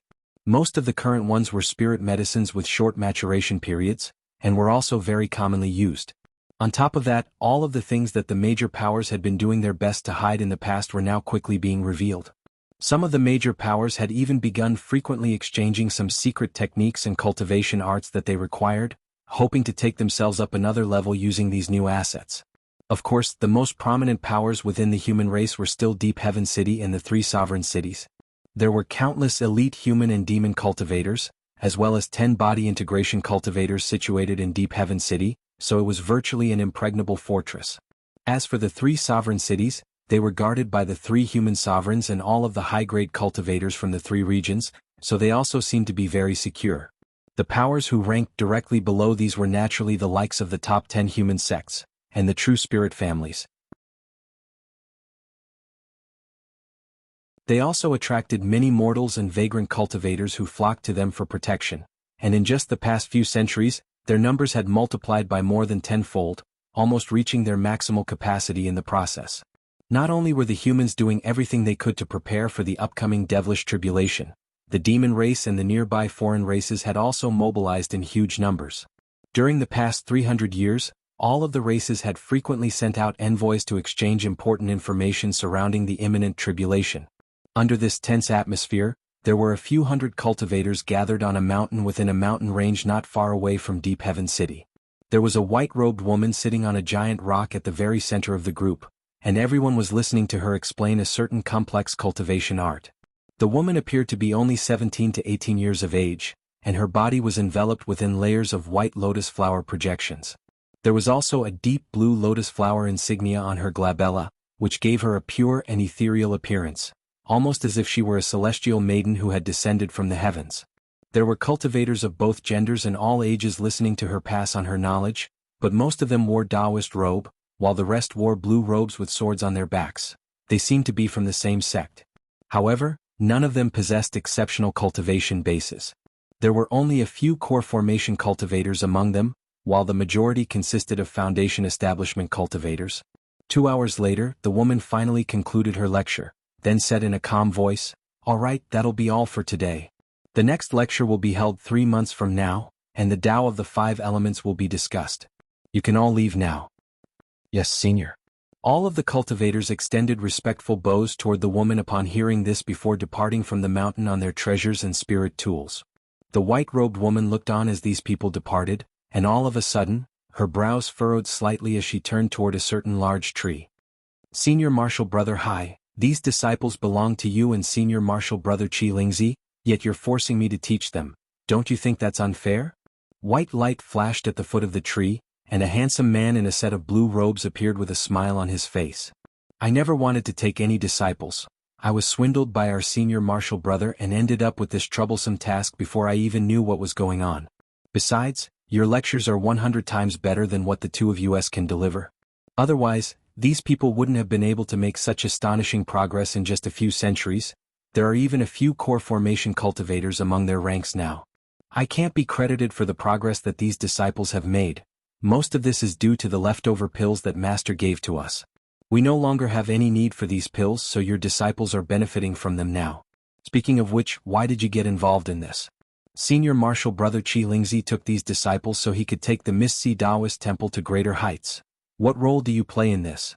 the white-robed woman complained. "Hey, you can't blame me here. Chi Lingzi goaded me into doing this," the blue-robed man said in an indignant manner. Spiritual light flashed as a yellow-robed Taoist priest abruptly appeared beside another tree, and he chuckled. "Hee hee, you're not telling the truth there, Junior Marshal Brother. You were smiling from ear to ear when all of those disciples referred to you as Master." This trio was none other than Han Li's 3 in-name disciples, Bai Guer, Chi Lingzi, and Hai Yuetian. Their physical appearances hadn't changed at all during the past 3 centuries, but their auras and dispositions had undergone drastic transformations.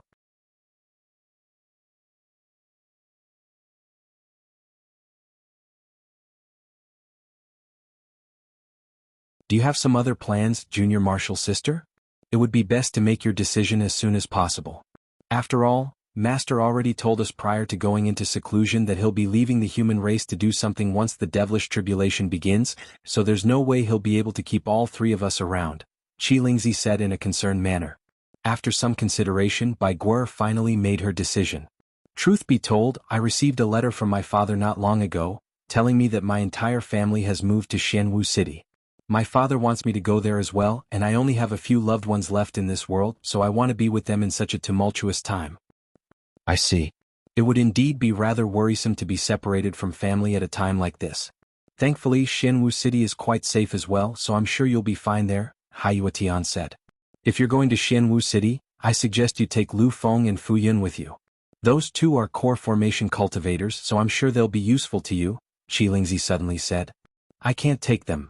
Those two are your most prized disciples, senior martial brother. Rest assured, I have a few personal maids and they've been with me for some time. They still haven't reached the core formation stage yet, but they're all foundation establishment cultivators, so they'll suffice, Bai Guer said with a smile. Haha, in that case. Qilingzi smiled and was just about to say something when a resounding boom suddenly rang out in the air nearby. Immediately thereafter, heaven and earth tremored, and the mountain beneath their feet began to quake. The three of them were all nascent soul cultivators, so these tremors naturally weren't enough to harm them, but their expressions all changed drastically as they looked up in unison. A massive gray mark had appeared in the air overhead, and it was quickly spreading. At the same time, powerful spatial fluctuations were emanating from within it and proliferating in all directions. Within moments, the mark had swelled to several times its original size, and the entire sky dimmed as if it were being rapidly devoured by the vast expanse of murky grayness. That's a devilish mark, the phenomenon that heralds the arrival of the devilish tribulation. Haiyuetian exclaimed as his face paled considerably. Bai Guer and Qilingzi were also staring intently up into the murky gray heavens with strained looks on their faces. This is indeed a devilish mark. The devilish tribulation is arriving earlier than anticipated, Bai Guer murmured. It may not be a true devilish mark, perhaps it's just a similar phenomenon. We'll have to get people from Deep Heaven City to officially verify it, Qilingzi said in a hopeful manner. What's there to verify? If this really is a devilish mark, then this won't be the only one that appears, Haiyuetian countered with a shake of his head. That's true, everyone in the three regions have most likely already been alerted to this, Qilingzi replied. There's no need to be overly concerned, senior martial brother. The emergence of the devilish mark only indicates that the Elder Devil realm is just beginning to overlap with our spirit realm, and this process is an extremely slow one. According to past records, it'll be at least half a year before the Elder Devil race will actually be able to infiltrate our spirit realm, so we still have ample time to make preparations, Bai Guer reassured. That is indeed true, but the Elder Devil race can also gather their troops at the devilish marks, so the first few waves of attacks will be particularly ferocious. I wonder how many cities will survive, Qilingzi said with a wry smile. Bai Guer and Haiyuetian's expressions darkened even further upon hearing this. Right at this moment, light flashed in the distant sky, and a golden flying arc traveled toward them. There were a dozen or so azure-armored guards standing atop the arc, which was over 100 feet in length, and all of the guards wore solemn expressions.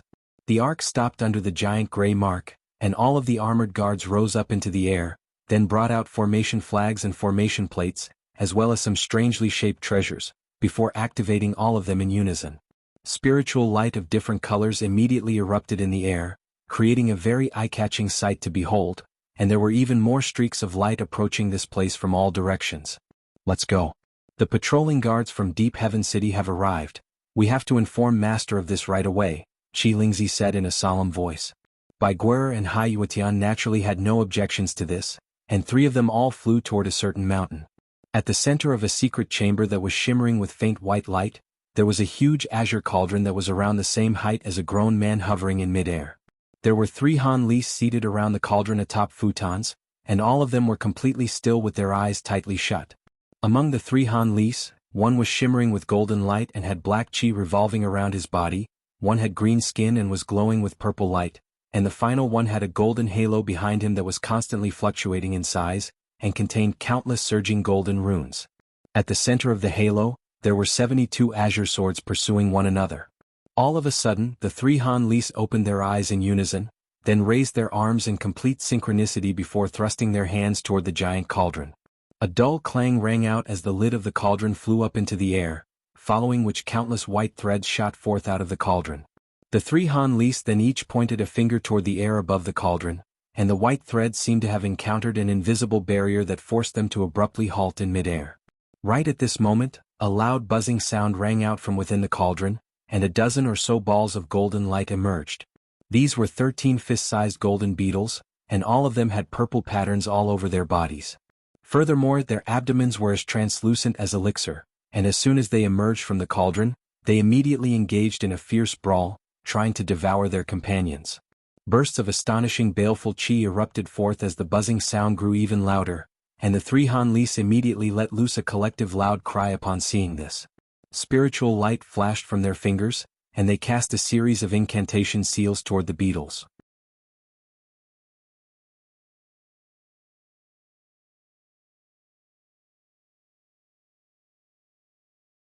All of the beetles that were evading the azure threads immediately slowed down significantly, and the dazzling golden light shimmering from their bodies also completely dimmed. In contrast, not only were the azure threads not slowed down in the slightest by this burst of invisible force, their speed was enhanced, and they formed an azure light barrier over the entire cauldron. Thus, the 13 beetles were reduced to sitting ducks, and they were struck by hundreds of azure threads at once. The clang of metal striking metal came as thick and fast as raindrops during a torrential downpour, and dazzling azure light erupted from the bodies of the golden beetles. The sharp screeching sound they were emitting also became extremely loud and piercing. The three Hanlis expressions remained completely unchanged, and two of them were rapidly making hand seals, injecting their magic power into the cauldron in a frenzy, while the final one was controlling the azure sword threads. Thus, the entire secret chamber was filled with the sound of sword threads flying through the air, intermingled with booms and explosions. After an indeterminate period of time had passed, the Hanli that had released the azure sword threads suddenly waved a hand through the air, and the azure threads immediately stopped cold in their tracks, then reverted back into 72 azure swords that flew back in a flash. The golden halo above his head rotated on the spot, and all of the flying swords abruptly vanished. The halo itself then also disappeared amid a dull thump. At the same time, the other two Hanlis ceased making hand seals, and the golden beetles that had been inundated by azure light were naturally revealed again. Even after being ravaged by sword threads for so long, they still remained completely unscathed. However, their fury had been building this entire time, and as soon as the restriction stemming from the giant cauldron was lifted, they immediately flew toward the three Hanlis in a ferocious manner. Despite this, the three Hanlis remained completely unflustered, and they all uttered the same word in unison. Stop. All of the golden beetles immediately faltered in midair, following which a burst of white light erupted from the azure cauldron, sweeping up the beetles and carrying them back into the cauldron in a flash. The beetles were naturally very reluctant to return to the cauldron, but they were powerless to resist. The Hanli that had just released the flying swords heaved a faint sigh of relief, and his expression eased slightly as he murmured to himself, "They're becoming more and more difficult to control. Looks like the secret technique wasn't lying. Once they grow to this extent, the original control method no longer works. I'll have to conduct another master recognition ceremony." However, at this point all of the beetles possess similar levels of power. It's very difficult for them to keep devouring one another, so it's not very plausible to try and nurture a beetle monarch. Hanli's brows furrowed slightly as he fell into deep thought. Ever since he had departed from the infernal river, he had cultivated while picking up all of the rare materials that he encountered, and after over 100 years he had finally returned to the human race. At that point he knew that the devilish tribulation was imminent, so he immediately gathered all three of his disciples to issue them some instructions, then went into cultivation again. He had two objectives for this period of seclusion, the first of which was to use the divine infernal river elixir to enhance his own physical constitution, striving to reach the pinnacle of the mid-body integration stage before attempting a breakthrough. As for the second objective, that was to try and nurture a beetle monarch using the secret technique he had obtained from Void Spirit. If he could successfully nurture a gold-devouring beetle monarch prior to the commencement of the devilish tribulation, although that still may not be enough for him to travel through the Elder Devil realm without any qualms, it would at least ensure his survival. As such, even though he knew that there was something fishy about how easily Void Spirit had handed over the secret technique to him, he still decided to give it a try. He had been back in the human race for over 100 years, and during this time he had studied this secret technique countless times. Furthermore, he had integrated his own insect nurturing experiences, as well as some unique advantages that he had, and developed his own method of nurturing a beetle monarch. This method was largely identical to the Mayfly race's secret technique, but there were minor differences. For example, in the Mayfly race's secret technique, there were certain spirit medicines that were to be fed to the gold-devouring beetles, but due to how rare they were, the spirit medicines were only to be fed once to the beetles. However, with the mysterious small vial that Hanli had up his sleeve, he was able to mass-produce these rare spirit medicines, thereby allowing him to regularly feed them to his gold-devouring beetles. Furthermore, there were some types of lightning stipulated in the mayfly race's secret technique that could be used to refine the bodies of the beetles, and he had chosen to substitute these types of lightning with his divine devil-bane lightning. Of course, only the heavens would know whether these changes would prove to be effective. However, in Han Li's eyes, this new method should have a far greater chance of success than the mayfly race's secret technique.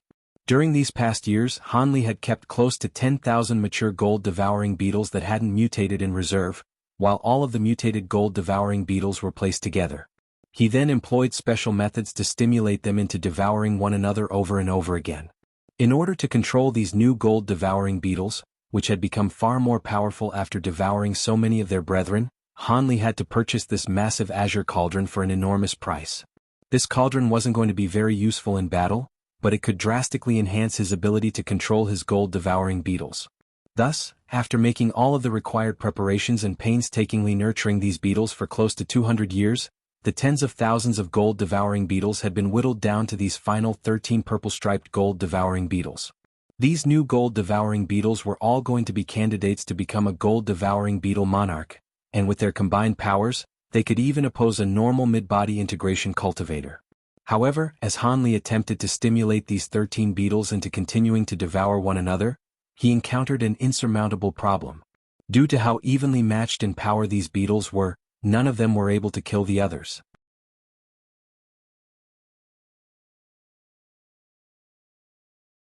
However, in order to produce a beetle monarch, these beetles had to continue to devour one another.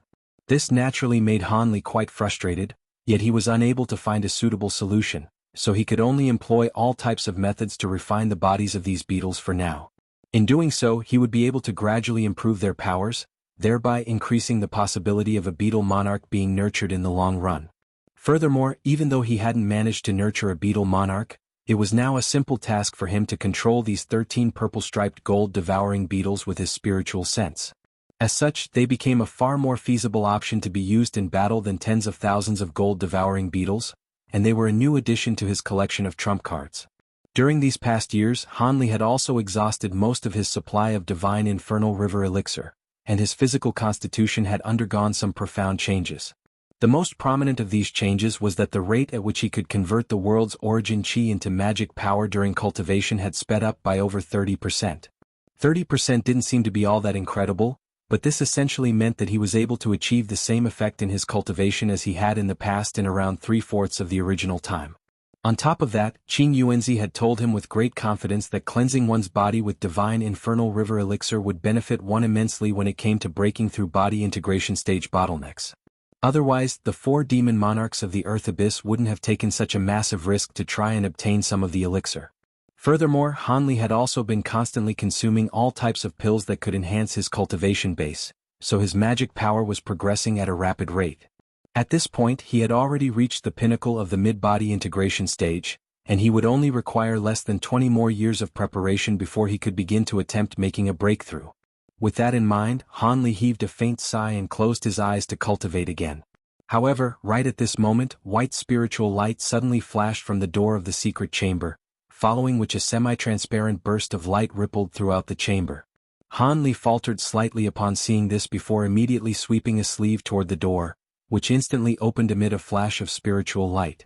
A fireball then instantly shot forth into the chamber before quickly flying into Han Li's grasp, and he looked down at the fireball before injecting his spiritual sense into it, following which his expression changed drastically. His fingers abruptly came together, and the fireball was crushed amid a dull thump. Under the illumination of its red light, an extremely dark expression had appeared on Han Li's face. "I didn't think the devilish mark would appear so soon.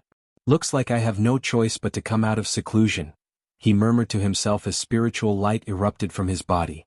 The other 2 Han Lis turned toward him in an expressionless manner upon seeing this, then flew toward him as a pair of projections. The 3 combined as one amid a pair of dull thumps, and Han Li's aura abruptly swelled drastically as he rose to his feet. He waved a hand toward the giant azure cauldron, and it rapidly shrank down to the size of a human fist, then vanished up Han Li's sleeve amid a flash of azure light.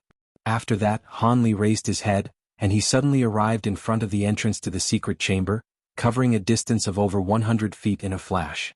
After that, he strode out of the chamber and vanished on the spot.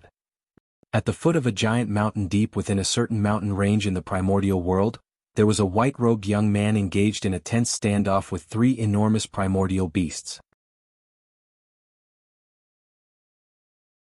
One of the three beasts was a two-headed giant that was over 1,000 feet tall.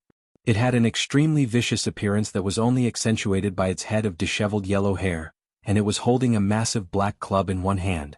The other two beasts consisted of a pair of giant crimson pythons, one of which was larger than the other.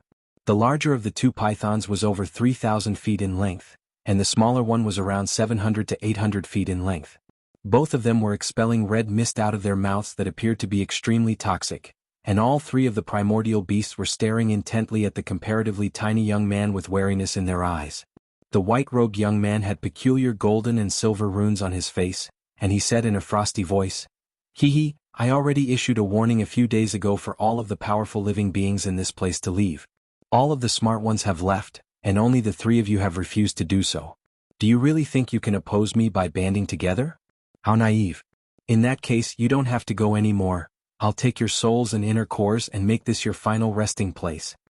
The three primordial beasts seemed to have developed some level of intelligence, and as soon as they heard this, the two-headed giant gnashed its sharp teeth together before thumping a huge fist violently onto its own chest, then threw its head back and let loose a furious snarl.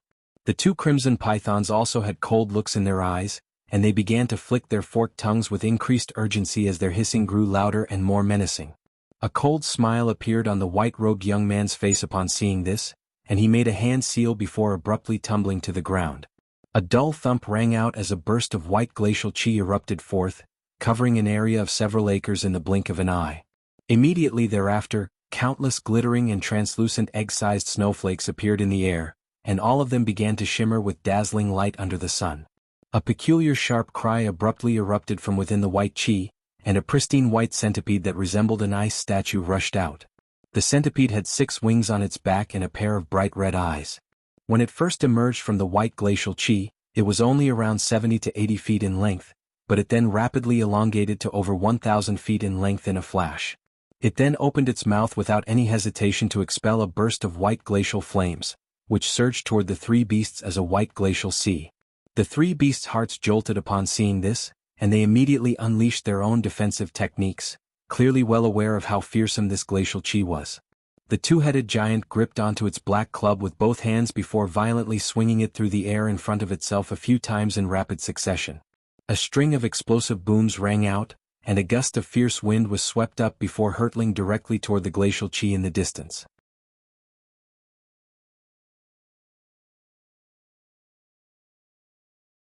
The young man slowly opened his eyes to reveal a pair of remarkably bright pupils that seemed to contain some kind of mysterious power. A pair dull thumps rang out, and 2 balls of flames were suddenly ignited within the young man's eyes. One of the fireballs was golden, while the other was silver, and they flashed incessantly as the young man moved his head. All of a sudden, his gaze settled upon a certain item situated in a corner of the secret chamber, and a very peculiar look appeared on his face.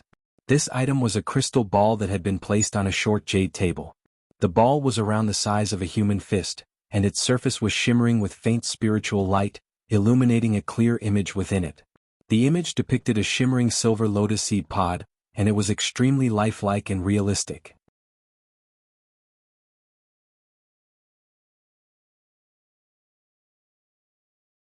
The golden and silver flames within the young man's eyes flickered incessantly, but there was a noticeable glacial aura emanating from his body. All of a sudden he made a hand seal, and a layer of golden spiritual flames erupted from his body, which then transformed into a lavish golden robe that covered his entire body. He then made a grabbing motion toward the crystal ball from afar, and it flew over to him before vanishing into his body in a flash. The young man raised his head before murmuring to himself, "I almost died for that treasure in the true immortal realm. How dare you take it away? I don't care who you are, I'm going to hunt you down to the ends of this realm and erase you from existence. But before that I have to get out of this place." Judging from the contents of his words, he should have been extremely angry, but his face remained completely expressionless, which created a very peculiar contrast. In the next instant, he rubbed his hands together, and golden light flashed before he raised his palms up into the air. A ball of golden light emerged, and in the beginning, it was only around the size of a human fist, but it then swelled dramatically in size, while a buzzing sound erupted throughout the entire secret chamber. Within the span of just a few breaths, a few dull thumps rang out within this mysterious palace, following which several golden pillars of light erupted in all directions from it. A string of loud rumbling booms then erupted as more golden light surged out of the palace in a frenzy, and the entire building completely crumbled and collapsed. The entire area was inundated by this golden light, and when the light faded, the golden-robed young man was revealed again, standing on the original site of the palace in an expressionless manner. He withdrew his raised arms, and moments later, a streak of golden light flew out of the ocean. After that, the streak of golden light chose a certain direction to travel toward, and it was heading directly for the Tianyuan continent. On the territory of the Tianyuan continent's Wood tribe, there was a barefoot woman in a white dress hovering gracefully over an enormous lush tree that was over 100,000 feet tall. Standing before her was an azure-robed elderly man, and they were engaged in a tense standoff. Over 1,000 feet below the woman, there was a hideous burly man in a suit of black armor, surrounded by a middle-aged man and woman. The burly man had his arms crossed, and he was glowering at the middle-aged duo with a ferocious look in his eyes. In contrast, the middle-aged pair were both quite refined in appearance, and the woman was appraising the burly man with a wary look in her eyes. "I don't know who you are or where you came from, but you infiltrated the holy land of our Wood tribe and picked over 10 of our black spirit flowers. Do you really think our tribe doesn't have any grand ascension stage beings to oppose you?" The azure-robed man said in a cold voice as he glowered at the woman before him. "I wouldn't infiltrate a place without doing sufficient research beforehand. You're a grand elder of the Wood tribe, right? Don't be so stingy, fellow Taoist Wu. There's no need to get so worked up over a few black spirit flowers," the woman said in an unflustered manner, seemingly completely unfazed by the powerful foe standing before her.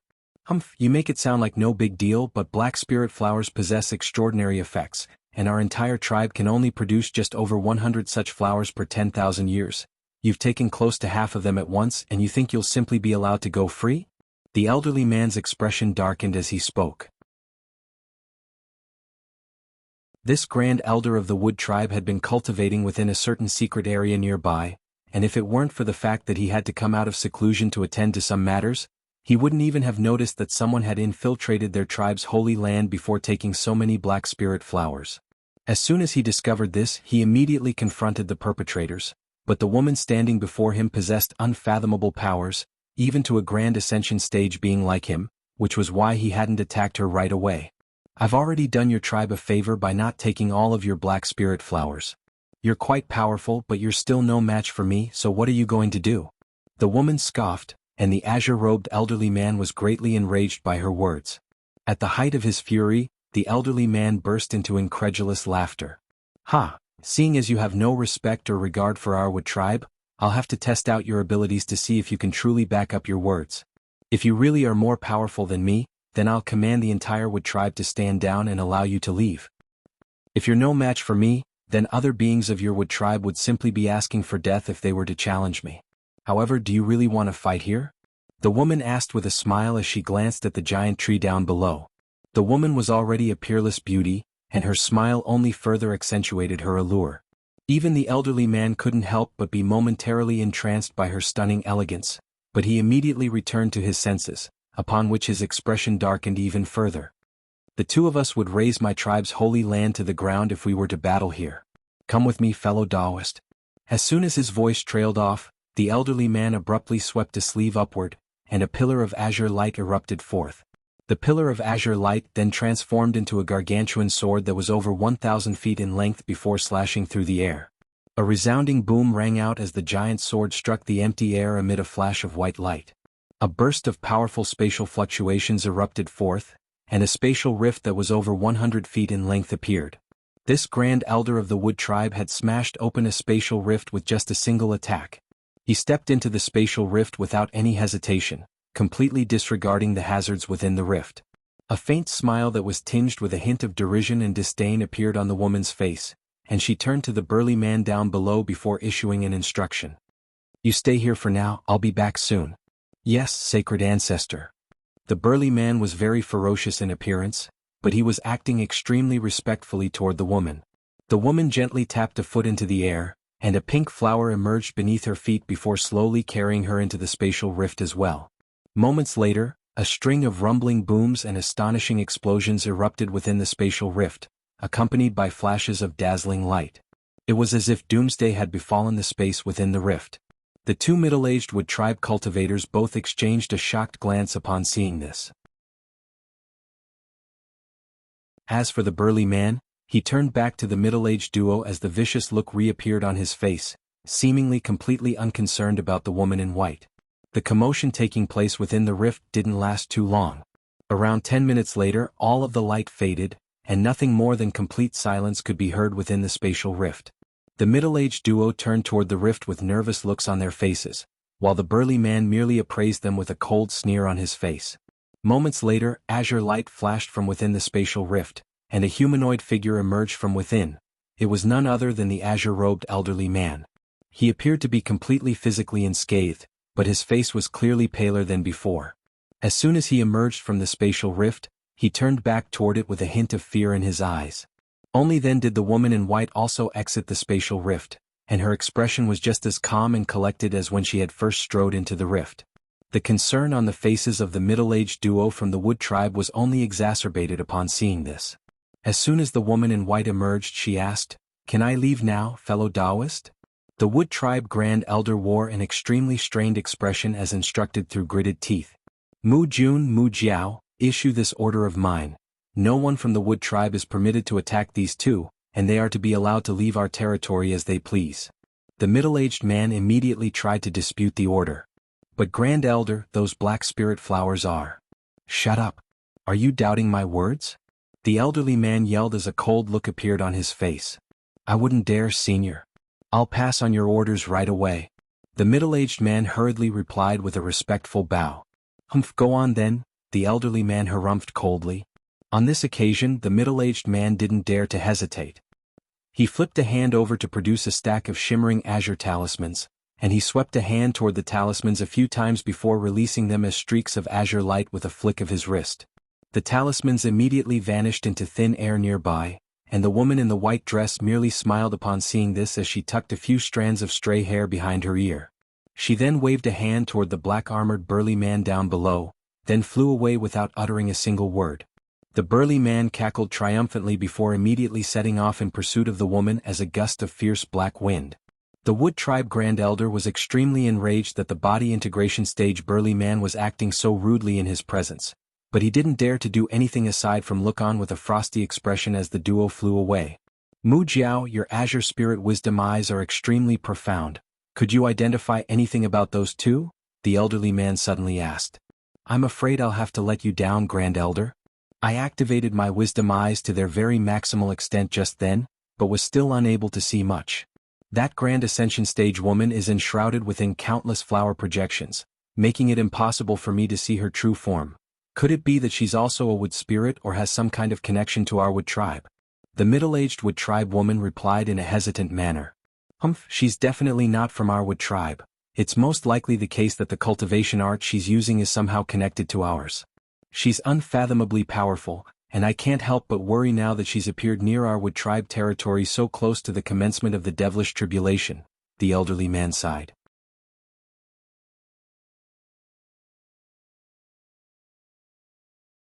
"I trust your judgment, Grand Elder. As for that man, I saw an indistinct WRM projection on his body, and I could also see that he possesses extremely pure devilish chi. Could he be somehow related to the elder devil race?" the woman speculated. "Most likely not. There are countless devil Dao cultivation arts littered throughout the spirit realm, and the fact that his true form is a WRM indicates that he's definitely not from the elder devil race. The WRMs and the elder devils are sworn enemies, and if two such beings were to encounter one another, a battle to the death would immediately ensue," the elderly man concluded after a brief pause for thought. Despite his vast wealth of knowledge and experience, it didn't occur to this wood tribe grand elder that the black-armored man could be an evil dragon that had been extinct for countless years in the spirit realm. As a result, he naturally made a massive lapse in judgment. Meanwhile, high up in the air thousands of kilometers away, the burly man was speaking to the woman in white in a respectful manner. "Sacred ancestor, if these black spirit flowers are useful to you, then why didn't you take all of them? That Wood Tribe Grand Elder is only an early Grand Ascension stage being, so there's no way he could have posed a threat to you. After all, even among all of the sacred ancestors of our holy realm, your powers rank among the top 5. I'm confident in my ability to defeat that Wood Tribe Grand Elder, but I'm not actually confident in my ability to kill him. On top of that, Black Spirit Flowers only have a limited effect in helping me recover from my injuries, so they'll cease to be effective for me once I consume more than 10. As such, there's a mismatch between risk and reward, so why would I do something so unwise? The woman explained. I see. However, we've scoured most of the Tianyuan continent already. If we can't find anything soon, then isn't it time we left this continent? If I recall correctly, the Holy Realm should be about to descend upon this realm, and it would be very bad for us if we were to encounter other sacred ancestors, the man said in a hesitant manner. Prior to escaping from the Holy Realm, I did indeed discuss some details about this with the other sacred ancestors, and this is indeed one of the regions where our two realms overlap the most. However, there's no need to be concerned. Even though the Holy Realm is about to descend, those sacred ancestors won't be able to arrive in the spirit realm right away. At the very most, we'll only have to deal with their clones. On top of that, I couldn't be certain prior to this, but I used a divination secret technique after reaching this place, and the technique tells me that there's a very good chance that the thing I'm looking for is here. As such, I certainly can't just leave under these circumstances, the woman chuckled. I see. In that case, I'll do everything in my power to find that thing and help you recover your powers, even if it means giving up my life. The burly man said with a confident slap of his own chest. Looks like Ming Luo disciplined you very well. If you can help me recover my powers, then I'll naturally reward you handsomely as well, the woman said with a faint mysterious smile. Thank you, sacred ancestor. I am yours to do with as you see fit. The burly man was ecstatic to hear this, and he immediately scrambled to express his loyalty again. The woman merely glanced at the burly man with a hint of a smile and didn't say anything further. Thus, the two of them continued onward, and they were heading directly toward the territory of the human race. Han Li was on the peak of a certain mountain, appraising the gigantic devilish mark in the sky with a dark expression. Several tens of feet behind him, his 3 disciples were standing in a respectful manner with their hands by their sides. Han Li heaved a faint sigh before instructing, "Let's go back now. It looks like the devilish tribulation is definitely going to commence within half a year." Yes, master. The 3 disciples naturally had no objections. Han Li swept a sleeve through the air to release a burst of azure light that swept up all 4 of them, then flew directly toward the cave abode. An hour later, Han Li was seated in the hall of his cave abode with a silver-robed beauty sitting beside him. This was none other than the Ice Phoenix who had been cultivating under his protection this entire time. At this point, not only had she recovered all of her former magic power, she had already reached the late deity transformation stage, and a major contributing factor behind her fast progress was the pills that Han Li had been constantly providing her with. Bai Guer, Haiyue Tian, and Qi Lingzi were also standing in the secret chamber. Brother Han, the devilish mark has appeared far too close to our cave abode for comfort. This clearly isn't a suitable place to cultivate it anymore. What are your plans from here? Should we move our cave abode elsewhere right away? The Ice Phoenix asked with a hint of concern in her eyes. These past few centuries had been the most enjoyable period of time in her cultivation journey. Not only did she not have to worry about her own safety, she had a virtually limitless supply of exceptional pills, yet all of this could come to an end now with the impending devilish tribulation looming over their heads. We will indeed have to move the cave abode. Let's move to Deep Heaven City. After all, once the devilish tribulation commences, almost all sparsely populated areas will be extremely dangerous. Even if we don't go to Deep Heaven City, we'll still have to go to one of the sovereign cities, Han Li replied. We're moving to Deep Heaven City? Does that mean you plan to join their panel of elders, Brother Han? The Ice Phoenix asked in a surprised manner. No, only the 4 of you will be residing in Deep Heaven City in the long term. I'll help defend Deep Heaven City against the first few waves of attacks from the Elder Devil realm, then go to cultivate in a secret place that the Elder Devils won't be able to find, Han Li replied with a shake of his head. Why is that? Could it be? A thought immediately occurred to the Ice Phoenix. Han Li nodded in confirmation. That's right, I'll be able to attempt to break through to the late body integration stage in about 10 more years, so I need to go into seclusion for some time. I see. That is indeed a wise decision, Brother Han. As for your breakthrough to the late body integration stage, I promise to assist you during the process, so when the time comes I'll do as you say, Brother Han, the Ice Phoenix said as a faint blush appeared on her face. Han Li nodded before turning to his 3 disciples. Clean up the cave abode and tell all of your disciples that we're leaving this place in 3 days. Seeing as you're unwilling to go to Deep Heaven City, you can go to Xianwu City after taking care of all of the disciples. Xianwu City will be guarded by Xianwu Tyrant Sovereign and that old tortoise, so it'll be a very safe place. Yes, Master. Thank you, Master. The 3 disciples naturally didn't have objections, and they all extended respectful bows toward Han Li. Thus, 3 days later, several giant arcs that were over 300 feet in length emerged from a mountain. Standing at the very front of one of the arcs was an azure-robed young man with an extremely calm and collected look on his face, looking as if nothing in this world could impact his emotions. On the other arc stood several hundreds of people of both genders and all age ranges, some of whom wore nervous looks on their faces, but most of them were very excited. Moments later, bright spiritual light flashed from the surfaces of the giant arcs, and they quickly vanished into the distance as massive balls of light. Almost at the exact same time, there were tens of thousands of mortals and cultivators who were also boarding a series of giant flying arcs on a small mountain range countless kilometers away. The entire scene was extremely bustling and chaotic, and on one of the arcs stood a woman in a palatial dress, surrounded by a dozen or so deity transformation and spatial tempering cultivators. The woman was an exquisite beauty who appeared to be in her 20s, and her brows were slightly furrowed as she appraised the chaotic scenes unfolding before her. Senior Blood Spirit, I think it would be a safer option to travel to Xianwu City. After all, aside from Xianwu Tyrant Sovereign, there's also a giant beast in Xianwu City that's close to a true spirit in power, a spatial tempering stage elderly man said in a hesitant manner. Are you doubting my judgment? The woman asked in a cold voice. No, I wouldn't dare, the elderly man hurriedly said. You don't know anything. With the Tyrant Sovereign and that old tortoise, Xianwu City will naturally be more powerful than Tianyuan City, but I have some ties with the current Heavenly Yuan Holy Sovereign, so at the very least, our Su family won't be used as cannon fodder when we reach Tianyuan City. In contrast, I certainly can't guarantee the same in Xianwu City, the woman said in a confident manner. I see. Forgive me for my ignorance, the elderly man said with a respectful salute. I'll let you off the hook this one time seeing as you're thinking for the sake of the Su family, but don't blame me for turning on you if you do that again, the woman said with a cold look in her eyes. Everyone around her hurriedly bowed in unison upon hearing this and proclaimed that they wouldn't dare to question her authority again. The woman merely waved a hand before turning away. Over half a day later, around 100 arcs of different sizes rose up into the air before flying toward a certain direction, and the mountain range was completely deserted in the blink of an eye. The enormous estate of the Su family had been abandoned in its entirety just like that. The same thing was happening all throughout the human race. Some of the prominent families who hadn't yet joined any major powers finally lost their cool after the devilish marks appeared, and they all abandoned their estates to seek out greener pastures. 2 months later, a golden-robed old monk was standing atop the giant city wall of Deep Heaven City, looking into the distance through a pair of narrowed eyes. Behind the monk were a dozen or so high-grade cultivators in different attire, and they were also looking into the distance with curiosity in their eyes.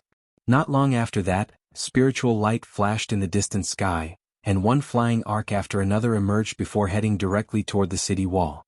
A stir immediately ran through the cultivators standing behind the monk, and the situation became slightly chaotic. The monk didn't turn around, but he could sense everyone's reactions, and he immediately cleared his throat with furrowed brows. He didn't do so very loudly, but all of the chatter immediately died down, and at this moment, several more arcs appeared in the distance amid flashes of spiritual light.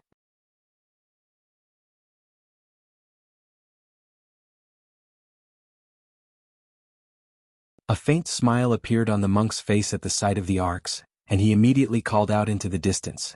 Is that you, fellow Taoist Han? I've been expecting you. His voice wasn't very loud, but it was as audible as rumbling thunder to the giant arcs in the distance. I'm truly flattered that you've come out to greet me in person, fellow Taoist Jinyu. I assume you've received the letter I sent out a few days ago, an azure figure on one of the arcs replied from afar. He was naturally none other than someone who wasn't Han Li, and his voice was also clearly audible to those on the city wall. JK, it's still Han Li, haha, your assistance will greatly benefit our Deep Heaven City, so it would only be right of me to come out and greet you in person, Buddhist monk Jinyu chuckled. Han Li merely smiled and remained silent upon hearing this. The giant arcs reached the city wall after just a few flashes, following which Han Li descended in a nonchalant manner. "You look well, fellow Taoist Jinyu," Han Li said as he cupped his fist in a salute toward the old monk. After ascertaining Han Li's cultivation base with his spiritual sense, a hint of shock flashed through Buddhist monk Jinyu's eyes, and a wry smile appeared on his face. "I'm just an old man, fellow Taoist Han. I can see that you've made another breakthrough to the mid-body integration stage in just a few centuries. You truly put old geezers like us to shame. Back when I was at your age, I had only just made it to the spatial tempering stage." "Haha, there's no need to be so self-deprecating, fellow Taoist. If I'm not mistaken, I can sense that you've mastered some kind of powerful ability since we last met," Han Li said with a hint of a smile. "I did indeed recently successfully cultivate a certain ability, but that's nothing compared to the astonishing progress you've made, fellow Taoist Han. Please follow me to the Elder Hall and we'll continue our conversation there, Brother Han. I'll make sure your disciples are taken care of," the old monk said in a modest manner before making an inviting hand gesture toward Han Li. "Please lead the way, fellow Taoist," Han Li replied with a nod. Thus, Buddhist monk Jinyu instructed two of the cultivators behind him to lead the flying arcs into the city, then led Han Li toward somewhere else in the city. 2 hours later, Han Li and Buddhist monk Jinyu arrived within a certain hall in a huge tower. The tables, chairs and walls in the hall were all of a pristine white color, looking as if they had been paved with beautiful white jade. Aside from Han Li and Buddhist monk Jinyu, there were also 3 other body integration cultivators in the hall. One of them was a silver-haired elderly man with a set of remarkably youthful facial features. Another was a burly man in a black leather robe, and the final one was a woman with shoulder-length hair wearing a silver mask. Among the 3 of them, the white-robed elderly man clearly possessed the highest cultivation base. He was at the pinnacle of the mid-body integration stage and was only a step away from becoming a late-body integration cultivator. As for the burly man and the masked woman, they were both at the early body integration stage, but their auras were quite peculiar, so they were clearly each using some strange cultivation arts. Han Li was sitting in his chair, listening to everyone's conversations, but he was constantly appraising the masked woman with a peculiar look on his face. The white-robed elderly man quickly caught on to this and he smiled as he asked, "Have you met Fairy Silver Light before, Brother Han?" The masked woman had also been growing rather uncomfortable from Han Li's unexplained scrutiny, and she asked, "I've also been wanting to ask this. Would you be able to enlighten me, Brother Han? This is the first time that we've met, but your aura is very similar to a past acquaintance of mine. May I ask which branch of the demon race you're from, fellow Taoist?" Han Li asked with a contemplative look in his eyes. "A similar aura? Your acquaintance must also be a silver wolf being then. Fellow Taoist Silverlight is one of the silver wolf race's 2 body integration cultivators," the black-robed man explained. Fairy Silverlight's expression eased slightly upon hearing this, and she asked in a curious manner, "I am indeed a member of the silver wolf race. What is the name of your acquaintance, fellow Taoist Han? Perhaps I'll know of them." Han Li's expression changed slightly, and he really did decide to ask about Silver Moon. "In that case, I really do plan to ask you about her. Would you happen to know if a fellow Taoist by the name of Ling Long is doing well at the moment?" At his current cultivation base, he naturally didn't have to fear Wolf Monarch Tian Kuei, so he was able to ask this question without any inhibitions. He had been keeping an eye out for information about Silver Moon after reaching the body integration stage, but the territory of the Silver Wolf race was a very secretive place, and they very rarely came into contact with outsiders. Hence, everyone that Han Li asked either knew nothing, or could only provide tiny morsels of information that were nowhere near enough for him to learn about Silver Moon's current situation. Now that he had encountered a body integration stage silver wolf being, Han Li naturally wasn't going to pass up this opportunity. "Ling Long? Your acquaintance is Sister Ling Long? Come to think of it, I've heard that you're an ascended cultivator. Could it be that you're—" Fairy Silverlight's voice cut off mid-sentence as if she had suddenly thought of something taboo, and a very peculiar look had appeared in her eyes as she appraised Han Li. Han Li was quite elated to hear this, but his expression remained calm as he said, "So you really do know Fairy Ling Long? I grew up with Sister Ling Long, so of course I know her. I do have some information about Ling Long, but I can't disclose too much to you. All I can tell you is that Ling Long is alive and well, and she's already reached the late spatial tempering stage," Fairy Silverlight sighed. A cold light flashed through Han Li's eyes, and after a brief moment of contemplation, his lips tremored as he transmitted his voice to Fairy Silverlight. "What's there that can't be disclosed? I understand that this is not an appropriate place to speak about such matters," I'll pay you a separate visit in a couple of days, and we can discuss Ling Long in greater detail. A hesitant look flashed through Fairy Silverlight's eyes upon hearing this, but she still nodded in the end. Everyone else was rather intrigued by Han Li and Fairy Silverlight's exchange, but none of them pried into the matter. Instead, they changed the subject and began to discuss matters related to the imminent devilish tribulation, as well as how grateful they were that Han Li was willing to offer them his assistance. Prior to coming here, Han Li had used a myriad distance talisman to inform the elders that he could only help defend Deep Heaven City against the devilish tribulation for the first few years, and that he was doing so in exchange for refuge for his disciples. The most ferocious attacks from the Elder Devil race always came during the first few waves, so the elders were naturally more than happy to agree to this arrangement. Thus, after a pleasant discussion during which everyone exchanged some ideas for dealing with the upcoming devilish tribulation, Han Li finally took his leave. Fairy Silverlight looked on as Han Li departed with an indecisive look on her masked face. 2 days later, Han Li arrived at Fairy Silverlight's cave abode on his own, and only after half a day had passed did he re-emerge with a dark expression on his face. He paused at the entrance and looked up at the clear blue sky for a long time before letting loose a cold chuckle, then flew away as a streak of azure light.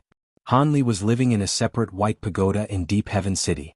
This pagoda was less than 10 times the size of the other giant buildings in the cities, but it was still large enough for Han Li and his entourage to live in.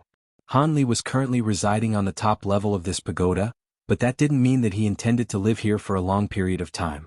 After around half a month, Han Li summoned his 3 disciples, and after issuing them some instructions, he departed from the pagoda as a streak of azure light. Prior to the commencement of the devilish tribulation, there was still something that he had to do. He traveled without pause and arrived directly at the place where all of the teleportation formations were situated in Deep Heaven City. After issuing some instructions to the guards there, he was teleported to a certain massive city that was countless kilometers away. Han Li completely disregarded the awestruck eyes of the cultivators guarding the teleportation formations there and departed from the city, flying away toward a certain direction. Around 2 months later, Han Li appeared within a mountain range that was abundant with baleful qi. This mountain range stretched for millions of kilometers, and within it, a dozen or so cities of different sizes could be seen. These cities were linked by all types of fortresses to form a giant ring, and beyond the fortresses were series of formations that littered the entire mountain range, transforming the place into an enormous stronghold. There were also groups of azure-armored guards consisting of around 10 to 100 people per group patrolling the area, but with Han Li's astonishing cultivation base, he naturally didn't encounter any resistance as he flew into the deepest part of the mountain range before stopping in front of the largest of the dozen or so cities. He hovered at a low altitude and looked on at a huge flag, upon which was a massive long character. Han Li had learned some things about this city back when he was in Deep Heaven City, and he knew that this was a stronghold that the Long family had constructed alongside a dozen or so other major families to ward off the Elder Devil race together. These families were all of different sizes, and some of them weren't even true spirit families, but they were all quite powerful. Otherwise, they wouldn't have been confident enough to set up their own independent stronghold in the face of the imminent devilish tribulation. Of course, their greatest source of confidence came from the Long family patriarch, who was renowned as one of the most powerful beings of the human race. Han Li wondered what these people would think if they knew that this powerful backer of theirs was going to leave this place not long after the commencement of the devilish tribulation. After entertaining this ironic thought for a moment, Han Li suddenly flipped a hand over to produce a yellow talisman, then swiped it through the air, and it shot forth as a streak of golden light before vanishing in a flash. He then flew over to a nearby hill before taking a seat on a huge rock and closing his eyes in a calm manner. Immortal Galaxy Tree. Has anyone else noticed that the author reused the name Jinyu? Between Shirkuan and Jinyu, the author doesn't seem have enough names in his bagelo.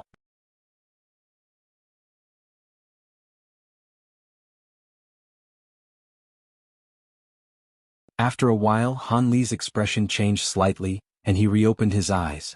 A ball of golden light was flying out of the giant city that belonged to the Long family, and it quickly arrived in the air close to Han Li. Within the golden ball of light was a middle-aged man. It was none other than the Long family patriarch. He was appraising Han Li in an expressionless manner from above, and Han Li calmly rose to his feet before cupping his fist in a salute. "Greetings, Brother Long. I heard that you had progressed to the mid-body integration stage and I had thought that was just a rumor. However, it seems that you really made another breakthrough, fellow Taoist Han. Your rate of progression may not be unmatched by anyone of the past or the future, but there's certainly no one in the entire human race who can currently compare with you, the Long family patriarch said in a slightly awestruck manner. You're far too kind, Brother Long. I'm sure you haven't come out to see me just to discuss my cultivation progression, right? Han Li said in an indifferent manner. The Long family patriarch's lips twitched slightly as he replied, Of course not, but I think the purpose for your visit is already quite apparent. You've progressed to the mid-body integration stage, so you've clearly already decided to come with us on our journey to the Elder Devil race.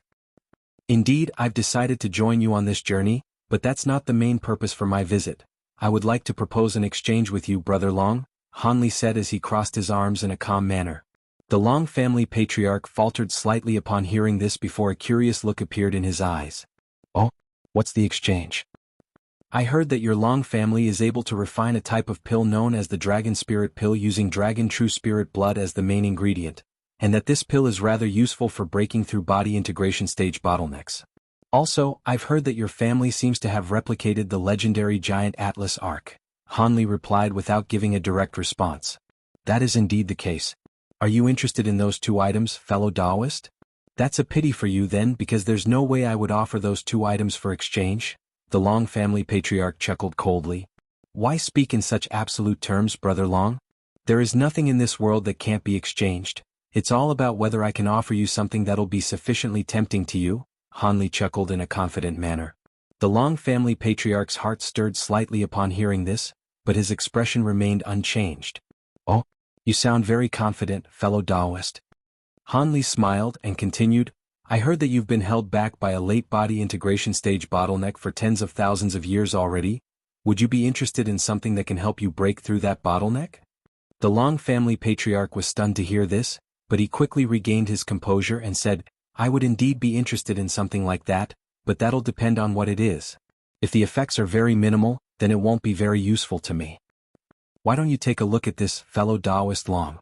Han Li smiled as he swept a sleeve through the air, sending a thumb-sized jade vial flying directly toward the Long family patriarch. The Long family patriarch's eyes narrowed slightly as he drew the small vial into his grasp, and his expression changed slightly as soon as he injected his spiritual sense into the vial. An incredulous look appeared in his eyes, and he hurriedly removed the lid on the vial before bringing its opening to his nose to inhale the scent of its contents. Is this Celestial River Silver Elixir? No, not quite. It seems to be something even more potent. It's rather similar to High Zenith Immortal Elixir, but the color is a little different. The Long family patriarch's wooden expression had completely been replaced by elation at this point. How is it? I'm sure this divine Infernal River Elixir will be of assistance to you, right, fellow Taoist? Han Li wasn't surprised at all to see this. The Long family patriarch's expression quickly returned to normal, and he said in a contemplative manner, So this elixir is known as Divine Infernal River Elixir? I've never heard of it. This elixir will indeed be able to assist me in breaking through my bottleneck, but surely you have more than just a few drops, right? Otherwise it will still be of no use to me. Han Li smiled as he flipped a hand over to produce a small white vial, then replied, Of course I have an entire vial of this elixir, but I want to exchange it for a vial of Dragon Spirit Pills and a giant Atlas Arkansas. You're asking for far too much, fellow Taoist. Our Long family's Dragon Spirit Pills are indeed somewhat inferior to this elixir, but it definitely won't be by much. On top of that, you're asking for a giant Atlas Ark as well? Don't you think that's a bit too unfair? A cold light flashed through the Long family patriarch's eyes as he spoke. I'm aware of this, but there's an important difference between this elixir and Dragon Spirit Pills. This vial of Divine Infernal River Elixir is the only one in the entire human race. I've already consumed the rest of the elixir, and that's how I was able to make another breakthrough so quickly. In fact, it's hard to say whether a second vial of this elixir exists even on the entire Tianyuan continent. In contrast, your Long family can continue to refine Dragon Spirit Pills indefinitely. If you miss out on this vial of elixir, I can assure you that you won't see another vial of this elixir during your lifetime. As for those Dragon Spirit Pills, your Long family proclaims that it's not for sale, but some of those pills have found their way out of your Long family through one avenue or another. If I spend some time to search for them, there's a good chance that I'll be able to track some down, Han Li said with a faint smile. Your spiel may work on others, but it's not going to work on me. No matter what you say, there's no way I'll agree to this exchange. The Long family patriarch harumphed coldly without displaying any willingness to back down. Han Li's brows furrowed slightly upon seeing this, but his expression then quickly reverted back to normal. In that case, just pretend I never offered this exchange in the first place. You can keep those drops of elixir as a gift from me. Han Li cupped his fist in a salute as he spoke, and spiritual light flashed from his body as he turned to leave. The Long family patriarch's expression changed slightly upon seeing this, and immediately called out, "Hold on. Have you changed your mind, Brother Long?" Han Li turned around with a hint of a smile on his face. There's no need for beings like you and I to play these immature games. Your divine infernal river elixir is indeed extremely useful to me, but the exchange you've proposed is too unreasonable. If you want to exchange this elixir for my dragon spirit pills and a giant atlas arc, you have to hand over another item or a huge sum of spirit stones as well. That second item can be of a slightly lower value than the giant atlas arc, the Long family patriarch said in a cold voice. Alright, I can consider this condition. How about this? Aside from the divine infernal river elixir, I'll throw in a batch of materials worth over 100 million spirit stones for a giant atlas arc. What do you think? Han Li proposed as he stroked his chin. Materials worth 100 million spirit stones? What kind of materials are these? The Long family patriarch asked as his lips twitched slightly. I have a list here for you to inspect, Brother Long, Han Li said in a confident manner, then swept a sleeve through the air to send a jade slip flying through the air as a white ball of light. You sure came prepared, fellow Taoist Han? The Long family patriarch could only sigh in a resigned manner before drawing the jade slip into his grasp.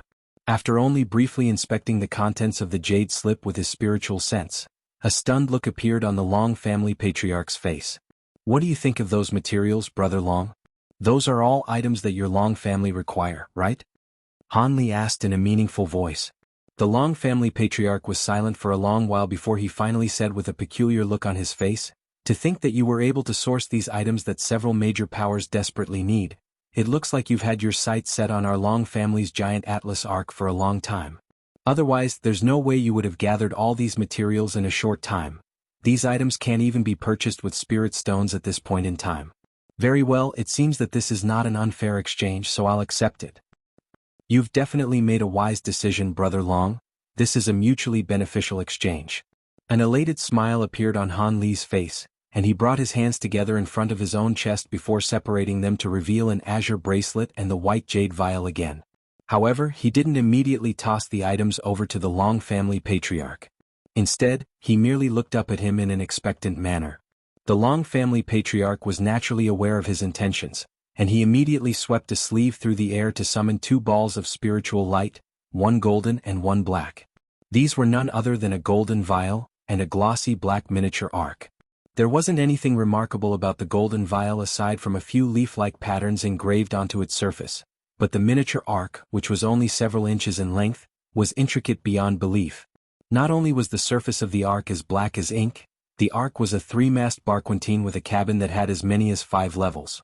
Furthermore, there were countless colorful formations engraved onto the surface of the arc that were far too miniature to be visible to the naked eye, but they were clearly extremely profound. The Long family patriarch flicked his wrist, and the 2 items were tossed toward Han Li. Han Li's eyes immediately lit up, and he also tossed his jade vial and storage bracelet upward without any hesitation, then drew the 2 items descending toward him into his grasp. He removed the lid of the golden vial and slowly swept his spiritual sense over each and every crimson pill within the vial, upon which a pleased look appeared on his face. With this vial of pills that were vastly renowned in the entire human race, he had increased his chances of making a breakthrough to the late body integration stage by 5%. He then turned his gaze toward the miniature black arc. So this is the giant atlas arc, eh? It does indeed look quite extraordinary, but I'll have to examine its powers. Thus, Han Li tossed the miniature arc into the air before pointing a finger toward it.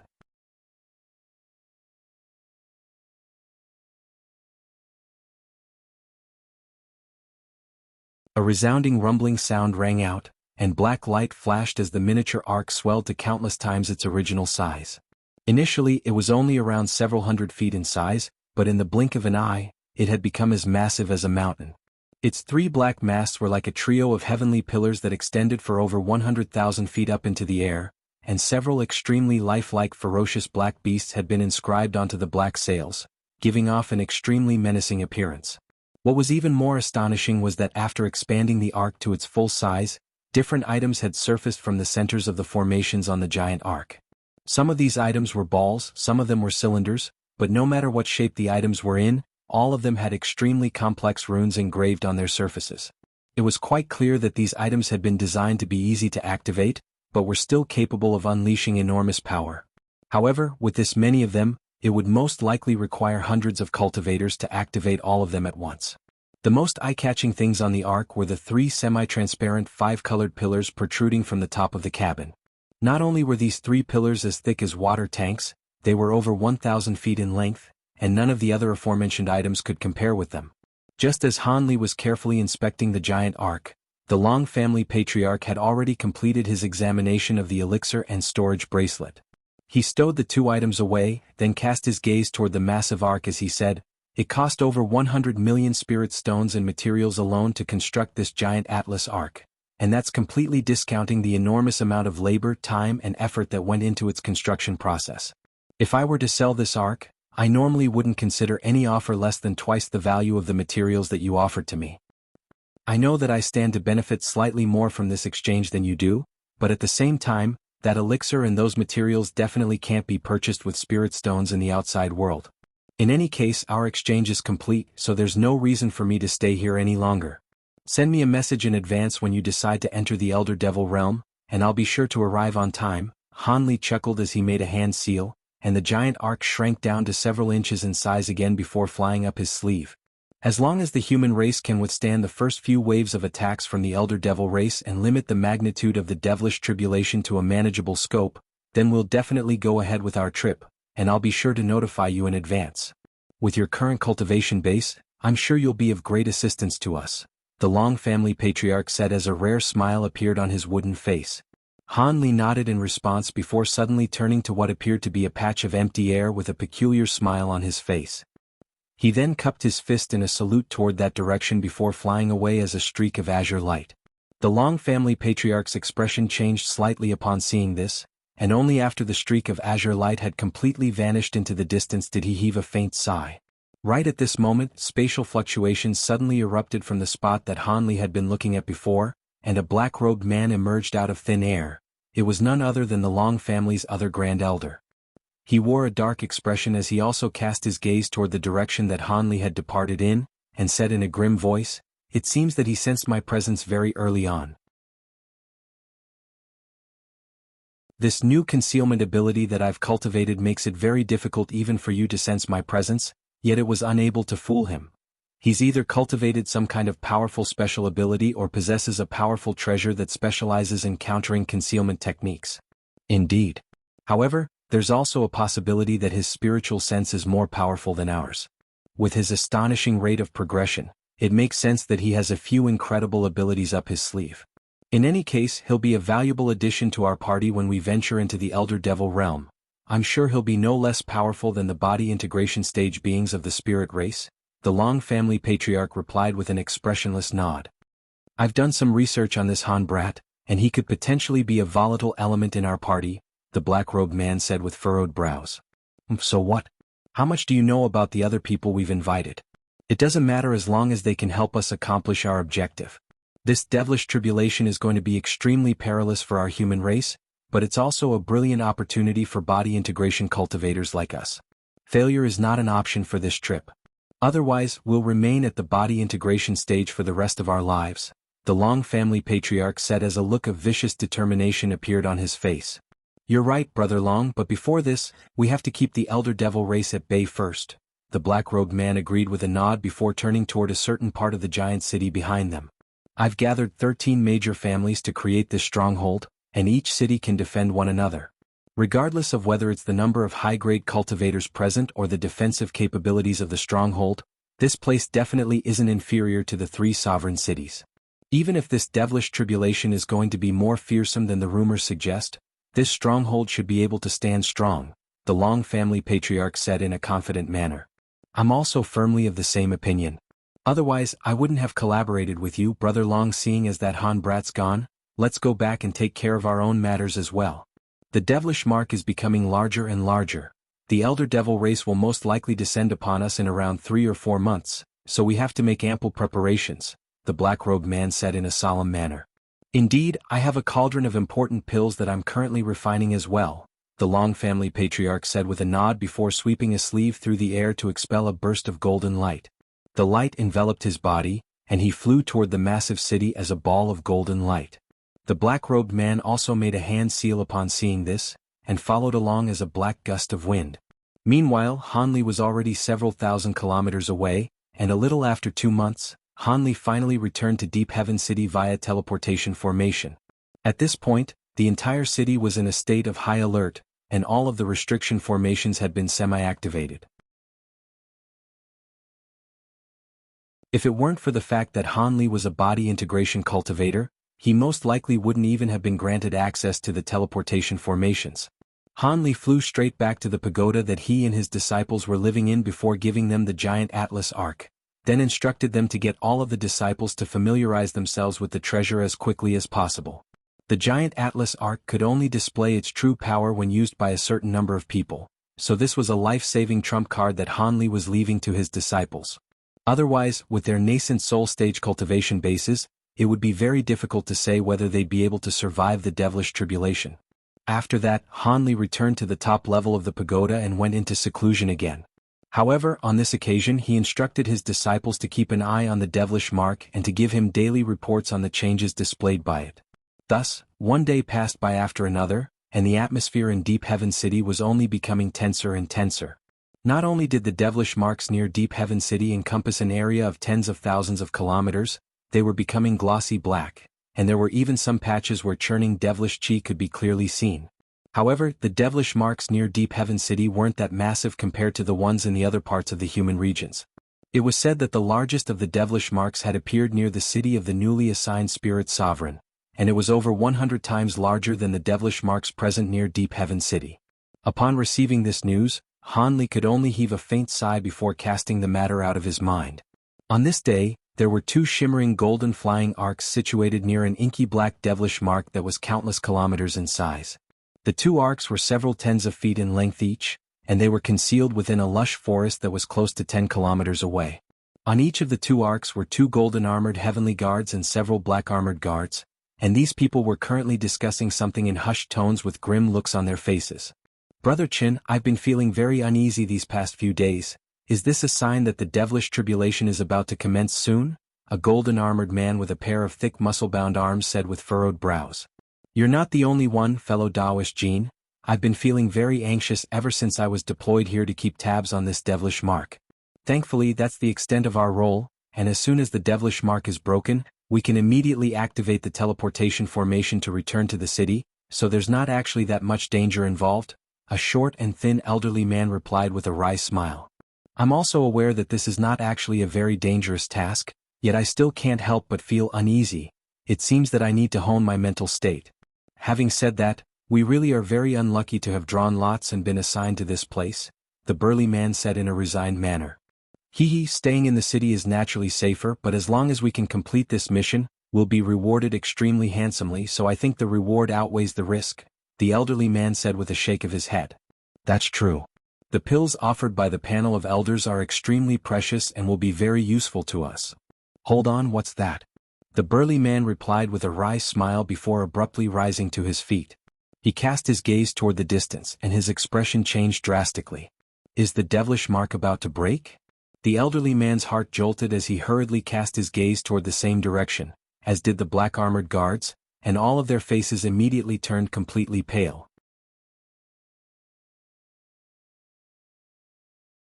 A vast expanse of space beneath the devilish mark in the distance had suddenly begun to twist and writhe violently, as if the heavens were about to be flipped onto its head. Right at this moment, an earth-shattering boom rang out, and countless demonic bats that were each over 10 feet in length emerged from the churning devilish chi within the devilish mark. All of the bats had skin that was as red as blood and a single black horn on each of their heads. They opened their mouths and bursts of sound waves surged forth in a frenzy toward the warped space down below. You're tuning in to the Sword Dance in the Vast Sky YouTube channel. Don't forget to subscribe and join us on this journey to catch the most captivating stories.